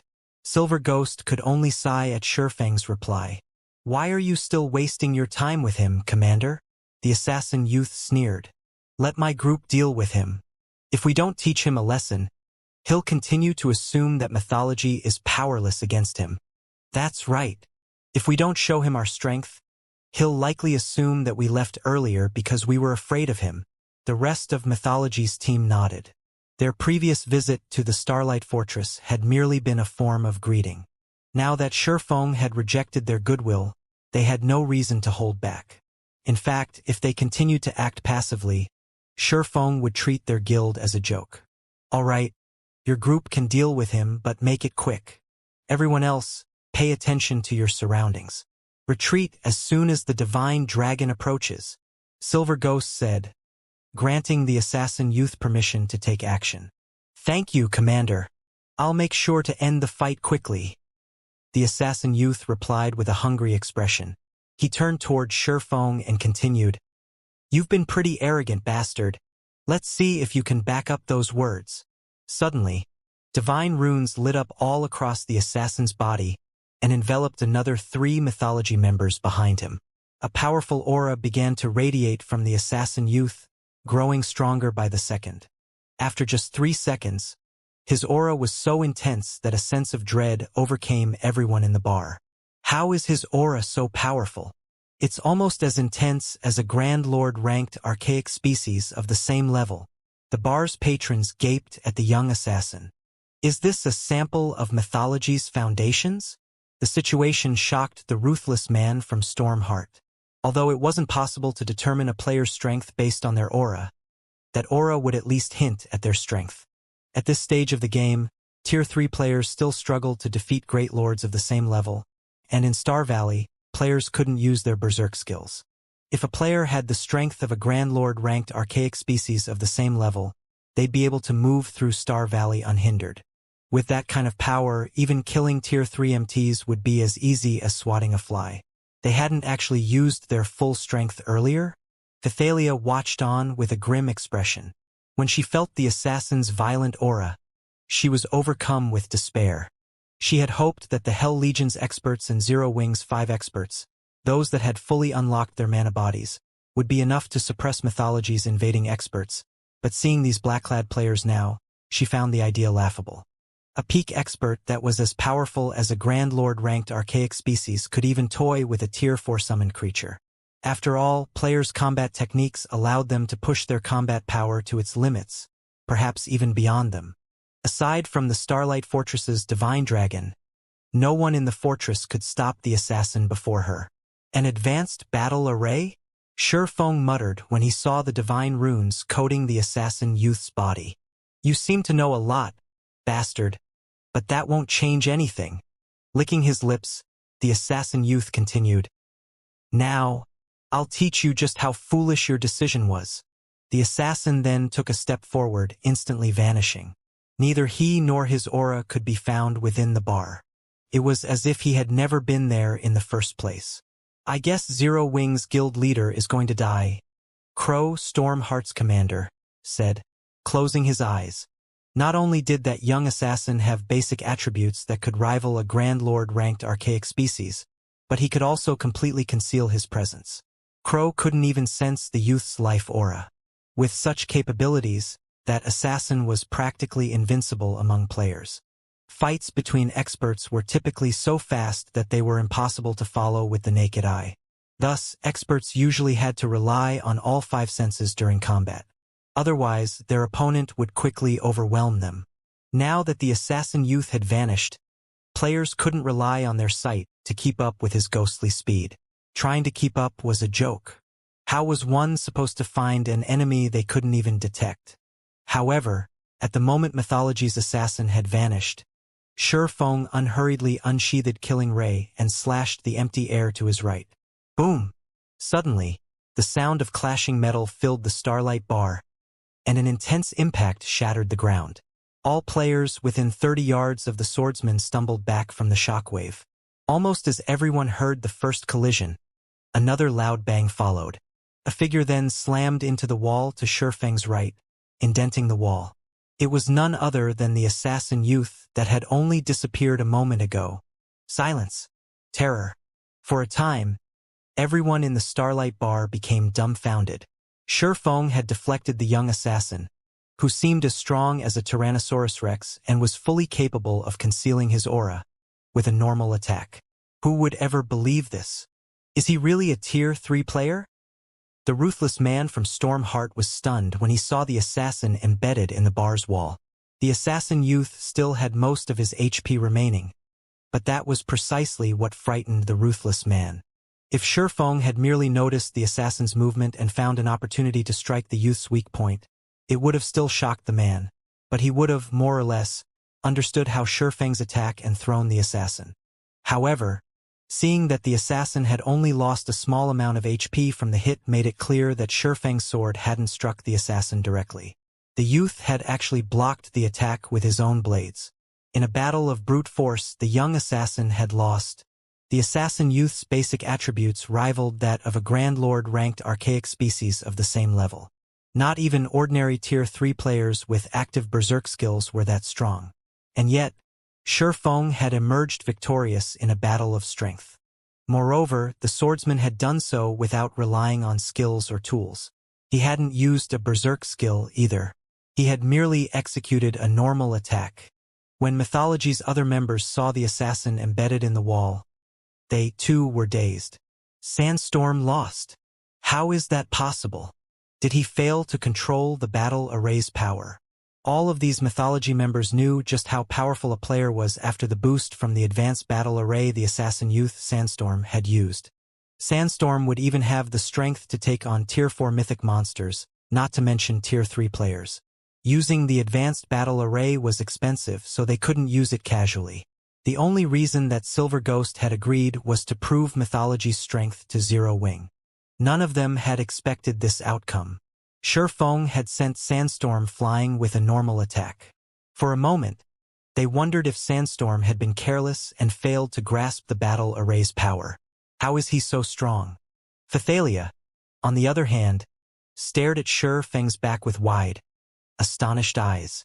Although she had heard McCaffrey and the others claim that Shifeng was a monster-level expert, she had assumed that was only the case against ordinary Tier 3 players. However, she had just watched him throw one of Mythology's experts, whose strength had been enhanced by an advanced battle array, with one normal strike. Just what was going on? While everyone wrestled with their shock over the situation, Silver Ghost turned to Shifeng, guessing, "So, you've unlocked your mana body's full potential already." In his opinion, Shifeng's strength was secondary. What was more impressive was the fact that the swordsman had kept track of Sandstorm's movements. No ordinary Tier 3 player should be able to sense Sandstorm's aura, and with the assassin's speed, keeping track of him visually should be impossible. The only explanation Silver Ghost could think of was that Shifeng had fully unlocked his mana body and relied on his mana body's incredible mana to create a mana field around himself. Shifeng had then relied on the mana field to locate Sandstorm. They could conceal their auras thoroughly, but their physical existence remained. Their ability didn't hide them from mana, which was how Shifeng could rely on his mana field to locate the assassin. Silver Ghost's statement caused an uproar within the Starlight Bar. What? He's already unlocked his mana body's full potential. I haven't even heard of a single expert among the various superpowers to accomplish that feat. Have you? Any player capable of visiting the Starlight Fortress was an expert, and many of them had already reached Tier 3. Naturally, the topic of Tier 3 mana bodies had long since become a hot topic among players like them. It had already become common knowledge that players wouldn't be able to exhibit the full power of a Tier 3 class after completing their Tier 3 promotion quests.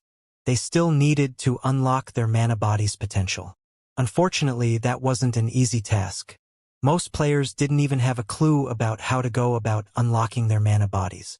All they could do was work to improve their mana control. And yet, while players were still trying to figure out how to start unlocking their mana bodies, they learned that Shifeng had already completed the task. Why wouldn't they be surprised? It's no wonder why he dared to provoke Mythology. Realization dawned on Crow when he heard Silver Ghost's statement. He had wondered why Shifeng was confident enough to make an enemy of Mythology. These Mythology experts were incredibly powerful, and after they activated their battle array, they'd become monsters that current players stood no chance against. Only the Starlight Fortress's Divine Dragon could suppress them. However, even after he realized what Shifeng had accomplished, Silver Ghost didn't panic. He actually smiled. The combat power boost from a fully unlocked mana body is certainly amazing. I hadn't considered that Sandstorm wouldn't be a match for you, even after activating his advanced battle array, Silver Ghost told Shifeng. However, I wonder how you'll fare against 8 experts on Sandstorm's level? As Silver Ghost finished speaking, the mythology members behind him promptly activated their battle arrays as well. In total, these players activated 7 more battle arrays, and the combined aura of the array's beneficiaries was so powerful that none of the Tier 2 players in the bar could move. As for the Tier 3 players, their legs began to tremble with fear. Meanwhile, Sandstorm pulled himself from the hole in the wall and sneered at Shifeng. "Punk, I'll admit that you're strong, but you're not strong enough to kill us. We can easily brush off your attack's damage with our enhanced recovery. This battle array even triples our stamina and concentration recovery rates. How long do you think you can last against us?" Sandstorm growled contemptuously. The advanced battle array didn't just increase his basic attributes. It also boosted his maximum HP and defense.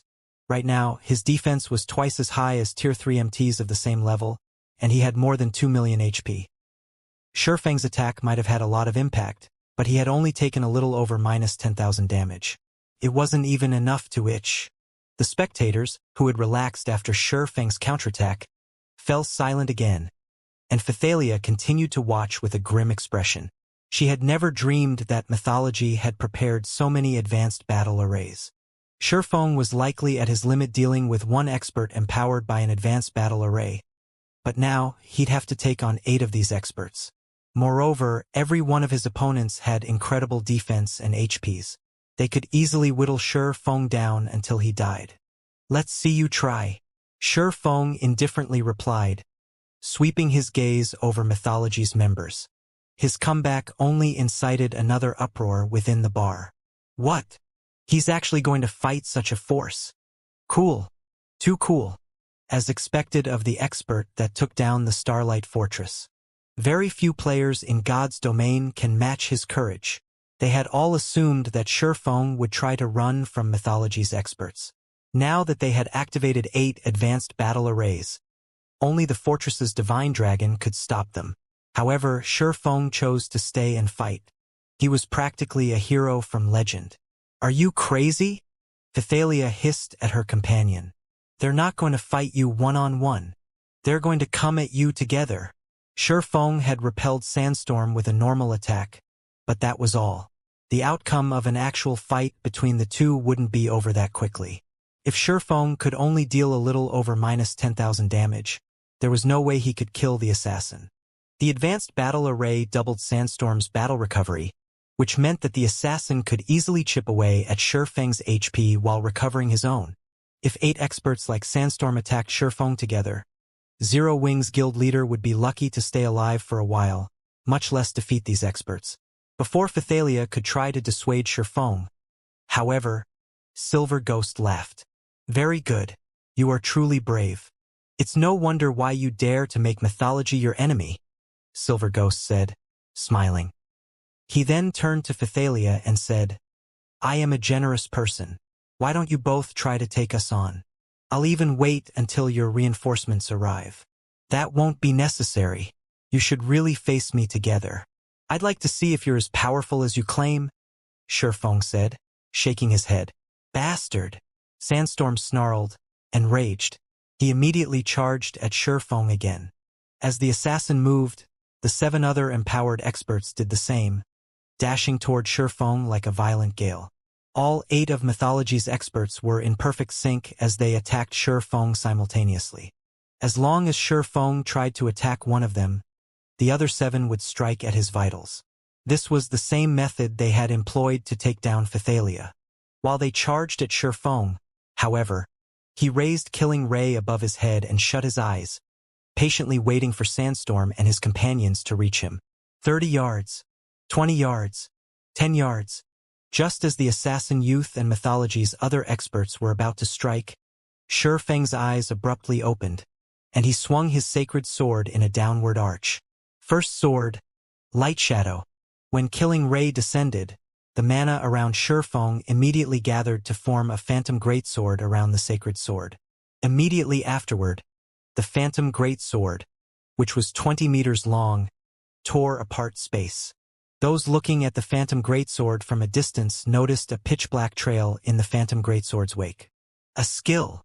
When Sandstorm and the others saw the Phantom Greatsword ripping even space itself, they were sure that the Greatsword's power was at the Tier 4 standard. They instinctively thought to dodge the attack. After all, although they possessed basic attributes rivaling Grand Lord-ranked archaic species of the same level, they were still a far cry from the Tier 4 mythic standard. However, Shifeng's attack had appeared too suddenly and was too fast. Moreover, the attack had a very large AoE. Evading it was simply impossible. They had no choice but to receive it directly. "Block it together," Sandstorm shouted. Following which, under Sandstorm's lead, all 8 experts from Mythology executed Tier 3 skills simultaneously. Triple Shadow, Spatial Severance, Thunder's Wrath. All 8 melee players used their strongest offensive skills without hesitation, every one of which was executed at a completion rate of 90% or better. For a time, over a dozen attacks could be seen striking the descending greatsword. Boom! The instant the attacks of both sides collided, a powerful storm blew, sending all Tier 2 players within a 50-yard radius stumbling back. A small crater even formed on the ground directly beneath the point of impact. As the dust settled, a gash that was over 20 meters long and 2 meters deep appeared in the middle of the bar. As for Sandstorm and the others, although they were not bashed into the floor, they were still forced to retreat 5 or 6 steps before they managed to stabilize their footing, each step they took shattering the tiles beneath them. The force from the impact also left their hands trembling violently, and every one of them lost over 100,000 HP. For a time, shock and confusion reigned in the entire bar. Previously, everyone had already found it unbelievable that Shifeng had sent Sandstorm flying with a normal attack. Now, he had actually overwhelmed Sandstorm and 7 other experts of similar strength with a single move. Shifeng's combat power was simply heaven-defying. Skills executed with a fully unlocked mana body are actually so powerful? Crow's eyes brimmed with shock when he saw that Shifeng remained standing at his original location despite clashing with 8 of Mythology's empowered experts. Although everyone had gained a general understanding of the mana body after reaching Tier 3 and knew that the mana body could provide a player with a huge boost in combat power, he had never imagined that the boost would be this amazing. At this moment, aside from Crow, many other Tier 3 players also grew excited upon seeing this scene. Now, their desire and eagerness to fully unlock their mana bodies waxed even higher. After all, Shifeng had just proven to them that it was possible for a Tier 3 player to exhibit power at the Tier 4 standard. This meant that they could clash against mythic monsters of the same level.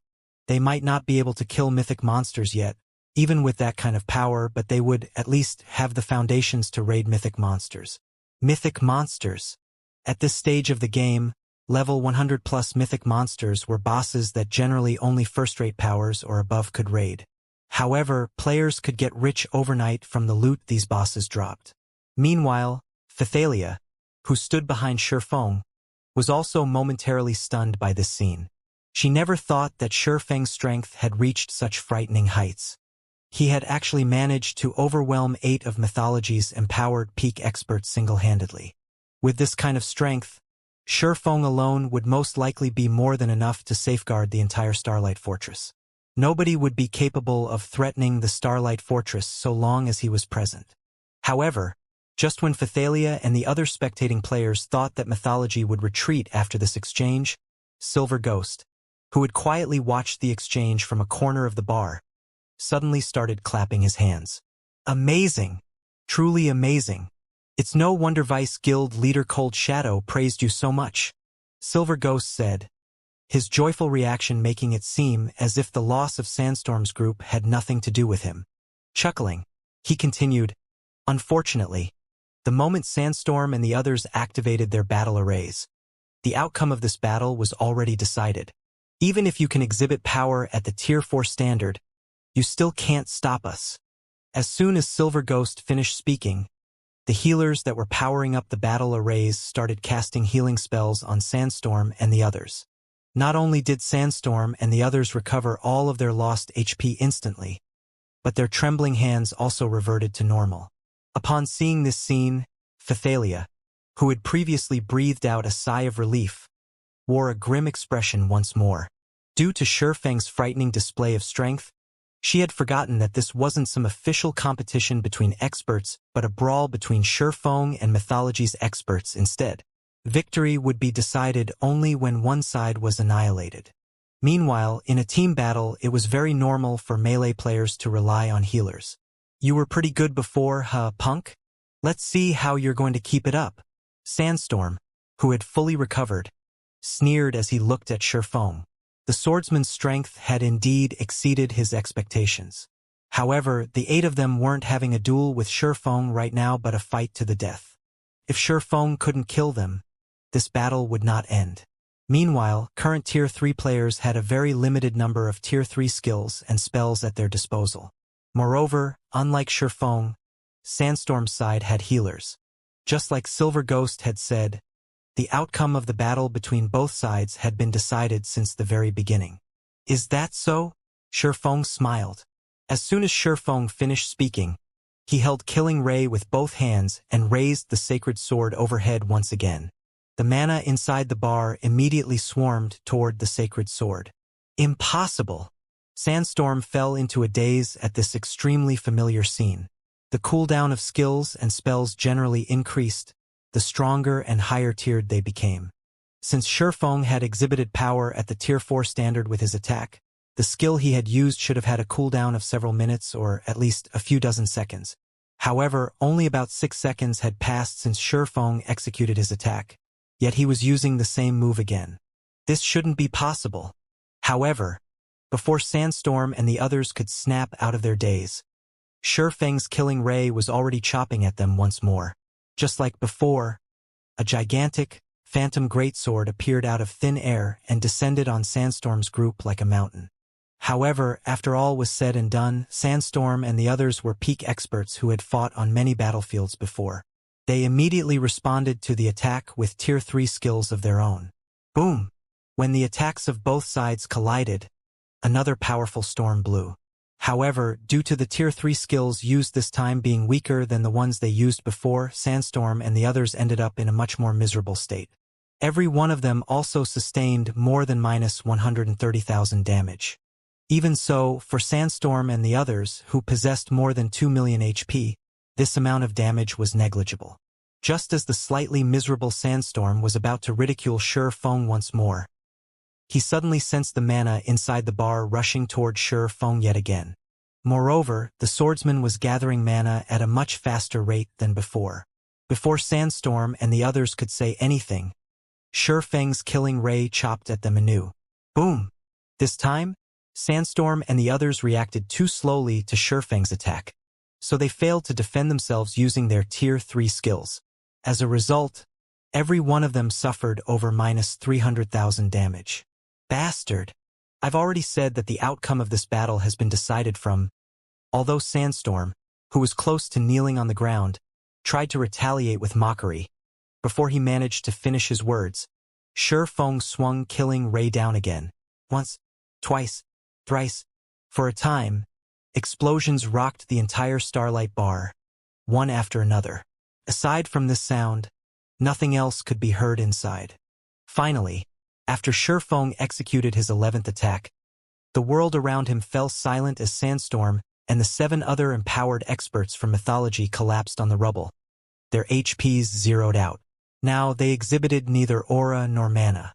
As the bodies of mythology's 8 empowered experts started disintegrating into particles of light, time inside the Starlight Bar seemed to freeze as everyone stared at Shifeng's figure in stunned silence. Only much later did everyone snap out of their daze. So strong. So, this is the true power of a fully unlocked mana body? When everyone looked at the gash before Shifeng, which was 4 meters deep and extended over 30 meters, they no longer had any words to describe their current feelings of shock and admiration. Although every one of mythology's empowered experts was ridiculously strong and more than capable of annihilating all the spectating players inside the bar, in front of Shifeng, mythology's 8 empowered experts were as frail as little children. They didn't even manage to put up any resistance whatsoever before getting annihilated. The strength Shifeng displayed thoroughly shattered everyone's understanding of the strength of Tier 3 classes. At the same time, all of the independent experts present gained newfound hope. Originally, in a fight between Tier 3 players, the outcome would generally be determined by the number of Tier 3 players each side possessed. An individual Tier 3 player couldn't change the outcome of a team battle involving Tier 3 players. Hence, everyone believed that if Tier 3 independent players wished to avoid getting suppressed, they had no choice but to join a superpower. However, Shi Feng had thoroughly shattered this belief. In front of him, feared and revered Tier 3 players were nothing. Even a group of Tier 3 experts would fall to him in just a few moves. Shi Feng had proven that, even if one was alone, one could still play the role of an army. Just like the heroes of legends, he had the strength to change the fate of an entire kingdom or even an empire. Meanwhile, so long as they fully unlocked their own mana bodies, they, too, could replicate Shi Feng's feats. Commander, with that kind of combat power, don't you think that Black Flame is stronger than the 5 great super guild's true monsters? The ruthless man from Storm Heart asked Crow, his eyes filled with reverence as he gazed at Shi Feng.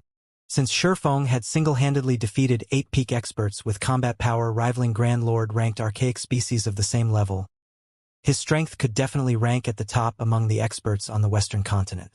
The feat he accomplished today would start a new chapter of development in God's domain and maybe even the virtual gaming world. Throughout the long history of the virtual gaming world, the various superpowers had constantly oppressed the experts belonging to non-superpowers. There was no way to reverse the situation.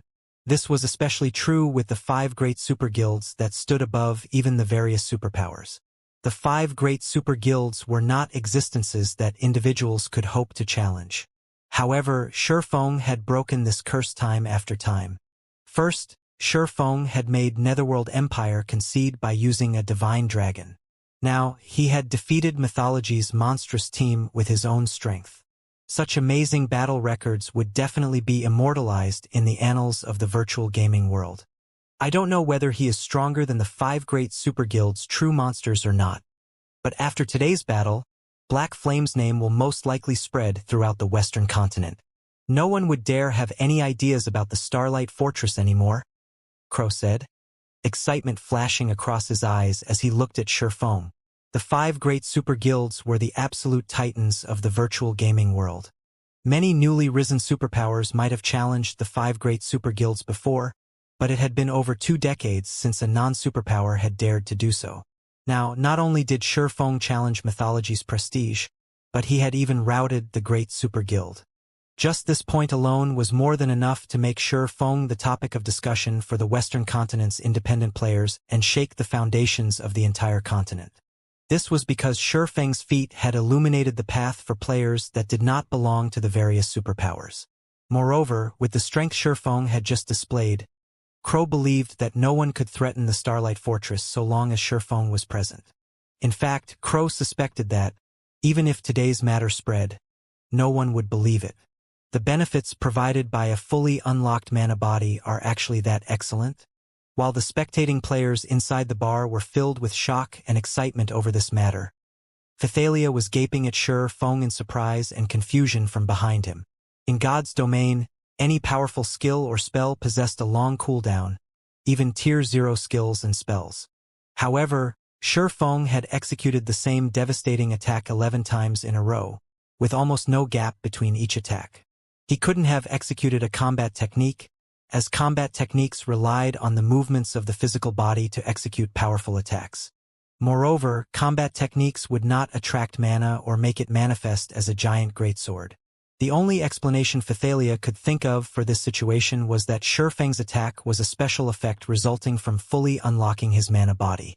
If that was the case, then what Divine Tribe needed to do from now on wasn't to devote its efforts to raiding super large-scale team dungeons or increasing the number of Tier 3 experts it had, but figuring out how to unlock the mana body of players. Otherwise, just one expert with a fully unlocked mana body could dictate the direction of a guild war. In fact, just the presence of one such expert might make raiding current super large-scale team dungeons possible. Meanwhile, the mythology members still inside the bar were momentarily dumbfounded by this situation.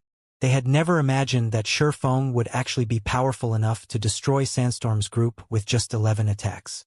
Sandstorm and the others each boasted more than twice the defense of ordinary Tier 3 MTs. Their HPs also exceeded 2 million.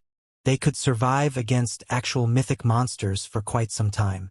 However, Shifeng had taken no more than 8 seconds to finish them off. He defeated Sandstorm's group so quickly that the rear-line healers couldn't save them. Vice Commander, 8 of our advanced battle arrays have already shattered. We only have 1 remaining. Should we continue fighting? A Tier 3 Ranger asked Silver Ghost. The advanced battle arrays they prepared were no ordinary items. Not only did producing these battle arrays require a lot of precious materials, but using them was also remarkably expensive. This time, the guild had decided to supply their team with 9 sets of advanced battle arrays only to ensure that they secured the Starlight Fortress and gained the initiative when the Demon God's Shrine activated. Meanwhile, they had used 8 sets right off the bat, leaving only 1 set for Silver Ghost's use. Every mythology member present knew full well how strong Silver Ghost was. In the entire Trump Card Legion, aside from the commander, nobody else was a match for Silver Ghost. In fact, even Trembling Hand, the ex-first vice commander of the Legion, lasted only 20 moves against Silver Ghost. Everyone else couldn't even last 10 moves. Silver Ghost's presence was also the reason for their confidence in the success of the operation this time. However, the combat power Shifeng displayed was simply too frightening. They could not help having doubts. Just as Silver Ghost was about to reply, a deafening roar that shook everyone down to their very souls suddenly sounded from somewhere far away from the Starlight Bar. It's come already? What a pity. Save the battle array for now. We're retreating, Silver Ghost said, sighing as he glanced at the shattered roof of the bar. He then turned to Shifeng and said, Mythology will give up on the Starlight Fortress this time. However, we will meet again. Guild Leader Black Flame. As soon as Silver Ghost finished speaking, a spatial tier opened up before him. Even though the Divine Dragon had already used spatial imprisonment on the space around the Starlight Bar, it actually failed to stop the spatial tear from forming. When this spatial tier appeared, Mythology's members promptly hurried into it and disappeared from the Starlight Bar. Meanwhile, shortly after Silver Ghost left, a large group of Tier 3 experts suddenly turned up around the Starlight Bar. These Tier 3 experts numbered more than 400, and their appearance made the players inside the bar nervous. It seems we came a little too late, Hellrush said, cursing silently when he saw that no Mythology member remained inside the miserable Starlight Bar. To be certain of dealing with Mythology's 30-plus experts, he had gone to great lengths to gather more Tier 3 experts from Netherworld Empire. However, he never thought that he would still arrive a step too late. You did arrive a little late. The battle just ended, and Mythology's experts have left already, Phythalia said, nodding. However, I believe they won't come to harass the Starlight Fortress anymore. At least not in the near future. They won't come back soon? Hellrush was a little confused by Phythalia's words. From what he understood of mythology, the guild definitely wouldn't rest until it achieved its goals. You can see what happened yourselves. Phythalia did not wish to dwell on the matter. Instead, she sent Hellrush and the others the battle video she recorded. This was because even she herself couldn't understand many aspects of this battle. It would be much better for Hellrush and the others to watch it themselves. In the video, Shifeng could first be seen sending Sandstorm flying with a normal attack. Then, he could be seen thoroughly overwhelming Mythology's 8 empowered peak experts. Throughout the whole exchange, he looked like a god, an existence that players could not resist.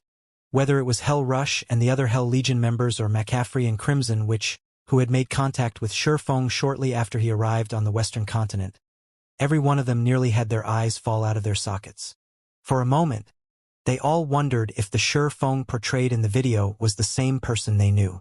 It had only been a while since they last met Shifeng, yet not only did Shifeng manage to fully unlock his mana body during this period, but he had even gained enough strength to defeat 8 peak experts possessing the strength of Grand Lord ranked archaic species all by himself.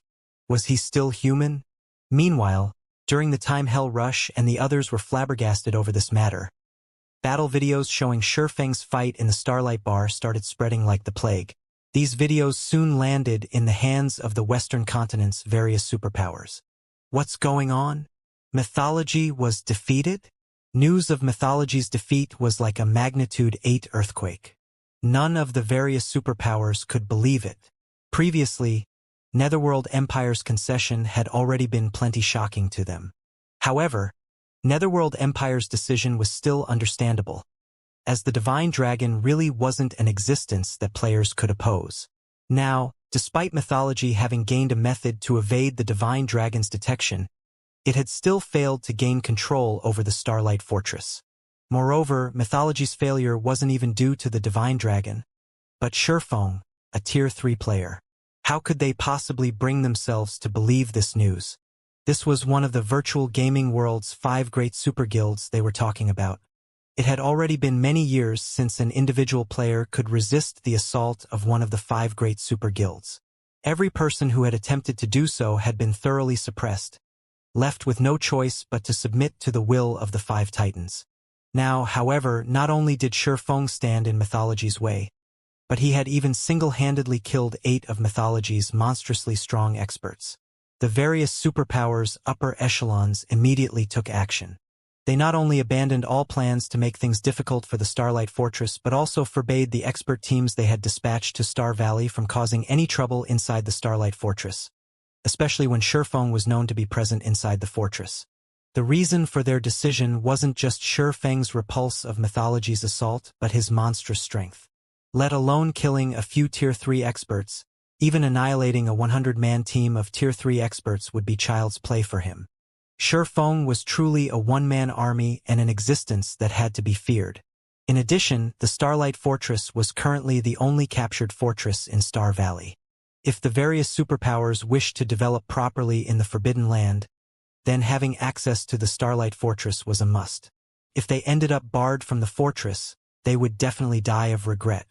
As for taking direct action to capture the fortress, that was utterly impossible. After all, if even Mythology was helpless against the Starlight Fortress, what could they possibly do?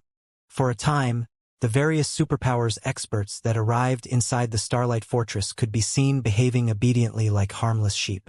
Meanwhile, inside the Starlight Fortress's Fortress Lord's mansion, Shurfeng was currently swamped with work. Due to Mythology's defeat and the various superpowers becoming meek, the number of players willing to visit the Starlight Fortress had skyrocketed. These new visitors included many merchant players. Some trading firms had even sought to partner with Zero Wing and offered to rent the Starlight Fortress's shops at a high price. The entire Starlight Fortress became very crowded. Guild Leader, according to our latest statistics, the Starlight Fortress's player population is nearing 500,000 already. Rough estimates put us at a daily net profit of over 250,000 magic crystals. Aqua Rose reported, her eyes practically glowing as she looked at the latest statistics report in her hands. At this rate, it will only take us a few more days before we can repair the large battlefield inside the Fortress Lord's mansion. Then, our people will be able to use it for all sorts of combat training and greatly improve their control over mana. Although the Starlight Fortress was an ancient fortress, it couldn't be expanded. In other words, it was impossible to raise the population limit of the fortress. However, it was still possible to conduct repairs on the fortress's basic facilities and increase the fortress's abilities. Among the various facilities available inside the Starlight Fortress, the one that was most useful to players was the large battlefield. Unfortunately, it cost 1.5 million magic crystals to repair it. Originally, it should have been impossible for Zero Wing to repair the large battlefield in the near future. However, now that the Starlight Fortress had such a large player population, the amount of time it would take to gather funds for repairs should be significantly shorter. The large battlefield was something like a special dungeon on the first underground floor of the Fortress Lord's mansion. Inside this large battlefield, players could fight against all kinds of simulated monsters in the Starlight Fortress's ancient environment. By training inside the large battlefield, players could make tremendous progress in improving their mana control. After all, fighting in a life-or-death battle was many times more efficient than sparring with other players in a combat room. So long as this large battlefield was repaired, Zero Wing could continuously transfer its core experts over from the Eastern continent to undergo training here, allowing them to unlock their mana bodies several times faster than experts of the various superpowers. The population has increased to such an extent already. Feng was a little surprised by Aqua Rose's report. Although he had long since known that his battle with mythology and the activation of the demon god's shrine would trigger a period of rapid development for the foreseeable future, he never thought that the fortress would develop this quickly. It's a pity that the Starlight Fortress is only a small fortress. Otherwise, we would earn many more magic crystals. Aqua Rose said with some disappointment. Magic crystals were becoming increasingly important to current players. This held true even on the Eastern continent. The reason for this was the demand for magic crystals for the production of high-level weapons and equipment. Now, despite Zero Wing having gained an opportunity to earn a large amount of magic crystals, this opportunity was restricted due to the Starlight Fortress's limitations. A small fortress is already more than enough for us. After all, our foundations on the Western continent are too shallow. Even if a medium, or even large, fortress were presented to us, we wouldn't be able to manage it, Feng said when he saw the disappointed look on Aqua Rose's face. I understand this as well. The limitation of sending only 10 players to the Western continent per week is really restricting. It would be great if we could increase that number slightly, Aqua Rose said. She had experienced the Western continent's benefits already. The development of mana control here was especially excellent compared to the Eastern continent. If possible, she really wished she could transfer all of Zero Wing's main force members over. With the help of the Starlight Fortress, Zero Wing wouldn't have to worry about its Tier 3 members lacking strength. Let's not rush the matter of sending more people over for now. Since we can activate the large battlefield soon, have Yen Tianqing's side make the necessary preparations to start an Adventurers Alliance branch here. Members of the Alliance can accumulate points by completing Alliance-issued quests. Afterward, they can use these points to exchange for time inside the large battlefield or other items. In fact, if their rank in the Alliance is sufficiently high, they can even exchange their points for a private house inside the Starlight Fortress, Feng said. It would take too long for Zero Wing to send an adequate number of members over to the Western continent. Moreover, as players continuously leveled up, more Tier 3 players would fully unlock their mana bodies. Feng might be able to defend the Starlight Fortress all by himself now, but he couldn't do so forever. After all, he had plenty of other matters to attend to. He couldn't stay cooped up in a single location for long. If he wanted the Starlight Fortress to experience long-term stability or Zero Wing's development on the Western continent to accelerate, he needed sufficient manpower and resources. Previously, he had still been troubled as to how to go about doing so.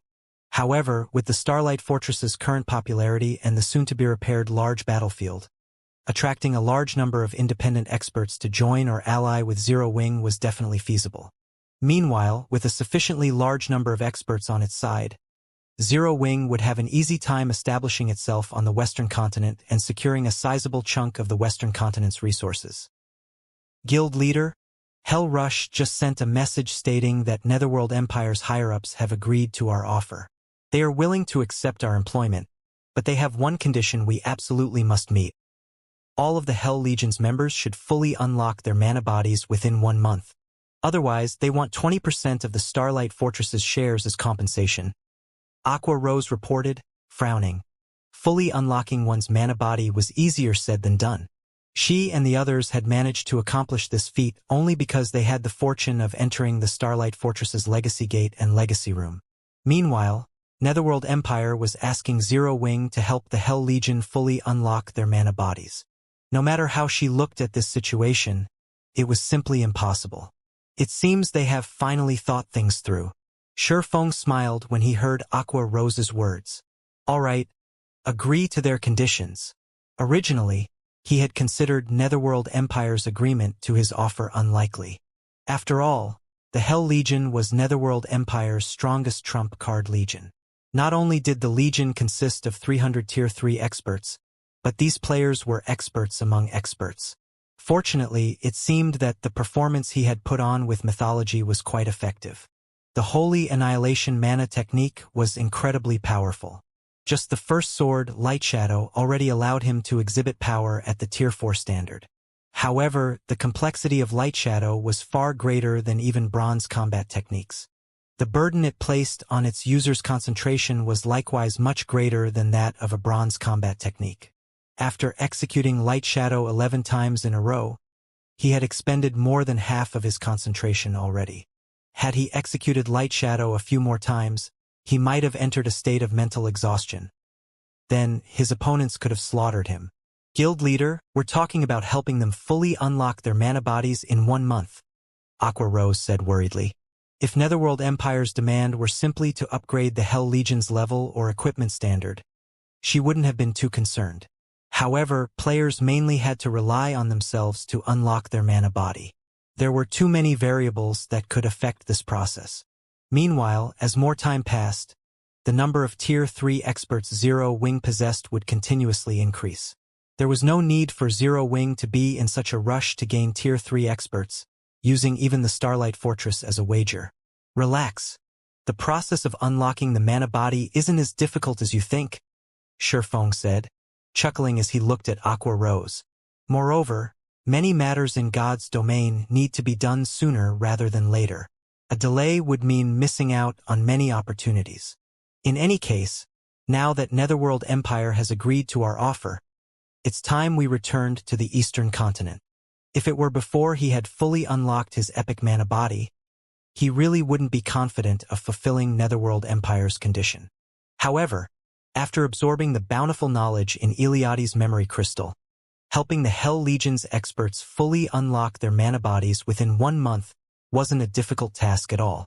After all, every one of the Hell Legion's experts was a genius even in the eyes of the various superpowers. We're returning so soon? But we just managed to stabilize the situation here. The Starlight Fortress has also just entered a phase of rapid development. If we leave now, I'm afraid problems will crop up in no time at all. Aqua Rose could not help being confused when she heard Shifeng say that they were returning to the Eastern Continent. The Starlight Fortress aside, what should we do about the Hell Legion's 300 experts? Do you intend to have them guard the Starlight Fortress, Guild leader? Currently, the importance of the Starlight Fortress was not the slightest bit inferior to the Eastern Continent's Stone Forest City. In fact, the fortress was generating a much larger income in magic crystals than Stone Forest City. It would be a huge waste if they simply packed up and left after making a quick buck. However, the most important aspect of the Starlight Fortress wasn't the magic crystal income it generated but its environment. The Starlight Fortress's ancient environment made it the best location for developing one's mana control on the Western Continent. Although the Starlight Fortress can bring us a ton of wealth and resources, it is just a tiny area on the Western Continent. If we wish to have a truly stable foothold on the Western Continent and gain a constant supply of resources from it, we need a kingdom or empire of our own. With just the number of players the Starlight Fortress is capable of attracting, securing a place of our own on the Western Continent will be a pipe dream, Shifeng explained, smiling. Therefore, before the Eastern Continent's superpowers shift their development focus toward the Western Continent, we need to occupy as many teleportation portals on the Eastern Continent as possible and send our members over. Otherwise, with just the one portal we currently possess, securing our hold over the Starlight Fortress will be our limit. Originally, he had not planned on extending Zero Wing's development to the Western Continent, merely on gaining some additional resources for the guild. After all, travel between the two main continents was simply too difficult. With Zero Wing's current ability, developing on both continents simultaneously was impossible. However, after acquiring the Starlight Fortress and the Silver Divine Dragon, as well as witnessing the power of mana techniques, he had changed his mind. During his previous life, the various superpowers had not placed much importance on mana techniques. Hence, he had thought that mana techniques were nothing to write home about. However, after witnessing and learning the Heavenly Blue Saint Eliade's mana technique, he understood just how much help mana techniques could provide players in challenging their future promotion quests. This was especially true for the Tier 4 promotion quest. Mastering a proper mana technique should reduce the difficulty of players' Tier 4 promotion quest by at least 30%. Even if players fail to master a mana technique, the knowledge they gain should still improve their combat power by a significant margin. After all was said and done, Tier 3 was only a transitional phase for the various powers of God's domain. Ultimately, the ones who would truly decide the strength of a power would be the experts standing at the peak of the game. This was also the reason why first-rate powers could never compete with the various superpowers. Meanwhile, the Starlight Fortress was currently the best location for players to develop their mana control. However, the current teleportation portal Zero Wing controlled only allowed a maximum of 10 players to be teleported to the Western continent each week. Just transferring all official and reserve members of Zero Wing's main force to the Western continent would take several months. By then, everything would be too late. Time waited for no man. With God's domain's current popularity, the development of powers was absurdly fast. This was especially true for the superpowers. With the number of experts and territories the various superpowers occupied, so long as they had sufficient funds and resources, their development speed could be far superior to the current Zero Wings. Hence, what Shifeng needed to do now was occupy more teleportation portals on the eastern continent, thereby increasing the number of players Zero Wing could send to the western continent. That way, the guild would be able to secure resources and advantages from both continents. At that time, the development speed of its experts would easily outstrip that of the various superpowers' experts. Aqua Rose's eyes glowed with excitement at Shifeng's words. If Zero Wing truly became capable of teleporting a large number of experts over to the western continent, then the guild would no longer have to worry about clashing with the various superpowers in the future. It might even become a true superpower. After all, the various superpowers might be superior to Zero Wing when it came to the number and quality of expert players, but in terms of guild resources and income, Zero Wing was not the slightest bit inferior to ordinary superpowers. Guild leader, in that case, why do we need to employ the Hell Legion? In any case, the Starlight Fortress shouldn't face any problems in the short term. During this time, so long as we can continuously transfer large batches of players over to the western continent, including the 10 of us here, we won't need the Hell Legion to defend the Starlight Fortress at all, Aqua Rose explained. She did not doubt Shifeng's ability to find more teleportation portals. After all, he had created plenty of miracles before. However, she still felt that employing the Hell Legion was a huge waste. After all, the Hell Legion operated only on the western continent. Meanwhile, unlocking the mana body was a difficult task. Rather than waste time helping other people unlock their mana bodies, it would be much better to help their own guild's Tier 3 experts instead. That way, the guild would receive even greater benefits. The Hell Legion is currently one of the strongest legions in God's domain. How can I possibly waste their strength on guarding a fortress? I plan to bring them back with us, Shifeng explained, chuckling when he saw the look of confusion on Aqua Rose's face. There was no need for him to worry about the Starlight Fortress's security for the near term. After all, he had just defeated mythology. Before the various superpowers gathered sufficient power, they wouldn't dare do anything against the Starlight Fortress unless they no longer wished to mingle in Star Valley. They're returning with us? Aqua Rose was momentarily stunned when she heard Shifeng's words. But we can send back only 10 people each week. The Hell Legion has 300 members. They were talking about 300 players. They would need 30 weeks just to get the entire legion to the eastern continent. Of course, why would I employ them otherwise? Shifeng retorted, smiling. The ancient teleportation portal might be our only way of traveling from the eastern continent to the western continent, but we're not limited to just one method of travel if it's the other way around.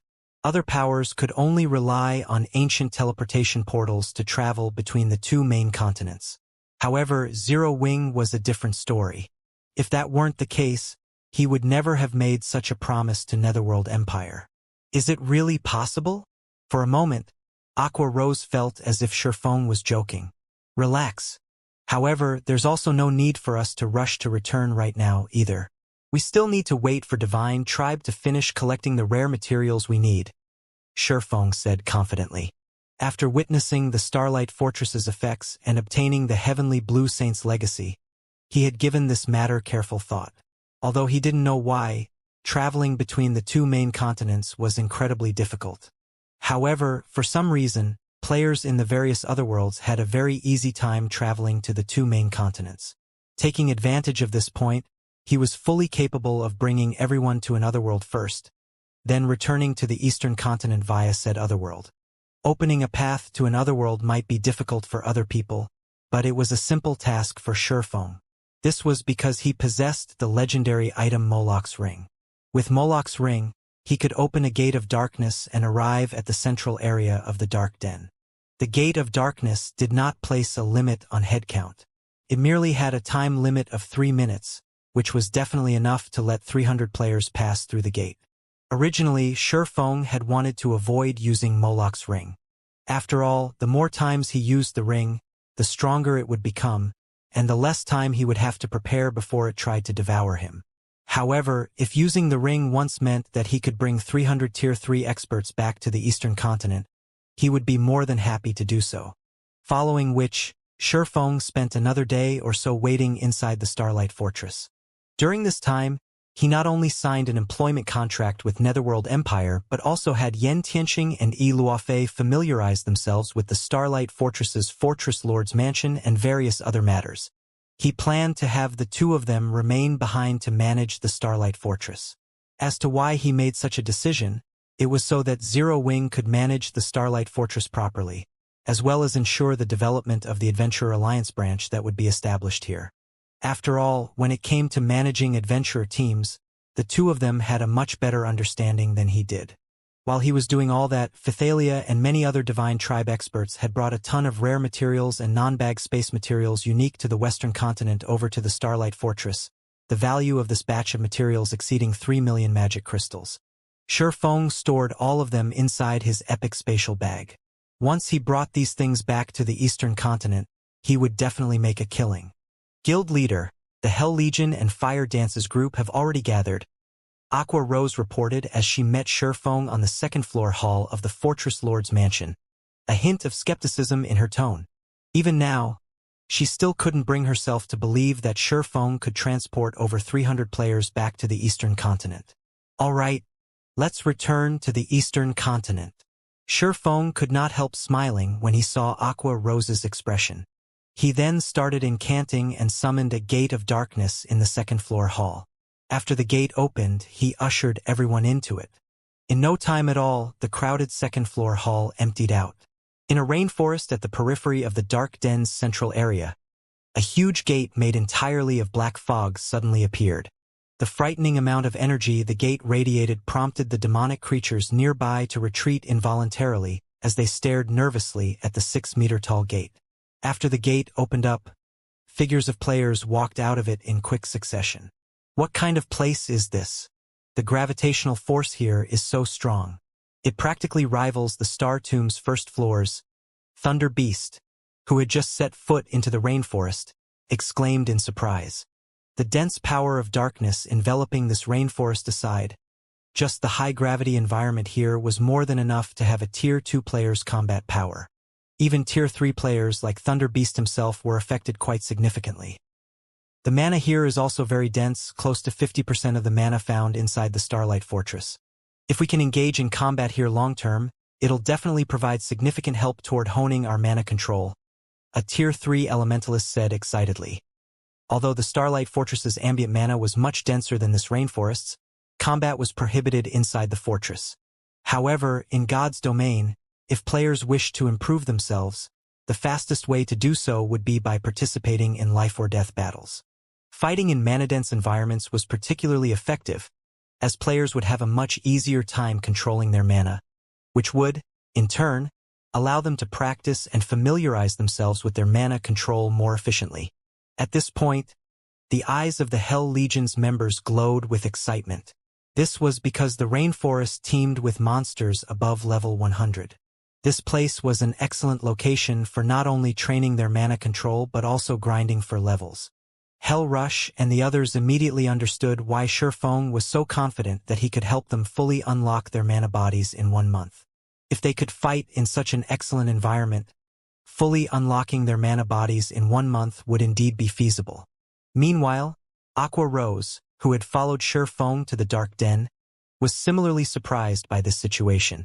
She never thought that Shurfeng had actually kept such an excellent training ground hidden. The monsters here might not be very strong, with the majority of being level 100 chieftains and the strongest being level 100 plus great lords, but the environment here made it the perfect location for newly promoted Tier 3 experts to train in. Guild leader, you're too biased. You actually saved such an excellent location for others. If Zero Wings members had grinded here as soon as they hit level 100, we might have been able to double the number of Tier 3 experts we have by now. Aqua Rose grumbled. Aqua Rose's complaint rendered Shifeng, who had just set foot into the rainforest, at a loss for words because this place was completely different from the central area he knew. Previously, when he used Moloch's ring to teleport to the Dark Den central area, he had arrived very close to the World Summit. Now, however, he couldn't even see the World Summit from where he stood. Moreover, his surroundings abounded with demonic creatures. The mana density here was also considerably high. In addition, the world here seemed to have built up some resistance toward him, as he found that he currently couldn't exhibit his full strength. Does the teleportation gate change destinations according to my tier or level? After giving the matter some thought, Shifeng concluded that his hypothesis was very likely to be correct, because he had arrived at different locations during his first and second use of the Gate of Darkness. Only, the difference was not particularly obvious, as he was teleported close to the World Summit on both instances. On the third instance, however, he was teleported to a completely foreign location, although still in the Dark Den's central area. Shifeng quickly shook his head, dismissing this matter. He was using the Dark Den as a transit point to travel to the eastern continent.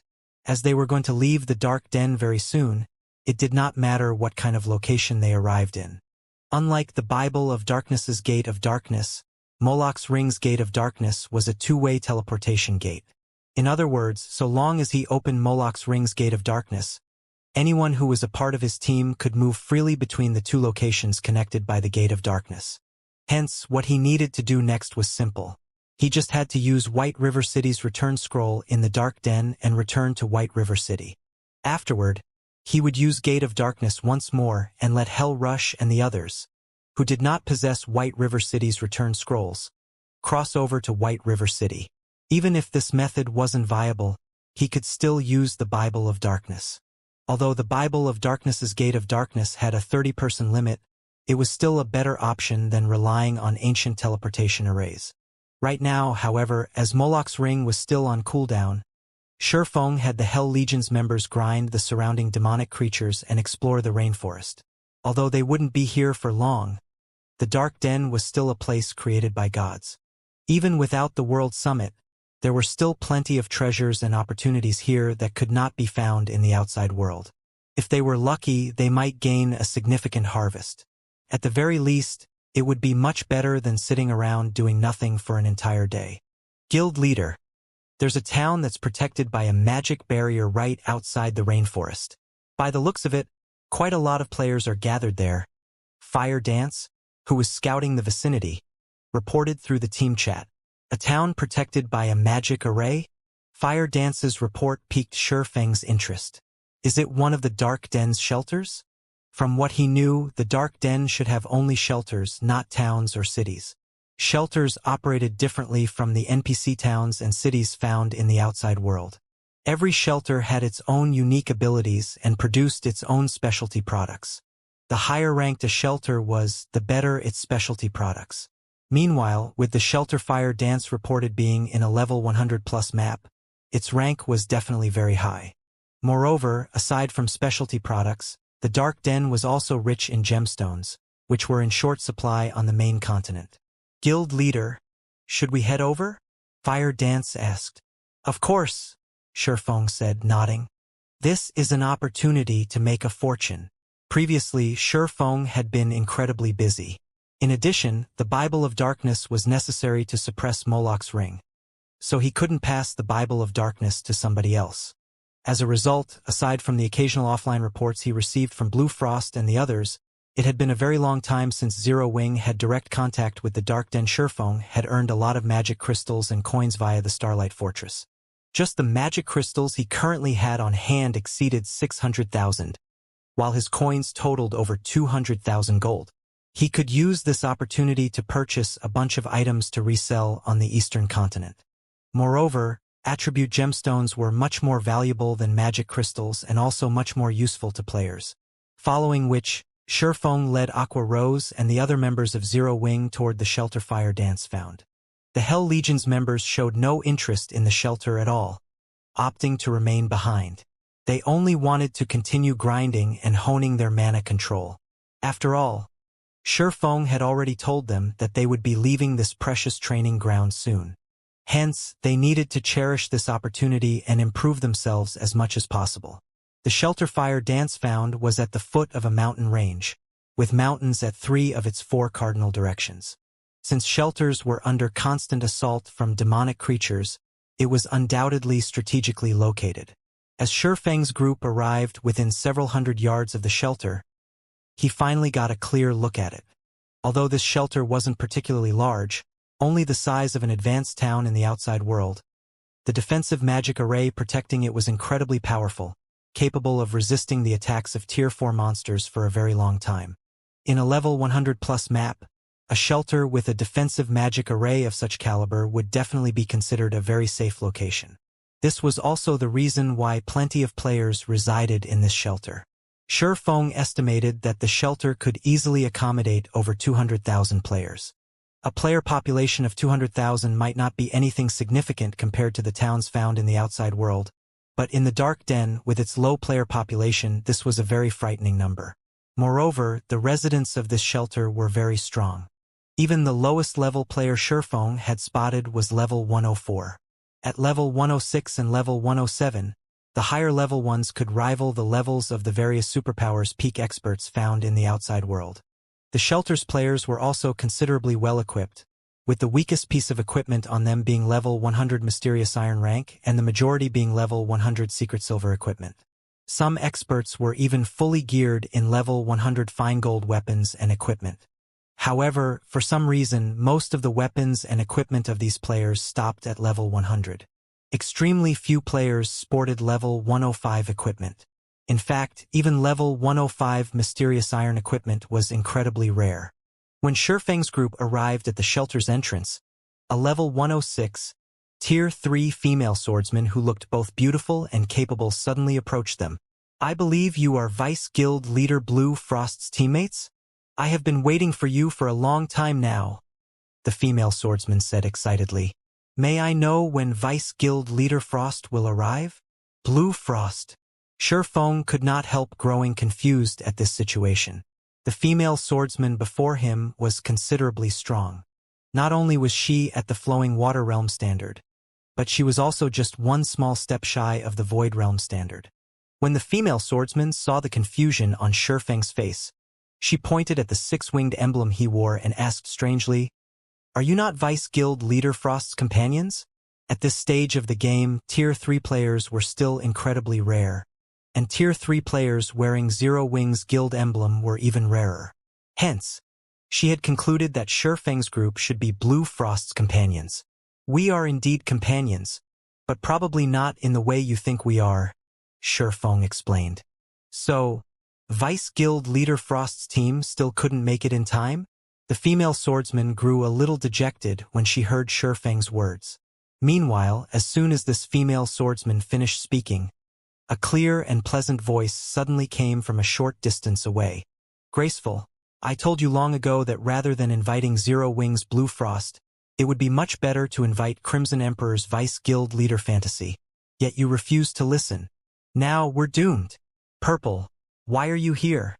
When the female swordsman named Graceful Monarch turned toward the clear and pleasant voice, joy and surprise flashed across her eyes. In the next moment, a beautiful level 107, Tier 3 female elementalist, dressed in light blue robes and holding a dark purple wooden staff, walked over to Graceful Monarch. Similar to Graceful Monarch, this female elementalist was almost at the Void Realm. However, in the female elementalist's presence, the surrounding mana was much tamer than before, looking as if it had found its owner. The appearance of this female elementalist immediately caught the attention of the surrounding players. Everyone turned to look at her, many of the female players present eyeing her with awe and worship. "What? Purple Rakshasa. She actually came here. It seems our extreme light shelter has hope of protecting our bronze teleportation gate this time. That's only natural. After all, Purple Rakshasa is one of the Dark Den's 3 great elementalists, just like Shelter One's Blue Frost. Although she just got promoted to the position recently, she's not the slightest bit weaker than Blue Frost. With her youth, she might even surpass Blue Frost and become the #1 elementalist in the Dark Denver. As the various experts present looked at the luxuriously dressed Tier 3 female elementalist, they broke into a heated discussion among themselves. The originally tense atmosphere enveloping the shelter also lightened considerably due to her appearance. Purple Rakshasa? When Shurfeng looked at the female elementalist who looked like a prideful female leopard, he too was surprised. He never thought that he would meet her, one of God's domain's famous 12 sacred elementalists. During Shurfeng's previous life, Blue Frost had served as one of the capable generals of Fantasy Shrine and received the first-rate guild's full support. This was the reason why he had managed to become a Tier 5 expert in God's domain. Purple Rakshasa, however, had spent her entire career in God's domain as an independent player. Yet not only did she manage to reach Tier 5, but she had even become one of the publicly acknowledged 12 sacred elementalists. Back then, aside from Tier 6 God-ranked experts, there was nobody capable of doing anything against Purple Rakshasa. The only unfortunate thing was that Purple Rakshasa had not come across sufficient fortuitous opportunities. Otherwise, she might have become a Tier 6 mage god. While Shurfeng's group was observing Purple Rakshasa, the latter had simply glanced at Shurfeng's group before returning her attention to Graceful Monarch, mindless of the fact that Shurfeng's group of 10 consisted entirely of Tier 3 players. Currently, Tier 3 players might still be very powerful, but they were no longer as rare as before.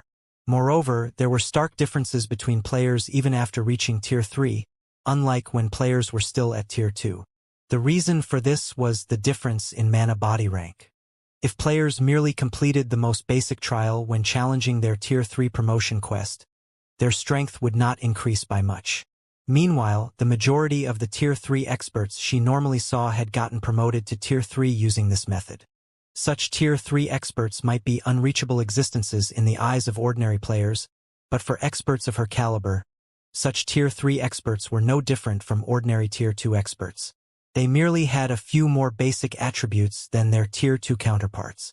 The Extreme Light Shelter's bronze teleportation gate is our lifeline to the outside world. If we really let guilds from the outside world monopolize it, then local players like ourselves will be doomed. I naturally have to put in some effort into defending it, Purple Rakshasa said as she faced Graceful Monarch. I understand, but both Blue Frost and yourself are elementalists. The combat power you two can exhibit in a team battle is several times greater than what physical classes like myself are capable of.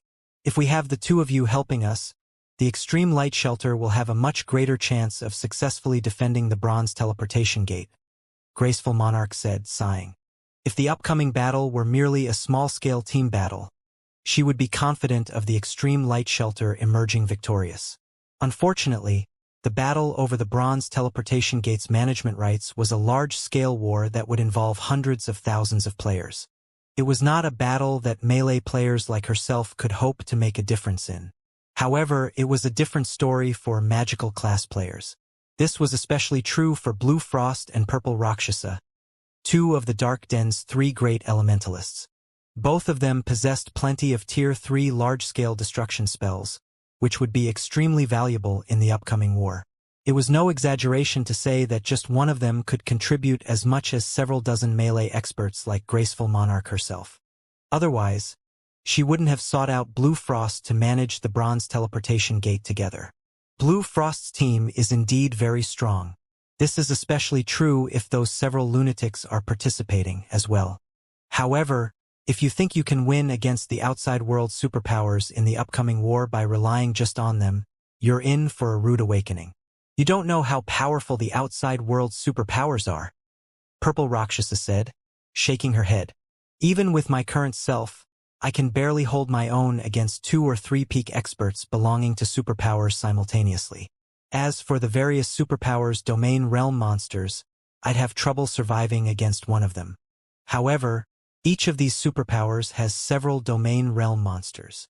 They have several experts that even you can't defeat. Graceful Monarch's eyes widened in shock when she heard Purple Rakshasa's words. After all, Purple Rakshasa could trounce over a dozen Tier 3 experts by herself.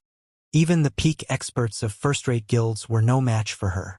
Graceful Monarch found it truly hard to believe that the outside world superpowers had multiple experts that surpassed Purple Rakshasa. I met a lot of experts during my last visit to the outside world. I have to admit that the combat standards there are much higher than the Dark Dens. We only have an advantage when it comes to Tier 3 skills and spells, as well as level 100 weapons and equipment, Purple Rakshasa said humbly. What should we do, then? If what you say is true, our shelter doesn't stand a chance, Graceful Monarch said, frowning. Although she had long since known that the outside world superpowers were not simple, she never thought that they were this strong. Hence, like I said before, partnering with Vice Guild Leader Fantasy is our best option. With Crimson Emperor's help, we can easily secure our hold over the Bronze Teleportation Gate and gain more time for preparations, Purple Rakshasa advised. She then glanced at Shurfeng's group before continuing. Otherwise, even if Shelter One's experts arrive, we will still lose the gate. It seems we have no choice but that, Graceful Monarch said, consenting to Purple Rakshasa's suggestion. She knew that the Elementalist never lied. Hence, when she saw the serious expression on Purple Rakshasa's face, she understood that the chances of the Extreme Light Shelter winning without Crimson Emperor's help was minuscule. Following which, Graceful Monarch had Purple Rakshasa contact Crimson Emperor's side before turning her attention to Shurfeng's group. I apologize for mistaking your identities before. I also hope that you don't take Purple Rakshasa's words to heart. She's not looking down on Zero Wing. It's just that the Extreme Light Shelter's future is at stake right now. As compensation, I can represent the Extreme Light Shelter in offering you a 20% discount on all expenditures inside the shelter today. However, as the Extreme Light Shelter will be fighting a war soon, I advise you not to stay for too long. Otherwise, you're likely to get embroiled in the fight. If that happens, you'll have a difficult time leaving, Graceful Monarch said in an apologetic tone to Shurfeng. Meanwhile, just as Shurfeng was about to say something, Purple Rakshasa suddenly walked over with an excited look on her face. Graceful, good news. Vice Guild Leader Fantasy and her team has arrived already. She says that she'll be here soon. At that time, you can negotiate the partnership with her, Purple Rakshasa said, looking at Graceful Monarch. Shortly after Purple Rakshasa finished speaking, a group of players appeared on the street some distance away. Standing at the head of this group of players was a female cleric with a charming appearance. The arrival of this group of players caused an uproar among the nearby players. This was because every member of this 100-man team was actually a Tier 3 player. The number of Tier 3 experts in this team almost equaled the total Tier 3 player population of the Extreme Light Shelter. 100 Tier 3 experts? So, this is the strength of a super first-rate guild? That cleric walking in the lead is amazing. Not only is she geared in a complete set of level 105 fine gold set equipment, but she even has 3 epic weapons and equipment. With this kind of equipment, she can probably suppress Purple Rakshasa with basic attributes alone. When the residents of the Extreme Light Shelter saw Crimson Emperor's members, their eyes nearly fell out of their sockets from shock.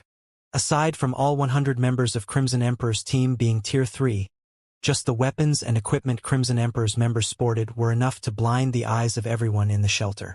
After all, not to mention level 105 secret silver and fine gold weapons and equipment, barely any level 105 weapons and equipment existed in the Extreme Light Shelter. Moreover, the majority of them were even mysterious iron rank. However, even the weakest piece of equipment on Crimson Emperor's members was level 105 secret silver rank. Unprecedented shock filled Graceful Monarch's heart at this scene. At the same time, she finally understood why Purple Rakshasa had strongly recommended that the Extreme Light Shelter partner with Crimson Emperor. The Extreme Light Shelter was one of the top 10 shelters in the entire Dark Den, with a large number of expert players based in it. However, when compared to Crimson Emperor, the Extreme Light Shelter was like a candle flame before a raging firestorm. The difference in Tier 3 experts aside, just the difference in combat standards was already more than enough to instill despair in Graceful Monarch. From what she could tell, even the weakest expert among Crimson Emperor's team was at the Flowing Water Realm, with many of them experts at the Void Realm. In fact, Graceful Monarch couldn't even fathom the depths of the female cleric at the lead. However, her instincts told her that this female cleric was definitely far stronger than herself. She doubted she could last more than 5 moves against this female cleric. Graceful Monarch had to admit that Purple Rakshasa was right.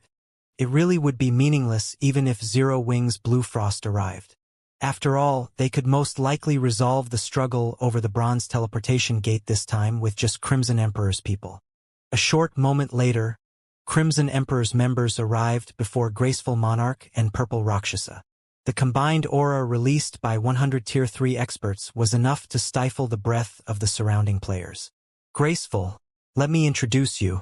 This person here is Illusory Words, a Vice Guild leader of Crimson Emperor. Previously, it was only thanks to Vice Guild leader Illusory that I managed to complete that epic quest of mine. Without her help, I wouldn't have been able to develop as quickly as I did, Purple Rakshasa said in a respectful tone. So long as we have Vice Guild leader Illusory's help, we definitely won't have a problem defending the Bronze Teleportation Gate. Purple Rakshasa had personally witnessed Illusory Words' strength before. Back then, with just her own strength, Illusory Words had suppressed a Grand Lord of the same level. If not for the excessive HP of level 100 plus Grand Lords, Illusory Words would have been more than capable of soloing it. Illusory Words' strength was something Purple Rakshasa had been seeking to attain all this time. Compared to Illusory Words, the Dark Den's top-ranking experts, such as Blue Frost, were nothing. Greetings! I am Graceful Monarch, the commander of the Extreme Light Shelter's #1 adventurer team, Graceful Monarch said, introducing herself. I believe you already know about the struggle over the Bronze Teleportation Gate. On behalf of the Extreme Light Shelter's various adventurer teams, I hope that you can assist us in defending our Bronze Teleportation Gate. The Extreme Light Shelter is willing to offer 30% of the gate slots to Crimson Emperor for the successful defense of the gate. May I know what you think of this proposal, Vice Guild leader Illusory? The main function of the Bronze Teleportation Gate was to facilitate travel between the Dark Den and the outside world. However, the gate limited travel to a maximum of 1,000 players daily. It naturally held an incredibly huge temptation for the Dark Den's players and the players of the outside world. As a result, the gate had become the Extreme Light Shelter's main source of income.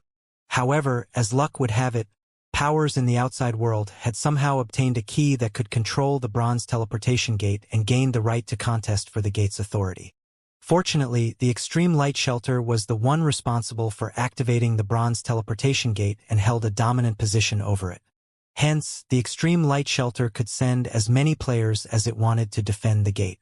On the other hand, the key allowed its user to send only a maximum of 5,000 players to contest for the gate.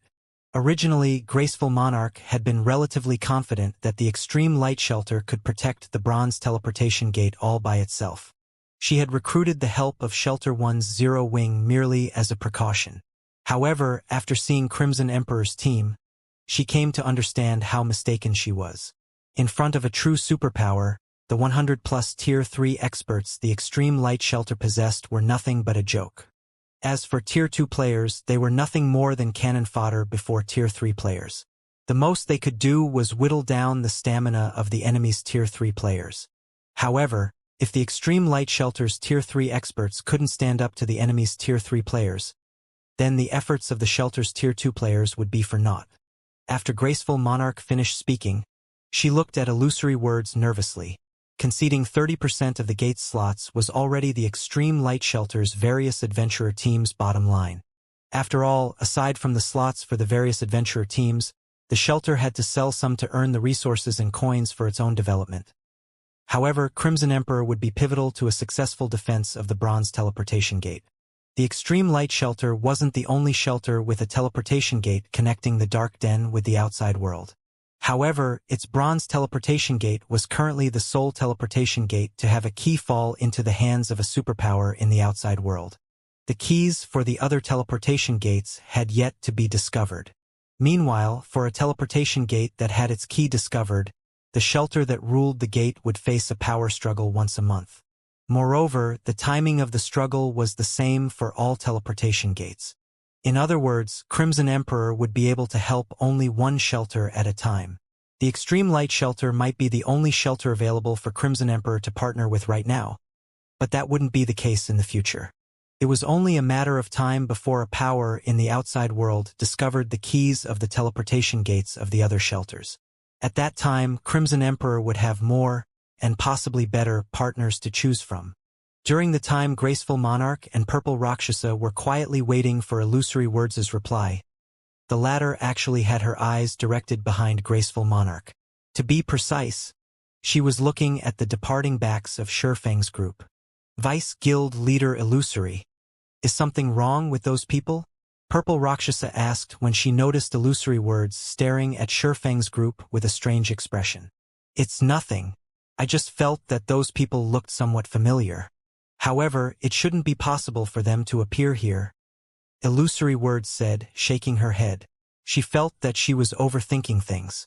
According to her guild's investigation, Shurfang's group was currently on the Western continent. With the Western continent's resources at hand, why would they come to such a small world to compete for resources? Are you talking about them? They are experts belonging to Shelter 1's Zero Wing. They should be here to trade with the Extreme Light Shelter, Graceful Monarch said as she turned to look at Shurfang's group, which had already moved over 300 yards away from her position.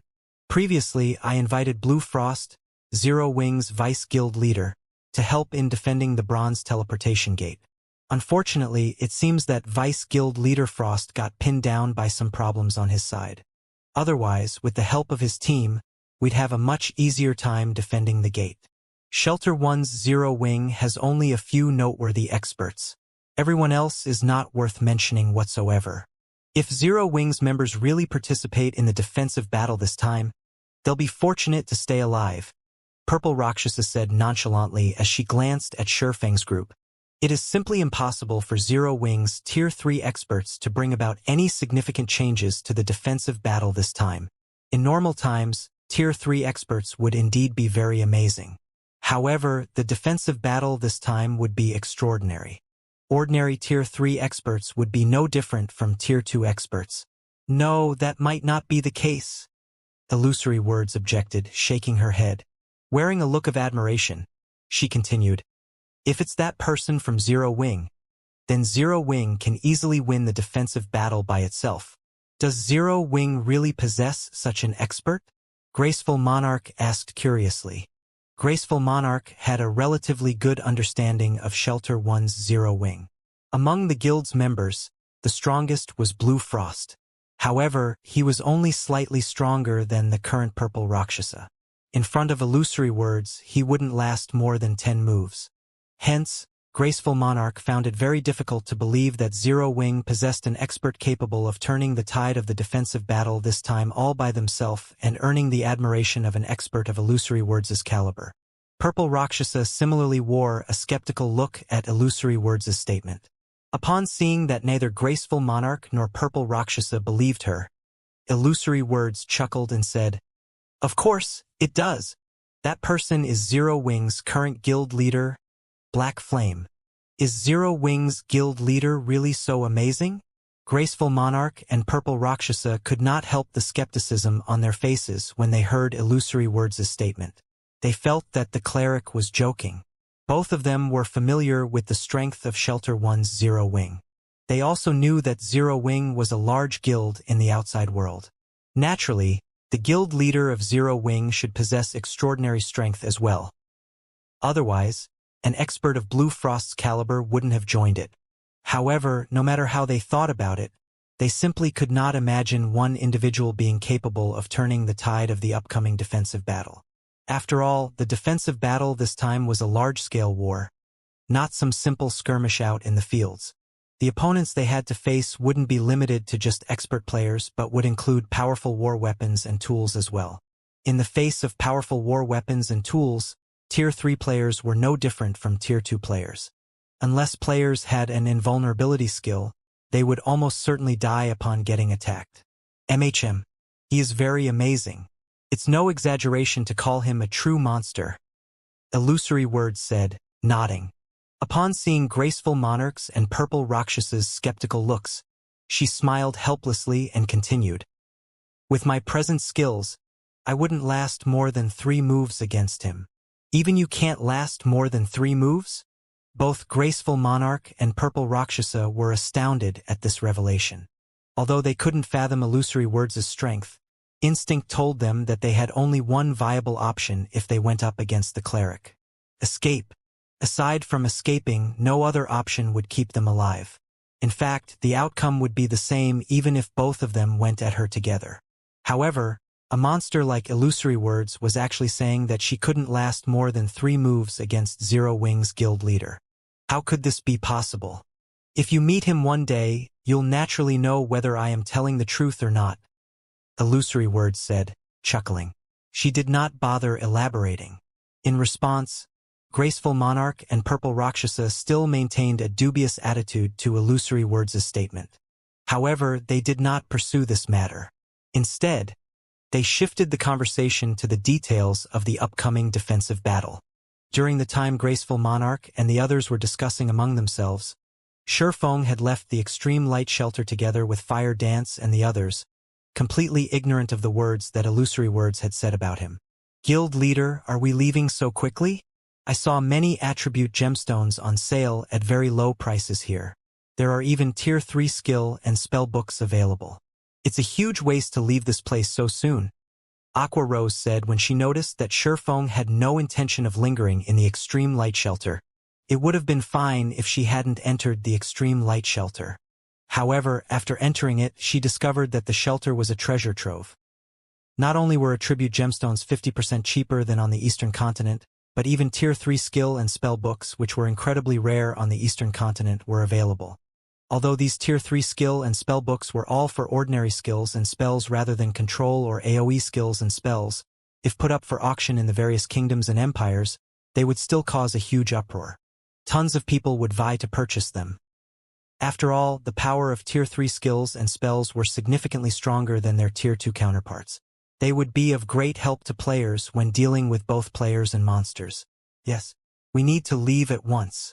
Those attribute gemstones and tier 3 skill and spell books might be precious, but we have much more important things to do, Shifeng said. The Dark Den was a special otherworld.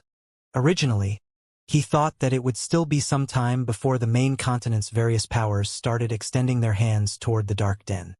He never imagined that not only had the main continent's powers discovered the Dark Den so soon, but there was even a means of travel between the Dark Den and the main continent already. Others might not realize the implications of this matter, but Shifeng, who had a profound understanding of God's domain, knew just how frightening this matter was. In fact, it wouldn't be an exaggeration to say that the various powers would go crazy upon realizing the Dark Den's benefits. Skill and spell books at the tier 3 standard and above were incredibly rare in the outside world. Players wouldn't necessarily obtain one even if they rated level 100 plus super large-scale team dungeons. Most other worlds shared the same problem. However, the Dark Den was an exception.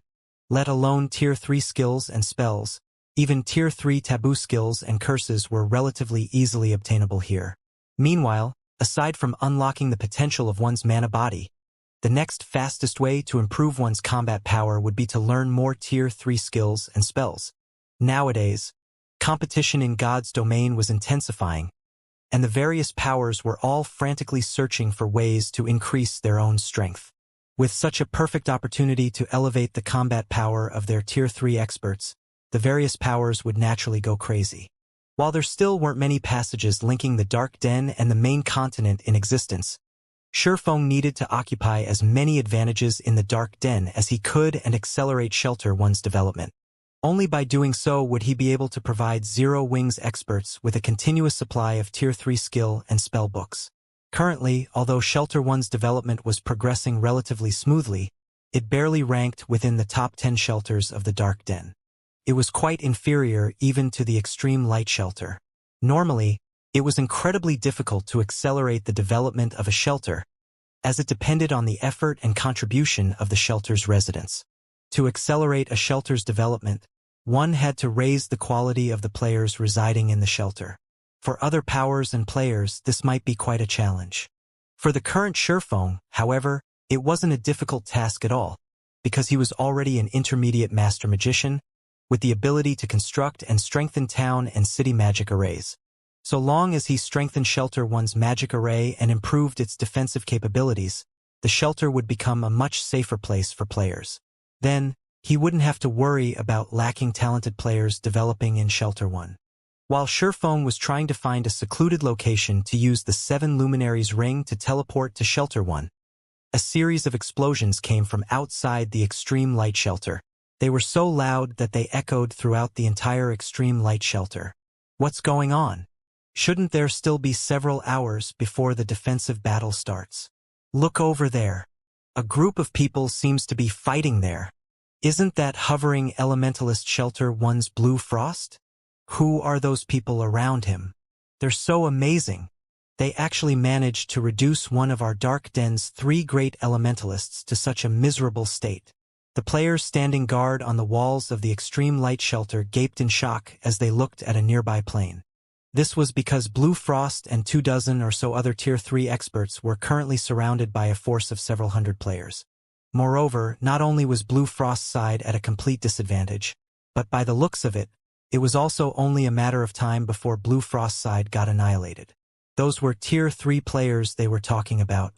At this stage of the game, Tier 3 players were existences capable of instant-killing Tier 2 players.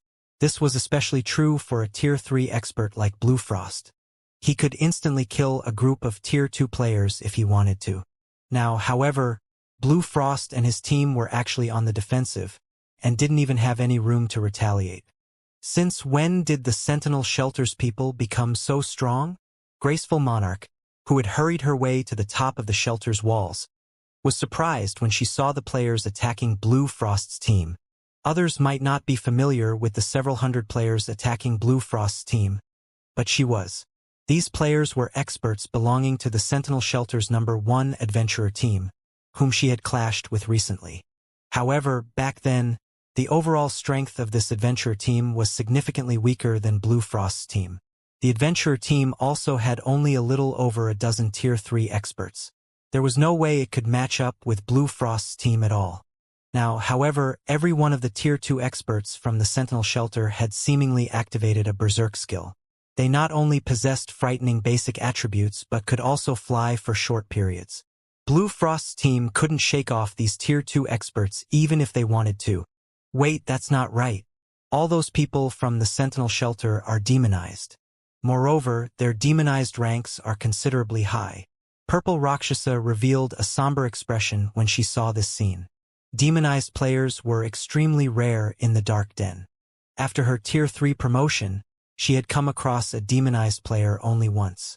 Although the demonized player was also Tier 3, his combat standard was only at the Refinement Realm standard. However, she had ended up fighting a bitter battle and had even nearly lost her life to the demonized player. Now, however, the Sentinel Shelter actually possessed several hundred Tier 2 demonized experts and over a dozen Tier 3 demonized experts. The Sentinel Shelter originally possessed relatively great strength already, ranking among the Dark Den's top 15 shelters. Troubled Times, the commander of the Sentinel Shelter's number 1 adventurer team, was even one of the rare few peak experts in the Dark Denver. As for the remaining Tier 3 experts belonging to Troubled Times' adventurer team, even the weakest among them was at the Refinement Realm standard. With all of these players demonized, Purple Rakshasa couldn't imagine how Blue Frost's team could survive this battle. While everyone from the Extreme Light Shelter was discussing this matter, Blue Frost and his teammates continuously lost HP. Frost, have you still not come to your senses? A level 108, Tier 3 Berserker asked as he quietly watched Blue Frost frantically fending off one attack after another. The higher-ups have a very high opinion of you and your teammates' potential. Hence, they specifically instructed me to avoid harming you all. Why do you think the Tier 3 players on our side still haven't made a move until now? Troubled, I admit that you're far stronger than us now, but don't even think about getting us to submit. Moreover, we have long since joined Zero Wing. Why must you keep on targeting us? Blue Frost retorted as he looked at Troubled Times. That's right. Zero Wing has treated us well. How can we possibly betray Zero Wing to join you?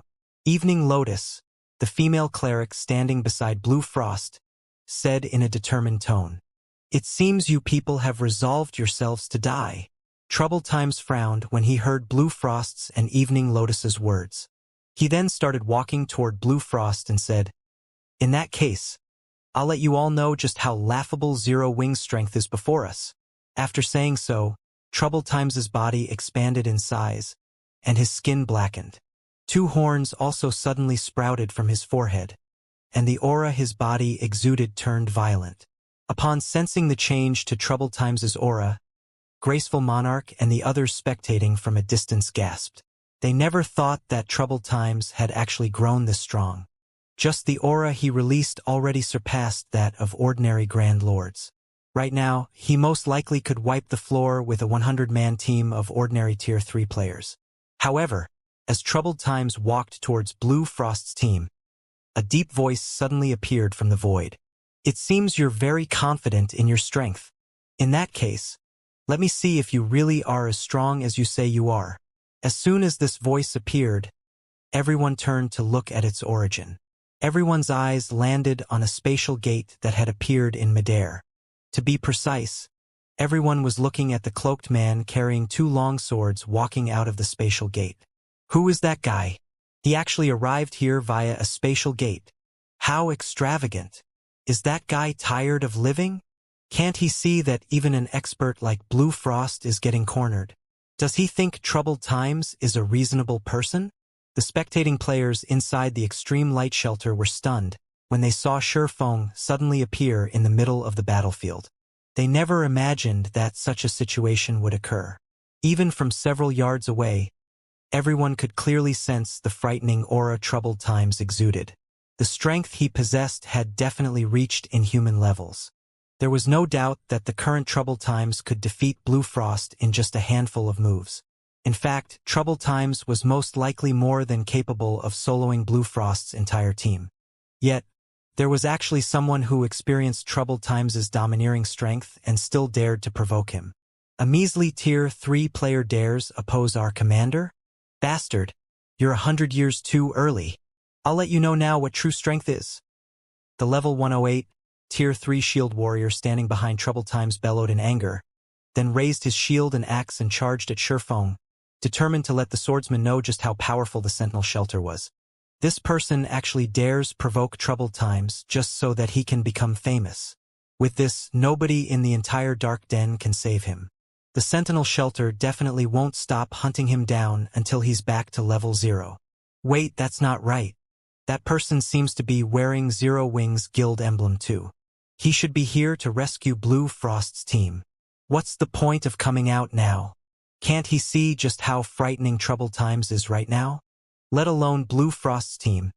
Even our Extreme Light Shelter's #1 adventurer team would be no match for Troubled Times. What can a lone person like him possibly hope to accomplish? At this moment, some players with good eyesight noticed the silver, six-winged emblem pinned on Shifeng's black cloak. However, even after seeing this guild emblem, nobody felt optimistic about this situation. Everyone merely sighed at or ridiculed Shifeng's actions. Before today, with Zero Wing's help, Shelter 1 definitely had a chance to grow into one of the Dark Den's top 3 shelters. However, now that Shelter 1 was faced with the overbearing Sentinel Shelter, it was fated to fall into oblivion. He shouldn't have gone, Graceful Monarch, who was spectating atop the Extreme Light Shelter's wall, muttered to herself. She was initially surprised when she saw Shifeng making an appearance on the battlefield. Afterward, however, she could not help but shake her head and sigh. In the eyes of Tier 2 experts, Shifeng, who was a Tier 3 player, would indeed be considered very strong. However, his current opponents were the Tier 3 demonized experts from the Sentinel Shelter. It seems he has quite the backbone. Purple Rakshasa was surprised as she watched Shifeng land before Troubled Times. However, if even Blue Frost is struggling against the Sentinel Shelter, what can that guy possibly hope to accomplish? Nobody had a better idea of exactly how powerful demonized players were than she did. Demonized players' basic attributes and physique far surpassed those of regular players of the same tier. One could say that, at this point in time, aside from illusory words, nobody in the entire Extreme Light Shelter could pose a challenge to the Sentinel Shelter. Unfortunately, there was no reason for someone of Illusory Words' stature to interfere in such an affair. However, when Purple Rakshasa turned to Illusory Words, who stood beside her, she noticed a heavy and shocked expression appear on Illusory Words' face. It was as if the cleric had just seen a ghost. "Why is he here?" Illusory Words muttered, her eyes wide with astonishment. Right now, the shock she felt was obvious even to the ordinary players present. Vice Guild Leader Illusory. Purple Rakshasa could not help growing curious as she looked at Illusory Words. Previously, Illusory Words had maintained her composure when bathed in troubled times' imposing aura. Now, however, Illusory Words actually looked shaken after seeing an ordinary Tier 3 swordsman who exuded not the slightest bit of aura. This situation was simply unbelievable. Vice Guild Leader Illusory, do you know that person? Graceful Monarch asked.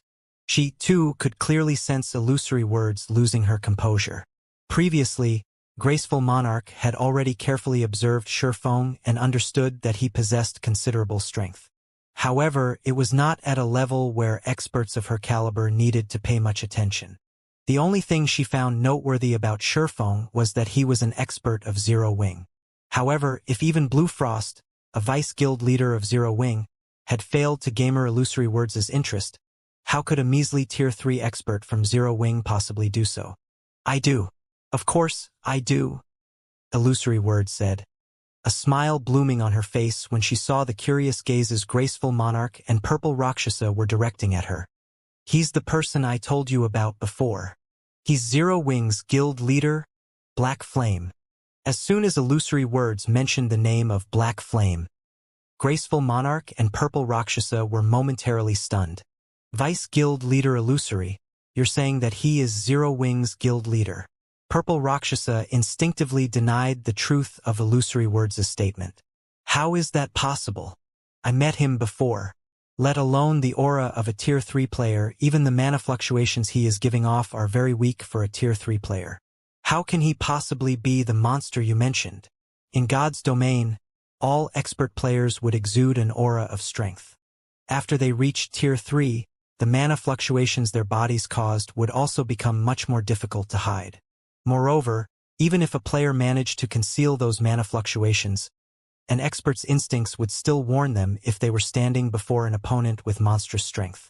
Take Illusory Words, for example. Despite Illusory Words having concealed her strength completely, Purple Rakshasa's instincts still warned her against fighting the cleric.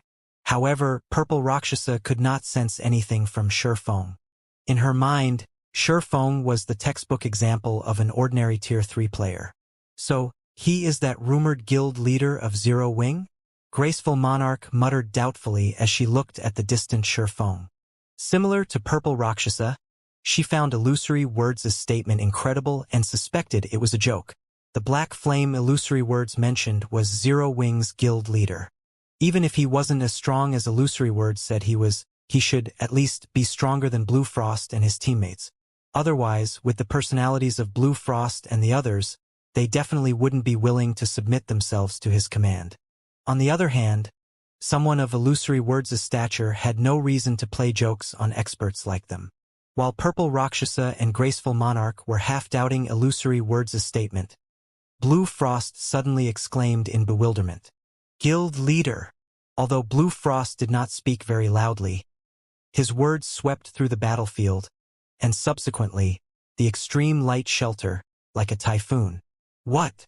He really is Zero Wing's guild leader. Purple Rakshasa and Graceful Monarch goggled in shock upon hearing Blue Frost's words.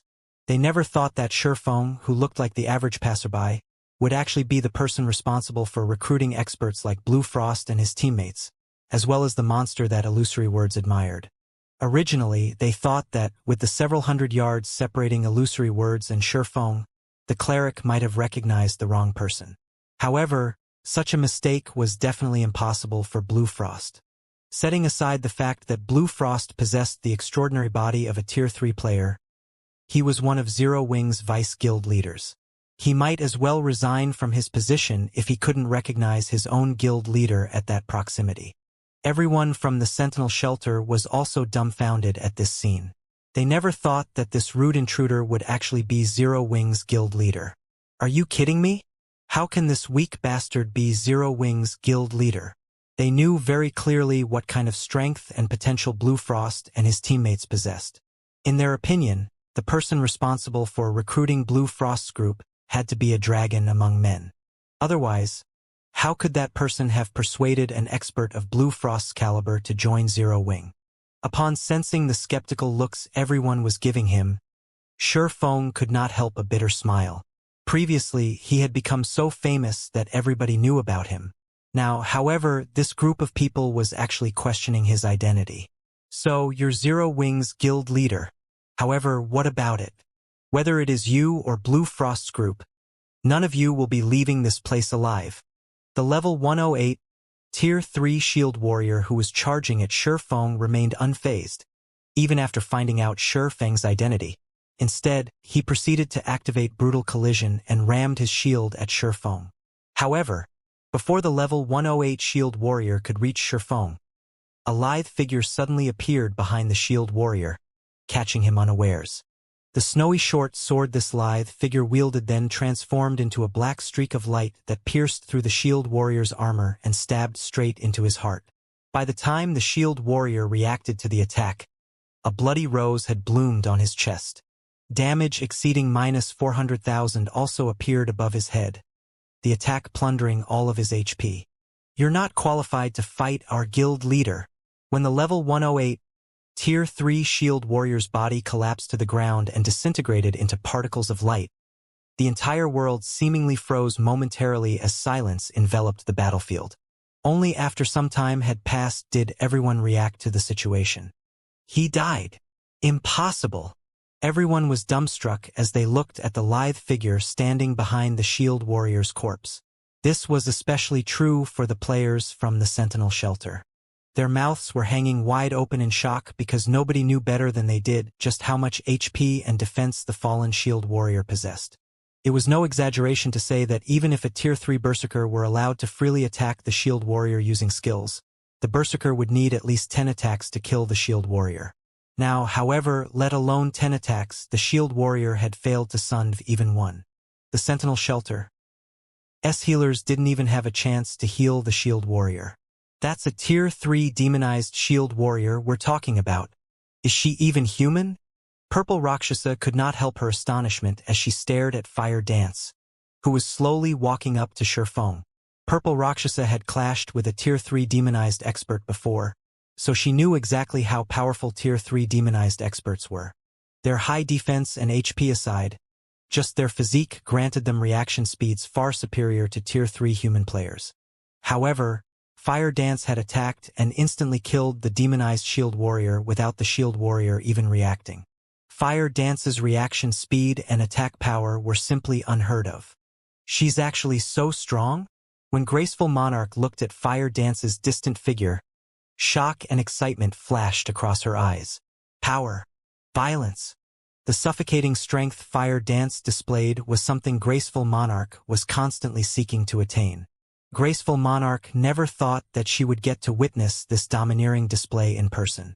Moreover, the monster that had carried out this display of power had actually been standing beside Shi Feng all this time.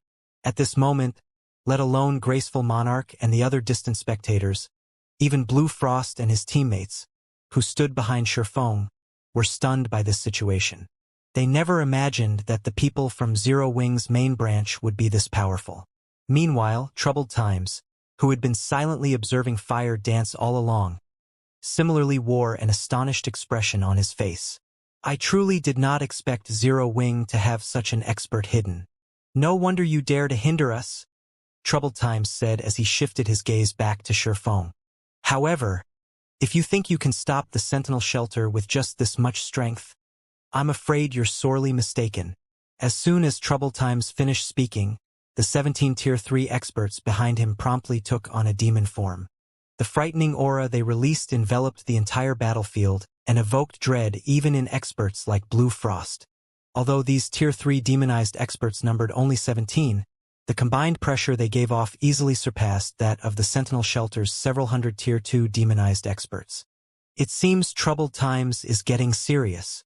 A somber expression appeared on Purple Rakshas's face when the Sentinel Shelter's Tier 3 experts demonized. The shield warrior that previously took action was only at the refinement realm. His combat standard was also the weakest among the Sentinel Shelter's Tier 3 experts present.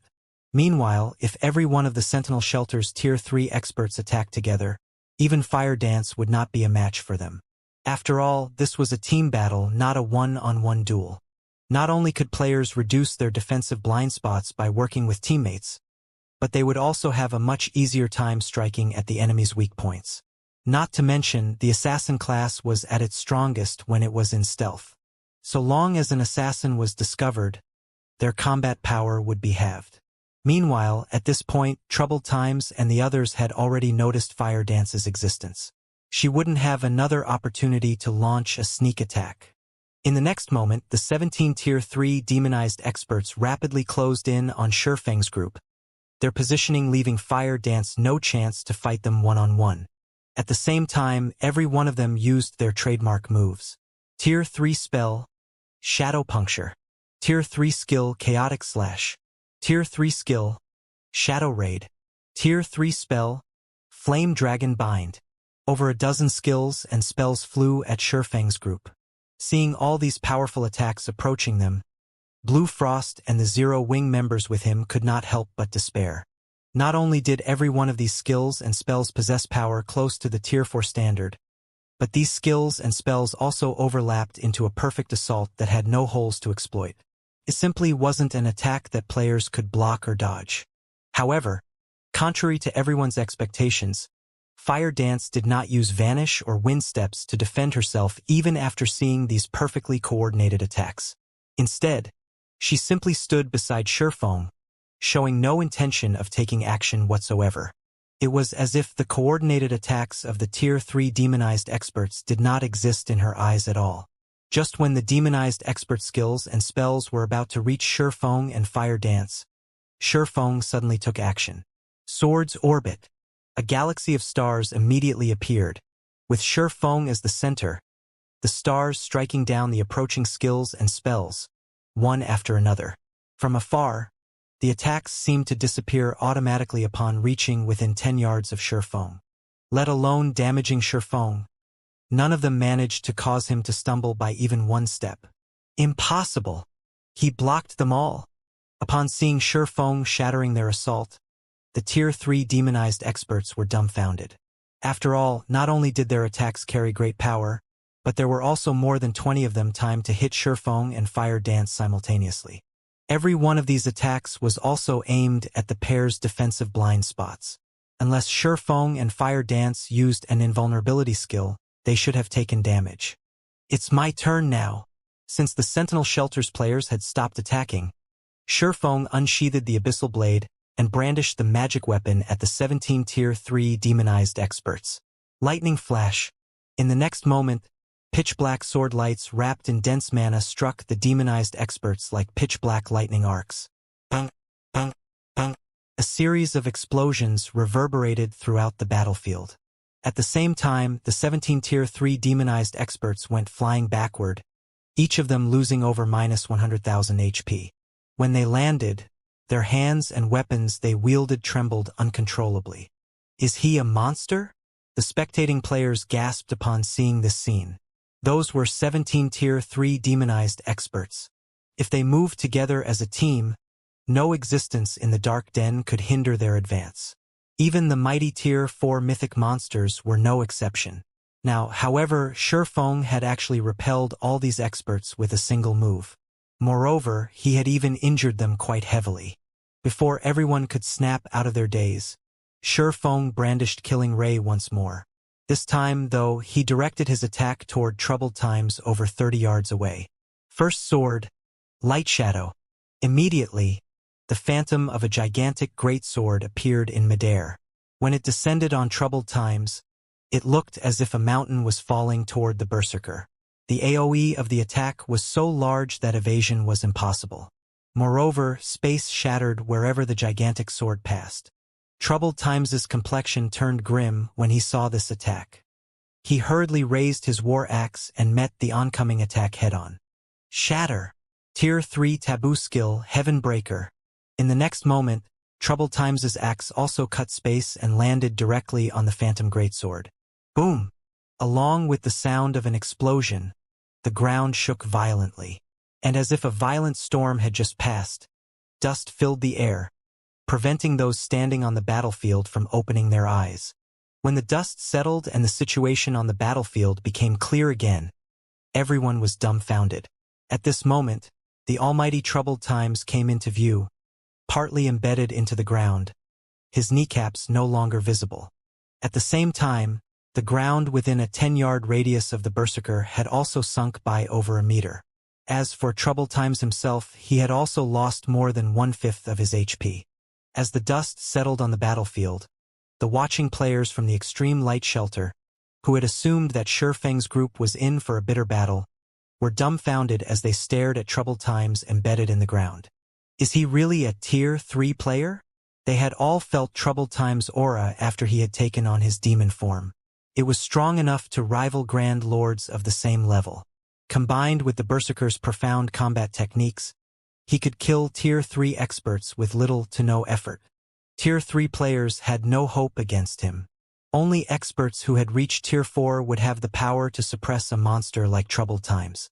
And yet, Shurfeng, who looked ordinary and didn't even have the aura of a Tier 3 player, had overwhelmed the Berserker with brute strength. Everyone watching felt as if the main god system were joking with them. He's actually this strong? When Purple Rakshasa and Graceful Monarch saw Troubled Times' embedded figure, their minds went blank. Although illusory words had told them that Shurfeng was monstrously strong, even going so far as to insist that she was no match for the Swordsman, they hadn't believed it.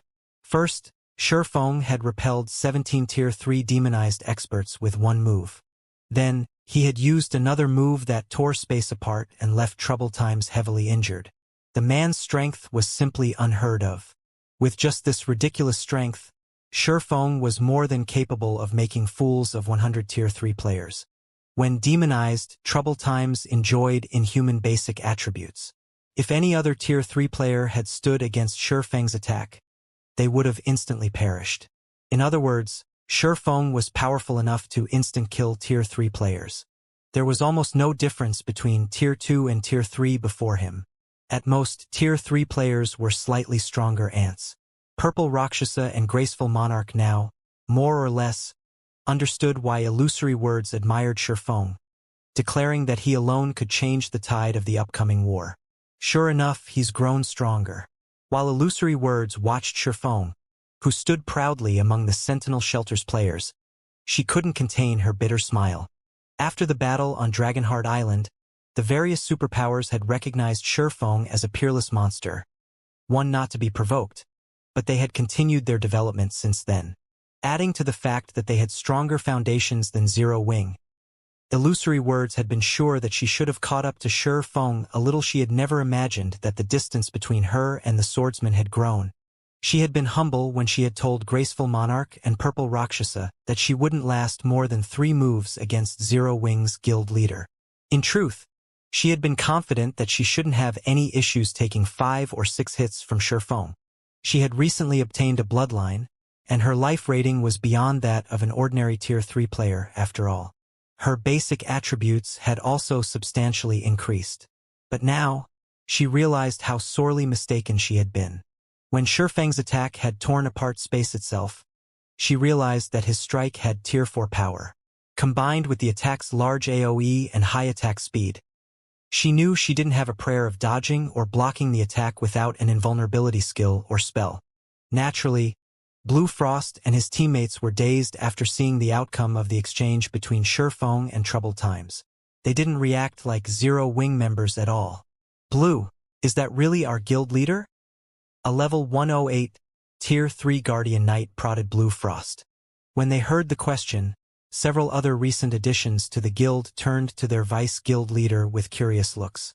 Aside from Shelter One's good development prospects, they had joined Zero Wing because of Blue Frost's individual strength. They didn't view Zero Wing's larger branches in the outside world as important. Many of the Dark Den's shelters had allied with powers from the outside world, too. Aside from financial support, Shelter 1 didn't receive any benefits from Zero Wing's main branch. Their connection was far weaker than the other shelters that had outside power support. This was precisely the reason that they doubted the main branch's strength. After witnessing Shifeng's display, however, even a fool could tell that Zero Wing was no simple guild. With such a powerful guild leader, they were confident that Shelter 1 would eventually grow into one of the Dark Den's top 3 shelters. He's our guild leader, Black Flame, Blue Frost muttered, replying to his teammate's question. But as he stared at Shifeng, he couldn't help but question his own memory. The power the swordsman had just used was too overwhelming. The man was nothing like the Shifeng he remembered. When Shelter 1's Zero Wing members heard the confirmation, their eyes lit with excitement. Before they could celebrate, however, Troubled Times pulled himself out of the crater around him, glaring at Shifeng with a grim expression. If he hadn't blocked that attack with a Tier 3 taboo skill, he would have lost more than half of his HP. It seems that I've underestimated you, Frost. With such a guild leader to back you up, you're out of my reach, but don't think this one failure will be enough to stop the Sentinel Shelter's advance. Demon players will only grow stronger as time passes. Our next meeting will be the end of Shelter 1, Troubled Times said, sneering at Blue Frost. He then shouted to his teammates, "Everyone, retreat!" Following their orders, every player from the Sentinel Shelter turned and fled. They gave Shifeng and Fire Dance no opportunities to strike. When Blue Frost heard Troubled Times' warning, however, he paled. Meanwhile, the Extreme Light Shelter's members couldn't help but shake their heads and sigh. As Troubled Times had said, demon players and ordinary players were on different levels. Demon players could continue to upgrade their demon rank, bolstering their combat power as time passed. Shifeng might be able to stop the Sentinel Shelter's demon players right now, but how long could he continue to do so? Moreover, Shifeng was Zero Wing's guild leader. He couldn't stay in the Dark Den indefinitely. Once he left, Shelter 1, which constantly fought the Sentinel Shelter over resources, would suffer. You're not wrong, but that only holds true if you escape with your lives. Shifeng growled, watching Troubled Times preparing to flee. Demon players could increase their combat power by raising their demon rank, but they had a fatal flaw. They couldn't afford to die. Once a demon player died, they'd lose a significant fraction of the strength and reputation they had built up. It was a problem that constantly plagued demon players. I admit that you're exceptionally powerful, guild leader Black Flame, but if we focus on escape, how many of us can you really kill? You're better off saving your energy. The moment Troubled Times finished his statement, he split into 5 clones of himself. All 5 clones then split up and fled in different directions. As he did, the rest of the Sentinel Shelter's Tier 3 experts used their trump cards as well, either boosting their movement speeds or creating a group of doppelgangers to cause confusion on the battlefield. It was obvious that the Sentinel Shelter's experts were quite adept at escaping and surviving. None of them were afraid of Shifeng or Fire Dance's pursuit. Is that so? Even as Troubled Times ran, Shifeng showed no intention of chasing him down. Rather, he chuckled and asked, "What if we invite 2 Tier 3 magical classes to join the fray?" Suddenly, Troubled Times realized that something felt off. Magical classes were more suited for team battles than physical classes. They could exhibit far more combat power on the battlefield, which was why Graceful Monarch had gone out of her way to invite Blue Frost to the Extreme Light Shelter. Suddenly, space roughly 100 yards away from the battlefield began to blur. A translucent barrier of water then appeared, in front of which stood 2 women in elegant mage robes. All of the mana within 300 yards of the women gathered to them. The mana density around them became so high that it formed a thin layer of mist in the area. Is that a fully unlocked mana body? Seeing the mana on the battlefield gather around Aqua Rose and Violet Cloud, Troubled Times' expression darkened further. The mana body was the very symbol of Tier 3, and any player that reached Tier 3 understood one thing. They had no control over their mana bodies. They needed to learn about and adapt to their mana bodies first. Only then could they gain full control over their mana bodies and exhibit the true strength of a Tier 3 class. However, it wasn't easy to unlock a mana body's full potential. Very few Tier 3 experts had even begun. And yet, 2 experts with fully unlocked mana bodies had joined the fight, and both were magical class players. What? This can't be true. Can it? They've already unlocked their mana body's full potential? What kind of guild is Zero Wing? Intense shock flashed in Graceful Monarch's and Purple Rakshas's eyes as they stared at the distant Aqua Rose and Violet Cloud. Zero Wing was already amazing to have a monster like Surefoam, but now they learned that the guild had 2 magical class experts with fully unlocked mana bodies as well. What was up with this? Even at this stage of the game, it was incredibly unlikely that the various superpowers would have a single expert with a fully unlocked mana body, yet Zero Wing had 2. How did they do it? Even Illusory Words stared with wide, shocked eyes. She couldn't bring herself to believe what she was seeing. Since more of the various superpowers members had begun to reach Tier 3, these superpowers had shifted their focus toward helping their Tier 3 members unlock their mana body's potential, rather than nurturing more Tier 3 players. Controlling one's mana body wasn't like controlling the physical body, however.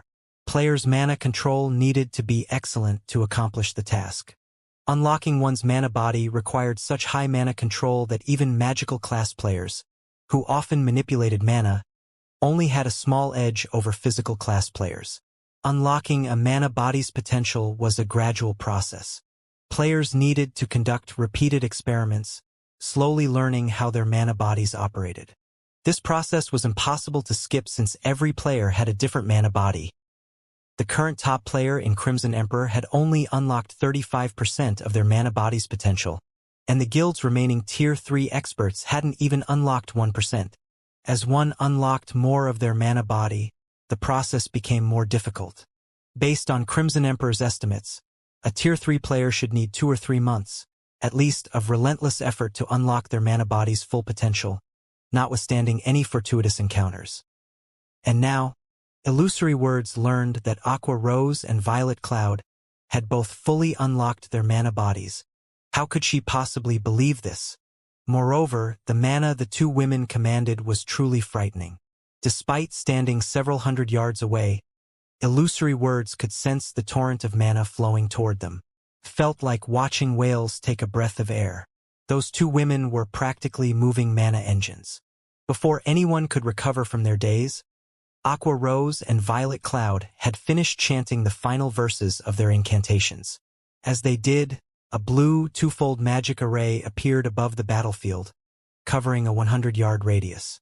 Meanwhile, several hundred silver magic arrays manifested around Violet Cloud. Tier 3 Super Spell, Frostburst Waterfall, Shadow Rage.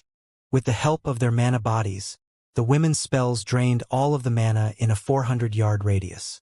Suddenly, countless ice shards rained down from above, and as they passed, space froze. Any Tier 2 demonized player these ice shards encountered transformed into ice sculptures and died instantly. When the ice touched a Tier 3 demonized expert, they plundered 1/3 of their HP. While Aqua Rose's ice covered the battlefield, the Shadow Blade's Violet Cloud's Shadow Rage danced among the fleeing demon players. Not only had her mana body strengthened her Shadow Blades, but the fragmented legendary ranked Magic Light pendant did so as well. 300 Shadow Blades, with power approaching the Tier 4 standard, struck the Sentinel Shelter's fleeing members. The blades were so powerful that not even Tier 3 experts could block them without taking some damage. The Tier 2 players didn't even have time to resist before they died.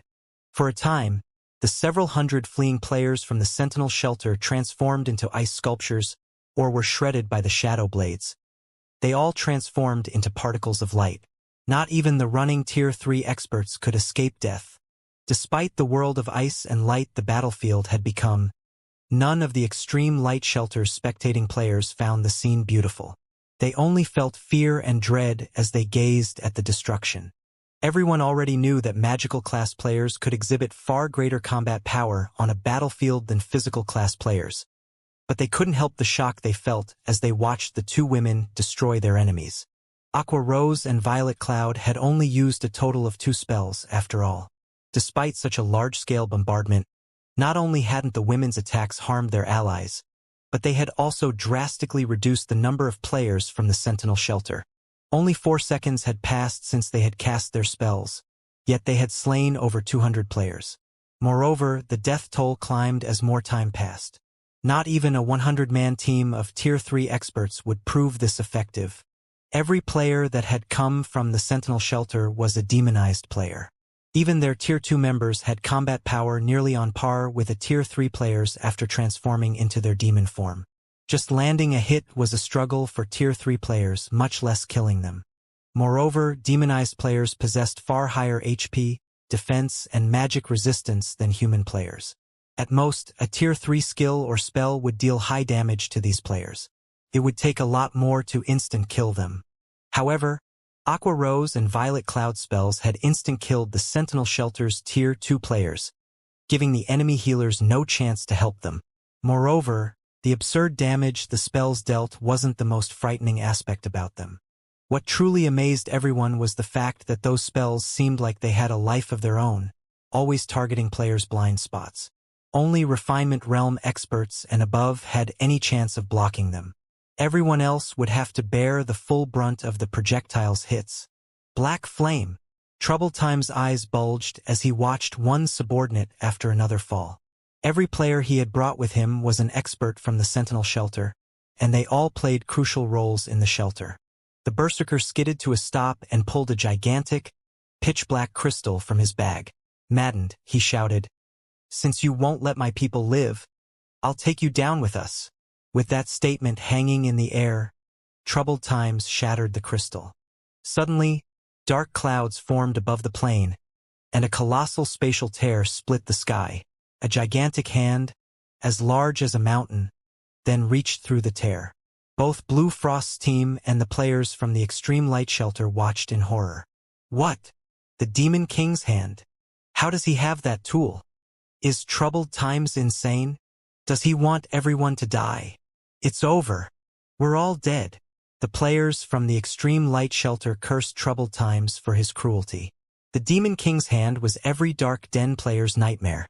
An independent player had once gotten their hands on this tool, and to avenge his fallen comrades, he had used the Demon God's hand to destroy the shelter responsible. The Demon King's hand had only attacked once, crushing the shelter into dust. The attack was a massive AoE. Although Troubled Times had summoned the Demon King's hand several hundred yards from the Extreme Light Shelter, it was still well within range.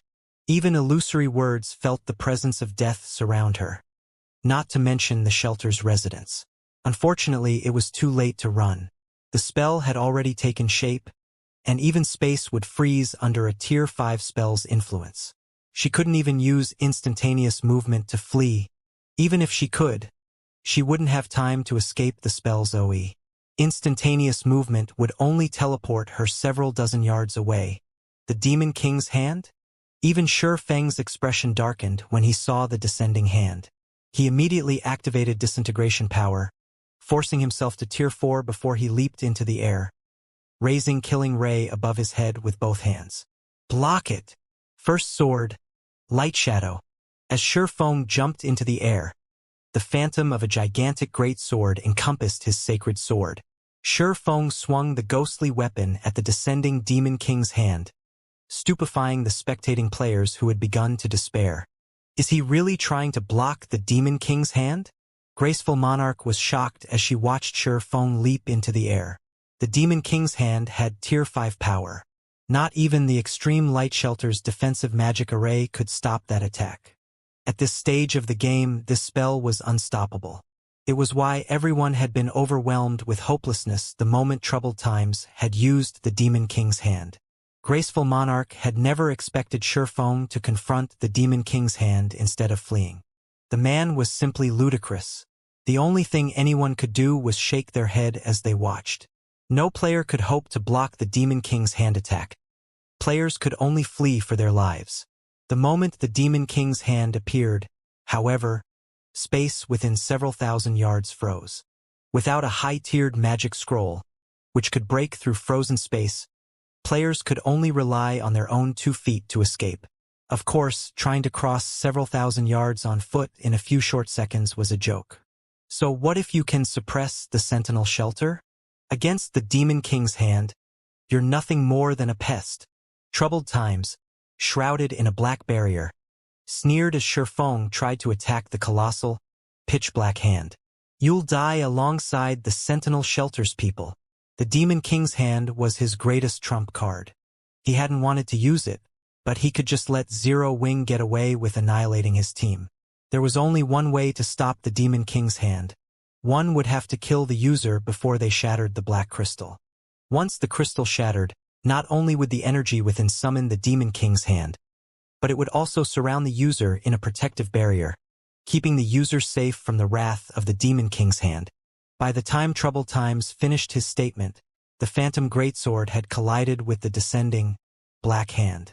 The Demon King's hand was the size of a mountain, and although the Phantom Greatsword was quite large, it was little more than a toothpick against the colossal palm. It was utterly insignificant. Boom! The instant the two attacks met, the sky shattered, and a massive spatial tear stretched for several hundred yards. The sound of an explosion echoed throughout the map, and the intense shockwave shoved back the players below, making them stumble. Once the shockwave had passed, the watching players looked up and realized that the gigantic hand had come to a grinding halt as if it had encountered an invisible wall.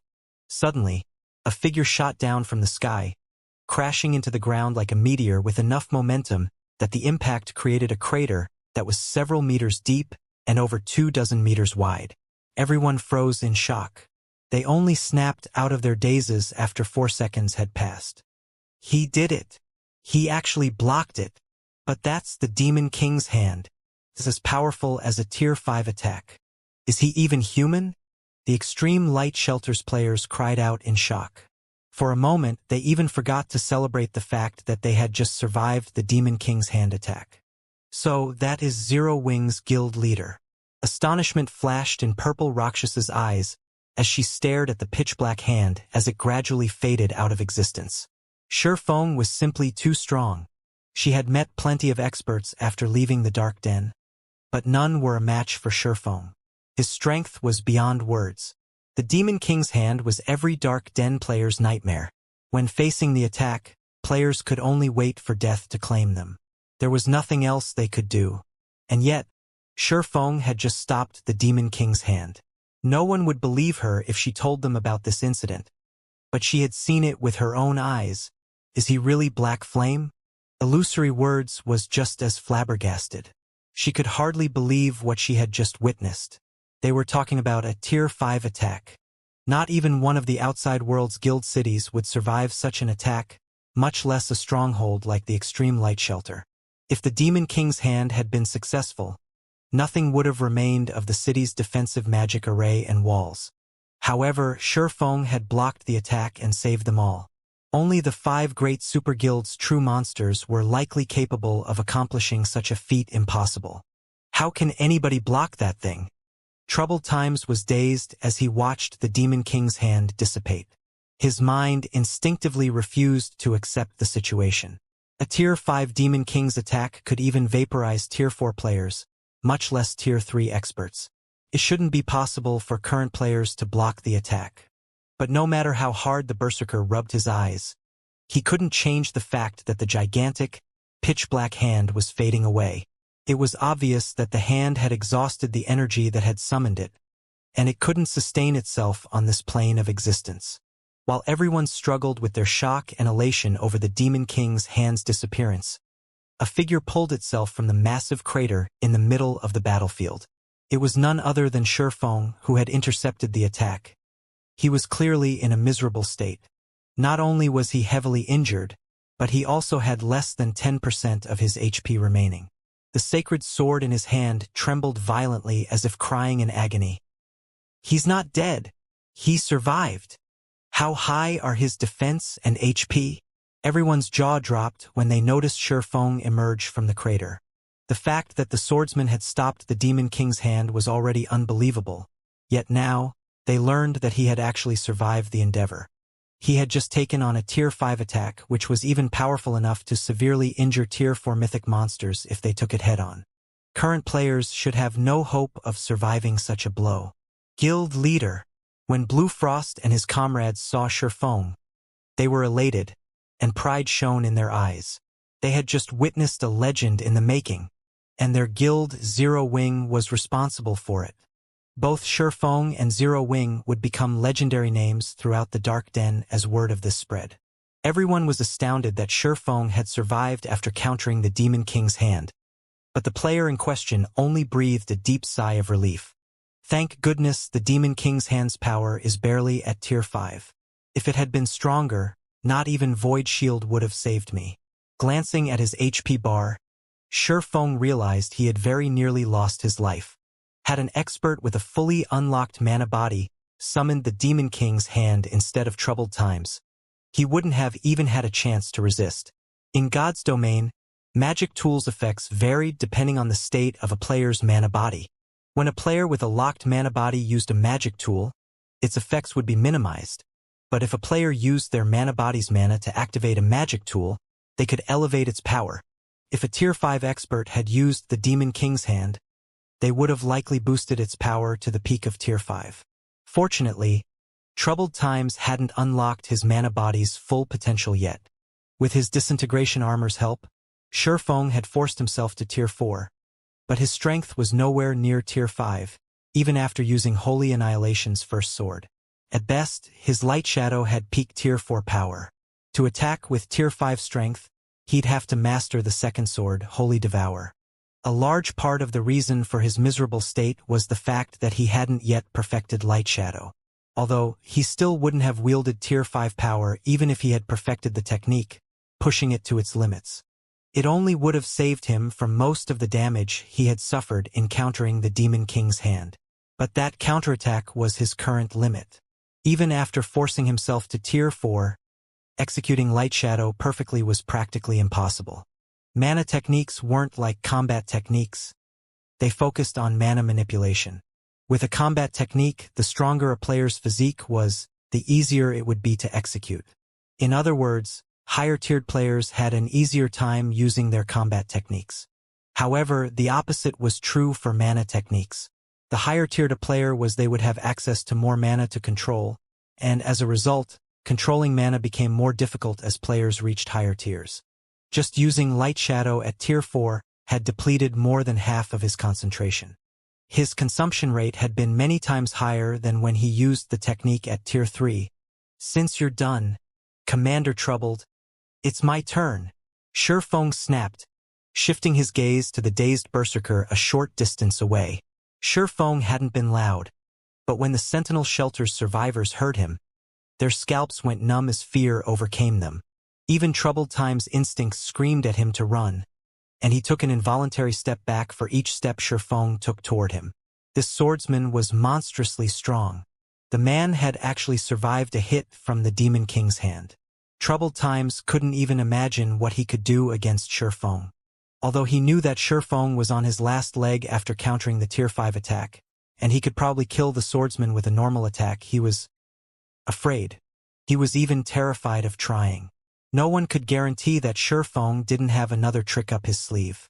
Moreover, demon players paid a much greater price than human players when they died, especially demon viscounts like Troubled Times. The crowd only gasped as they watched. He can still fight in such a state? Graceful Monarch's mind was blown when she sensed Shifeng's aura, which was growing stronger, not weaker.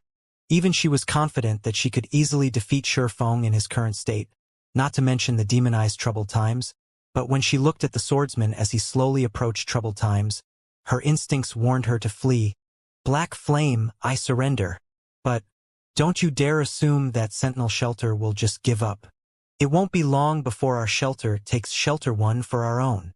Troubled Times growled, mustering some courage. The berserker then pulled an ancient, silver magic scroll from his bag and activated it without hesitation. The spell immediately rent space before him. Rather than an endless void, however, players saw a burning forest within the tear. They also caught glimpses of a city enveloped in darkness among the burning trees. A boundary breaker scroll? Shifeng was slightly surprised to see the spatial tear.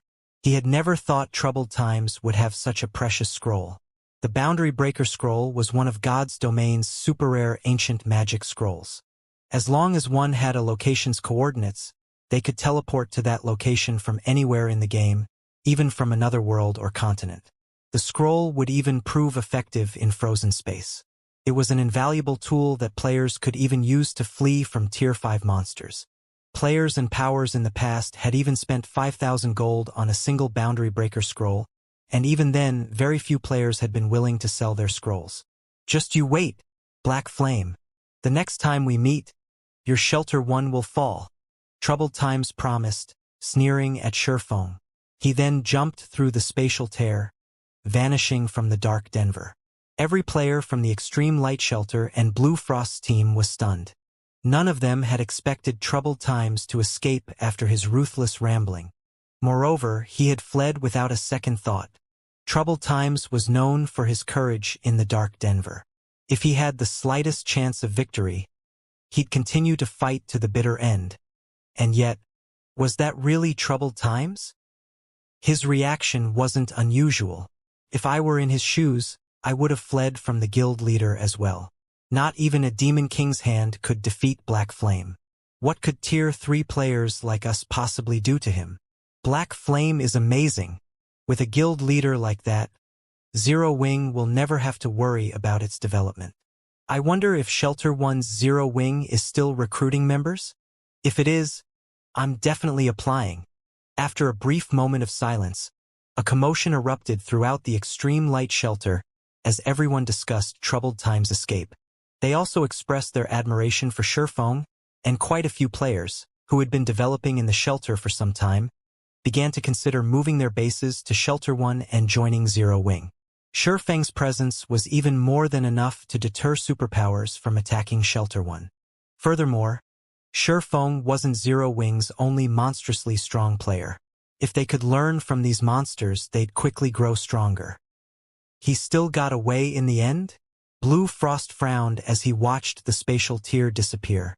Although he was surprised with how decisively Troubled Times had fled, the man's actions had been well within reason. Surefeng's strength had just been that astonishing. There was nothing surprising about how much Troubled Times feared Surefeng, going so far as to run, even knowing that Surefeng had almost no combat power remaining. While almost everyone viewed Troubled Times' ruthless promise as nothing more than an attempt to salvage his reputation, Blue Frost knew that he hadn't been joking. The Dark Den offered demon players an unimaginably advantageous environment, and now that Troubled Times had seen the depths of Zero Wing's strength, he would be absolutely confident of overcoming the guild the next time he attacked. Moreover, the fact that the Berserker had used one precious tool after another proved that a great power supported the Sentinel Shelter. If they didn't deal with this properly, Shelter 1 would face true danger. Escape? Do you think you can flee from me so easily? Surefeng chuckled as he watched the spatial tier finally close. Have you locked on to him, Fire? Surefeng asked, turning toward Fire Dance a short distance away. Players had many ways of escaping to live another day in God's domain, and when one wanted to hunt a fleeing player, they could rely on tracking scrolls, skills, and spells. Of all of the main classes, the assassin was the most adept at tracking and taking out targets. Once an assassin reached Tier 3 and unlocked their mana body's full potential, their tracking abilities would undergo a qualitative transformation. They could use their own mana to lock on to another player's mana signature. Unlike tracking scrolls, this method didn't add any debuffs to the target, making it nearly impossible to detect. Unless the targeted player could remove the mana the assassin had left on them, they couldn't shake off the tracker. Rest assured, guild leader, my mana is on him. Even if he runs to the edge of the world, I can find him, Fire Dance confirmed, nodding. She had locked on to every Sentinel Shelter member's mana signature even before she had killed the Tier 3 Shield Warner. Even if Aqua Rose and Violet Cloud hadn't taken action, none of the Sentinel Shelter players participating in the fight had had any chance of escaping with their lives. Guild leader, do you really intend to chase after Troubled Times? The spatial tier's destination is a city enveloped in darkness energy. There's a 90% chance that it is in demon players' territory. Those demon players are extremely biased against other races. Even if you manage to make it there, you'll have a hard time reaching Troubled Times. Blue Frost hurriedly interrupted, attempting to dissuade Surefeng from hunting down the Berserker in question. Although troubled times still posed a threat to Shelter 1, the Sentinel Shelter would need some time to recover from losing so many of its top experts. Meanwhile, Shelter 1 could use this chance to grow stronger. After today's battle, Zero Wing's fame would spread across the Dark Den. After all, and a large number of players would show up to join Shelter 1. The shelter wouldn't have to worry about its development speed. Once they upgraded Shelter 1 to a large shelter, troubled times would have a hard time threatening the shelter. Of course, these players have chosen to be one of Zero Wing's enemies, and I need to ensure that they know the price for doing so, Shi Feng resolutely declared. Another time he might have let the matter slide. But times had changed. As the Dark Den had more contact with the outside world, more superpowers would have designs on the other world. If superpowers wanted to develop in the Dark Den, they'd need a shelter first, but reaping the otherworld's benefits would take ages if they had to construct and grow a shelter from scratch. Hence, they would try to take over already developed shelters. Now that the Sentinel Shelter was the first power to target Shelter 1, he had to teach them a lesson and use them as an example, showing other powers that Zero Wing was not to be provoked. If he didn't act now, more powers would target his shelter in the future. I understand. I'll see to the necessary preparations, but now that the various powers are fighting over the bronze teleportation gates, traveling to the main continent is incredibly challenging. I'm afraid that we'll need some time before we can go after troubled times, Blue Frost said. Blue Frost understood what Shi Feng intended when he heard the man's reply. It was clear that Shi Feng wanted to make an example of troubled times, but traveling between the Dark Den and the main continent wasn't easy. Thus far, the bronze teleportation gates were the only reliable way to do so, but Shelter 1 wasn't a high enough rank to own such a gate. They would have to borrow a large shelter's bronze teleportation gate. Unfortunately, these gates' available slots were limited, and most had already been distributed. Traveling to the main continent anytime soon wouldn't be a simple task. As soon as Blue Frost finished speaking, however, a crisp, pleasant voice interjected. Guild Leader Black Flame, if you wish to visit the Demon City, I can help you with that. A horned eagle slowly descended from above, and the pleasant voice had come from none other than Illusory Words. You know where it is? Shi Feng asked, surprise flashing in his eyes. He knew that demon players' territories were on the main continent, but they were akin to secret lands. Not only were they incredibly difficult to find, but their locations were also relatively unstable. Because of this, even the various superpowers had struggled to exterminate demon powers during his previous life. It would be more precise to say that I came from that city, Illusory Words said, smiling. If that's the case, what's your price? Shi Feng asked. He doubted that Illusory Words would help him for free. The woman was one of Crimson Emperor's vice guild leaders, after all, and although their two guilds weren't enemies, they weren't friends either. I don't need payment. Consider it Crimson Emperor's attempt to befriend Zero Wing. Illusory Words replied with a smile, shaking her head. All right, as long as Crimson Emperor doesn't provoke Zero Wing will avoid clashing with Crimson Emperor. Shi Feng agreed with a nod. I'll have to thank you then, Guild Leader Black Flame. I will report this to my superiors later, Illusory Words said. She breathed a sigh of relief the moment Shi Feng agreed to her proposition. Before you go there, however, I must warn you. Demon's Heart, an up-and-coming dark guild, rules over that demon city. The guild had been developing rapidly in the Ten Saints Empire. It's almost like it just appeared out of thin air. Even the super guild Battle Wolves has suffered heavy losses against Demon's Heart. Since Troubled Times has the city's coordinates, I assume that he has quite a close relationship with the Dark Guild. That demon city happens to be Demon's Heart's main headquarters. Demons control the entire map, in fact. The demonic residents target and attack any non-demon player they find. You should avoid exploring too much of the map if you wish to slay Troubled Times. While Illusory Words had explained the situation, Blue Frost, who had initially approved of the hunt, revealed a grim expression. They might not have had an issue if Troubled Times' relationship with Demon's Heart had been only on the surface, but it'd be a different story if he were close with the Dark Guild. Even super guilds had a headache when it came to Demon's Heart. If Troubled Times hid within the Dark Guild's headquarters, trying to hunt him down would be suicidal. Demon's heart? So, that's why he was so confident. Realization dawned on Shifeng. Demon's Heart had been one of the 6 great dark guilds in God's domain during his past. The entire guild consisted of demon players, and although it didn't have as many players as other superpowers, every member had extraordinary combat power. Ordinary players had had no chance against them. Many super guilds had suffered huge losses at the hands of Demon's Heart back then. The Dark Guild had even slain several super guilds' guild leaders. It was practically as powerful as the 5 great super guilds. As far as Shifeng could remember, Demon's Heart had begun to grow stronger around this time during his previous life, too. If Troubled Times thinks he can take Zero Wing on just because he's got a powerful backer, he is sorely mistaken. When Shifeng recalled Troubled Times' bold exit, he sneered. He turned to Illusory Words, asking, "Vice Guild Leader Illusory, how many people can you help me transport to the main continent? I don't have many slots available. May I know how many people you wish to take with you, Guild Leader Black Flame? If I don't have enough, I can borrow some slots from other guilds." Illusory Words offered after giving the matter some thought. A little over 300. Illusory Words could not help but be stunned when she heard how many players Shifeng planned to take with him. As far as she was concerned, Shifeng would be lucky to take 20 experts with him. They were talking about infiltrating demon territory, after all. Not only did powerful monsters wander the map, but there were also many powerful demons and demon players in the area. Human players wouldn't make it to the map without Demon's Heart's permission. Even Tier 3 experts would have a hard time surviving in the map.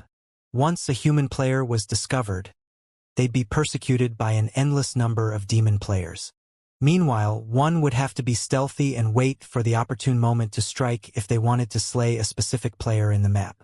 Shifeng, however, wanted to take over 300 players with him on his hunt for Troubled Times. Evading detection in demon territory would be nearly impossible with such a large group. "Are you not capable of transporting so many people?" Shifeng asked when he noticed Illusory Words' astonished expression. Since he was heading back to the main continent, Shifeng couldn't leave the Hell Legion stuck in the Dark Denver. Moreover, he wanted to make an example of Troubled Times. If he killed the Berserker off in secret, the man's death wouldn't become the deterrent he wanted. He needed the kill to have enough fanfare that it would prevent other powers from targeting Shelter One in the future. Although demon territories were akin to forbidden lands for ordinary expert teams, his was no ordinary team. It was Netherworld Empires, one of the 5 great super guilds in God's domain, strongest trump card legion. The very idea that the Hell Legion couldn't move throughout demon territory was a joke. "It's possible, but I'll need some time. Would you be willing to wait a while, Guild Leader Black Flame?" Illusory Words asked after snapping out of her daze. "How long will you need?" Shifeng asked. "I should be able to arrange it within roughly 6 hours." Illusory Words confidently replied. "All right, I'll have to trouble you then, Vice Guild Leader Illusory." Shifeng breathed a sigh of relief when Illusory Words said she'd only need 6 hours or so. Fire Dance had used her mana to lock onto Troubled Times, but the technique wouldn't last long. At most, her mana would remain on her target for 2 days. After that, her mana would leave Troubled Times, and hunting him down would be almost impossible. Once Illusory Words and Shifeng had finished their discussion, the Vice Guild leader left the extreme light shelter atop her flying mount to see to the necessary preparations. Meanwhile, Shifeng led Blue Frost and the others into the shelter to rest, while he waited for Illusory Words to contact him. While they rested in the extreme light shelter, news of Zero Wing's battle with the Sentinel shelter spread like wildfire. For a while, all of the Dark Den was in an uproar over the event. No one had ever thought a player could counter a demon god's hand and scare the Sentinel shelter's strongest expert, Troubled Times, away. While this news spread, word of Shifeng's hunt for Troubled Times shook the Dark Den's various shelters. It was a hot topic among countless players in the otherworld. What? Zero Wing is going to hunt down Troubled Times. How ruthless. But I like it. If Zero Wing succeeds, the Sentinel shelter is as good as finished. That shouldn't be possible. Troubled Times is no fool. Once he discovers a marker on him, he'll just wait in the city until it disappears. Zero Wing won't be able to reach him. That's why the guild is taking over 300 players on the hunt. I bet that Zero Wing won't hesitate to kill him even in a city. Troubled Times is pitiful. With so many experts going after him at the same time, he has no chance of surviving. I don't think Troubled Times will lose everything. I'm sure he'll take all of those experts with him to the grave. It really makes you wonder what Zero Wing is thinking by pulling such a crazy stunt. Zero Wing's generosity equally shocked and confused the Dark Den's players. They had never thought that Zero Wing was ruthless enough to gamble the lives of 300-plus experts just to take out a defeated general. Even if Zero Wing succeeded, the guild would suffer massive losses. Lava Valley, Demon City. Several middle-aged men, one of which was none other than Troubled Times, the commander of the Sentinel Shelter's #1 adventurer team, sat around a table in one of Demon City's high-class bars. Commander Troubled, the Zero Wing you spoke of is insane. The guild actually plans to come here just to deal with you. It's just 300-plus experts. If they dare come to this city with so few players, they'll be wiped out before they even reach the city gates. I know, right? We're in demon territory. Zero Wing's experts won't even get past the several large adventurer teams in the surrounding area. Even if they're lucky enough to make it here, Demon's Heart controls this city. Even dragons would have to lay low here. When the middle-aged men around Troubled Times heard this, they all laughed. The Sentinel Shelter was no match for Zero Wing in the Dark Den, but it would be a different story in Demon City. Even if Zero Wing's 300-plus experts magically appeared in the city, they couldn't touch Troubled Times. Attacking a player in Demon City meant declaring war against Demon's Heart. Right, Elder Heart? When will Vice Guild Leader Light return? Troubled Times asked a level 108 Tier 3 Elementalist. Does he need anything of me? The Vice Guild Leader is currently meeting with an important person, so he told us to rest for now. He's already commissioned the city's large adventurer teams to deal with the Zero Wing issue. Rest assured. I doubt you'll even get to see Zero Wing's experts by the time this has been settled, the elementalist named Furious Heart replied, smiling. The city's large adventurer teams are getting involved? The news allowed Troubled Times to breathe a sigh of relief. Demon City's large adventurer teams wouldn't be able to harm Sherfong in the outside world. At best, they might take out Zero Wing's other experts, but in demon territory, non-demon players were severely suppressed. They wouldn't be able to use their berserk skills. In other words, the terrifying berserk skill Sherfong had used in the Dark Den wouldn't be available to him. Sherfong would have to face a large number of demon players and a few that had basic attributes on par with or greater than Troubled Times. While Troubled Times chatted with Demon's Heart's elders, a 5-meter-tall space-time gate appeared in a volcanic region within the Lava Valley's outer area. Numerous figures burst forth from the gate, and leading the group was none other than Sherfong. I'm finally back. Sherfong gave a rueful sigh when he felt the familiar mana around him. Sure enough, one can only fully exhibit their full strength in a familiar environment. He couldn't help but feel a little uncomfortable both on the mana-deficient Western continent and in the mana-rich Dark Den. The instant he returned to his own continent, however, he felt his mana affinity improve. Everyone's through, Guild Leader. What should we do next? Blue Frost asked Sherfong.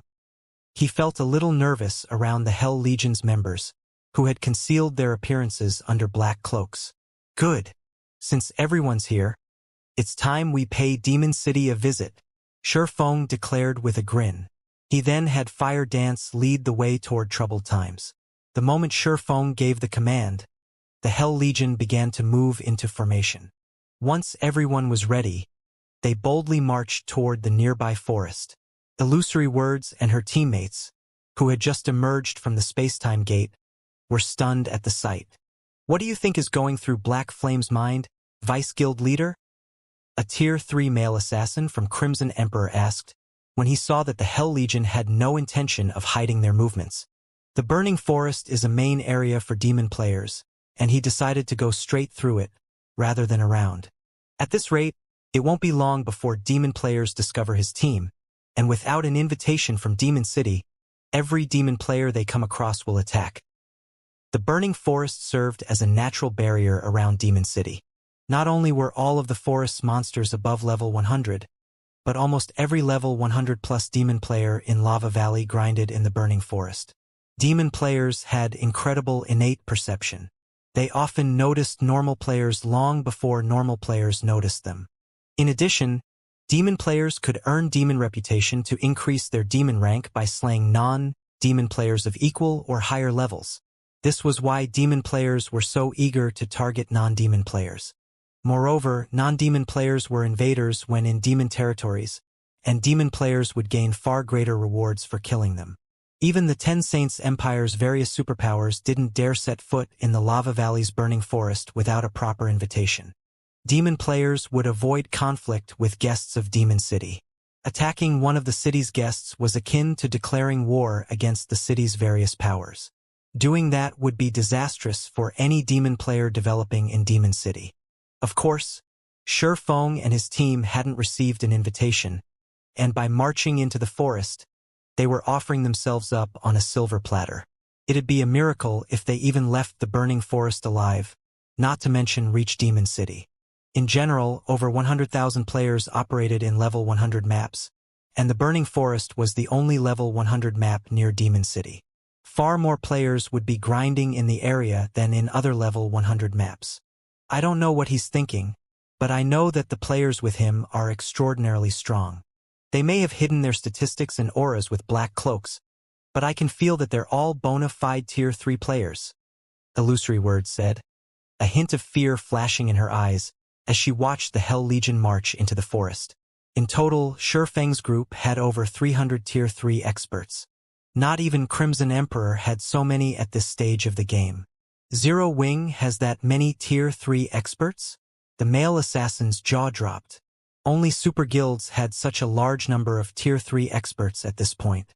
How could Zero Wing, a guild that had only established itself in God's domain and had no backing whatsoever, have as many Tier 3 experts as a super guild? While Illusory Words and the male assassin shared their shock over the number of Tier 3 experts Zero Wing had just sent into the burning forest, a young man in white robes and surrounded by the power of darkness stepped through the space-time gate, sneering when he overheard the two players' conversation. The fact that Zero Wing has over 300 Tier 3 experts is indeed surprising. Unfortunately, that force isn't nearly enough to get through the burning forest, the young man said, realizing that Shi Feng's group had already disappeared into the woods. This is just a repeat of Battle Wolves' attempt to invade Demon City. Not only had Battle Wolves dispatched over 300 Tier 3 experts, but it had also sent an army of over 100,000 Tier 2 experts. In the end, Battle Wolves' army had been annihilated before it had reached the city. I've also heard that Demon's Heart has hired the city's large adventurer teams to stop Zero Wing's force. Those adventurer teams don't have a lot of members, but every one of them is strong enough to deter superpowers. If they work together, Zero Wing won't stand a chance. Neither the male assassin nor Illusory Words tried to argue with the white-clad youth. He had only spoken the truth. In fact, the boy's evaluation of Demon City's large adventurer teams was a little humble. Battle Wolves' army had suffered tremendous losses against those large adventurer teams, and they had undoubtedly grown stronger since slaughtering the guild's members. As the white-clad youth and Illusory Words quietly discussed the situation, a party of demon players had discovered Shi Feng's team. Why have so many human players come to the burning forest? Are they the bounty targets Demon's Heart announced? And here I thought Demon's Heart was joking. I hadn't actually thought that these human players would dare enter our territory. Quick! Send word to the large adventurer teams. If we take too long to report this, someone else will and claim the reward. The demon party's members were ecstatic over discovering Shi Feng's group. They immediately reported their discovery to the large adventurer teams within the forest. Just as they were about to contact one of the adventurer teams, however, over 100 figures descended from above, landing a short distance from Shi Feng's team. They all wore jet black plate armor and wielded standard weapons. They also radiated dense power of darkness and emitted an intense pressure that even deterred Tier 3 experts from approaching. Crap! How is our luck so bad? I didn't know there was a demon patrol squad nearby. I guess we won't get credit for the discovery, after all. When the demon party members saw the figures in black, they could not help but shake their heads and sigh dejectedly. The burning forest was demon territory, and demon squads patrolled the area. Every one of these squads consisted of up to 3 Tier 4 Great Demons and 100 Tier 3 Advanced Demons. They also maintained a 10-level gap above Demon City's mainstream players. They weren't a force players should take lightly. These demon patrol squads were a large part of the reason that the Battle Wolves' crusade on Demon City had failed before it had even reached the city gates. Now that one of these squads had discovered Shurfeng's team, annihilation was almost certain. Furthermore, these demons had wings and were capable of flight. Even if Shurfeng's group could fly, they wouldn't escape. The watching demon players expected Shurfeng's group to turn and flee, but they didn't. Rather, they took the initiative to charge at the demon patrol squad as if they had just found their prey. The Guardian Knight leading the charge bashed his shield into one of the level 115, Tier 4 Great Demons, which subsequently lost its balance and stumbled half a step back. That Guardian Knight's strength was unbelievable. A 3-meter-tall man and his emaciated companion proceeded to pin down the other 2 Tier 4 Great Demons. The Tier 3 Advanced Demons wanted to help, but other members of Shurfeng's team got in their way. Shurfeng's team suppressed the Demon Patrol Squad, which normally had an overwhelming advantage over players. The demons struggled against the players attacking them, unable to cooperate while their HPs visibly plummeted. In less than 30 minutes, the entire Demon Patrol Squad had been eliminated. Not a single demon had escaped with its life,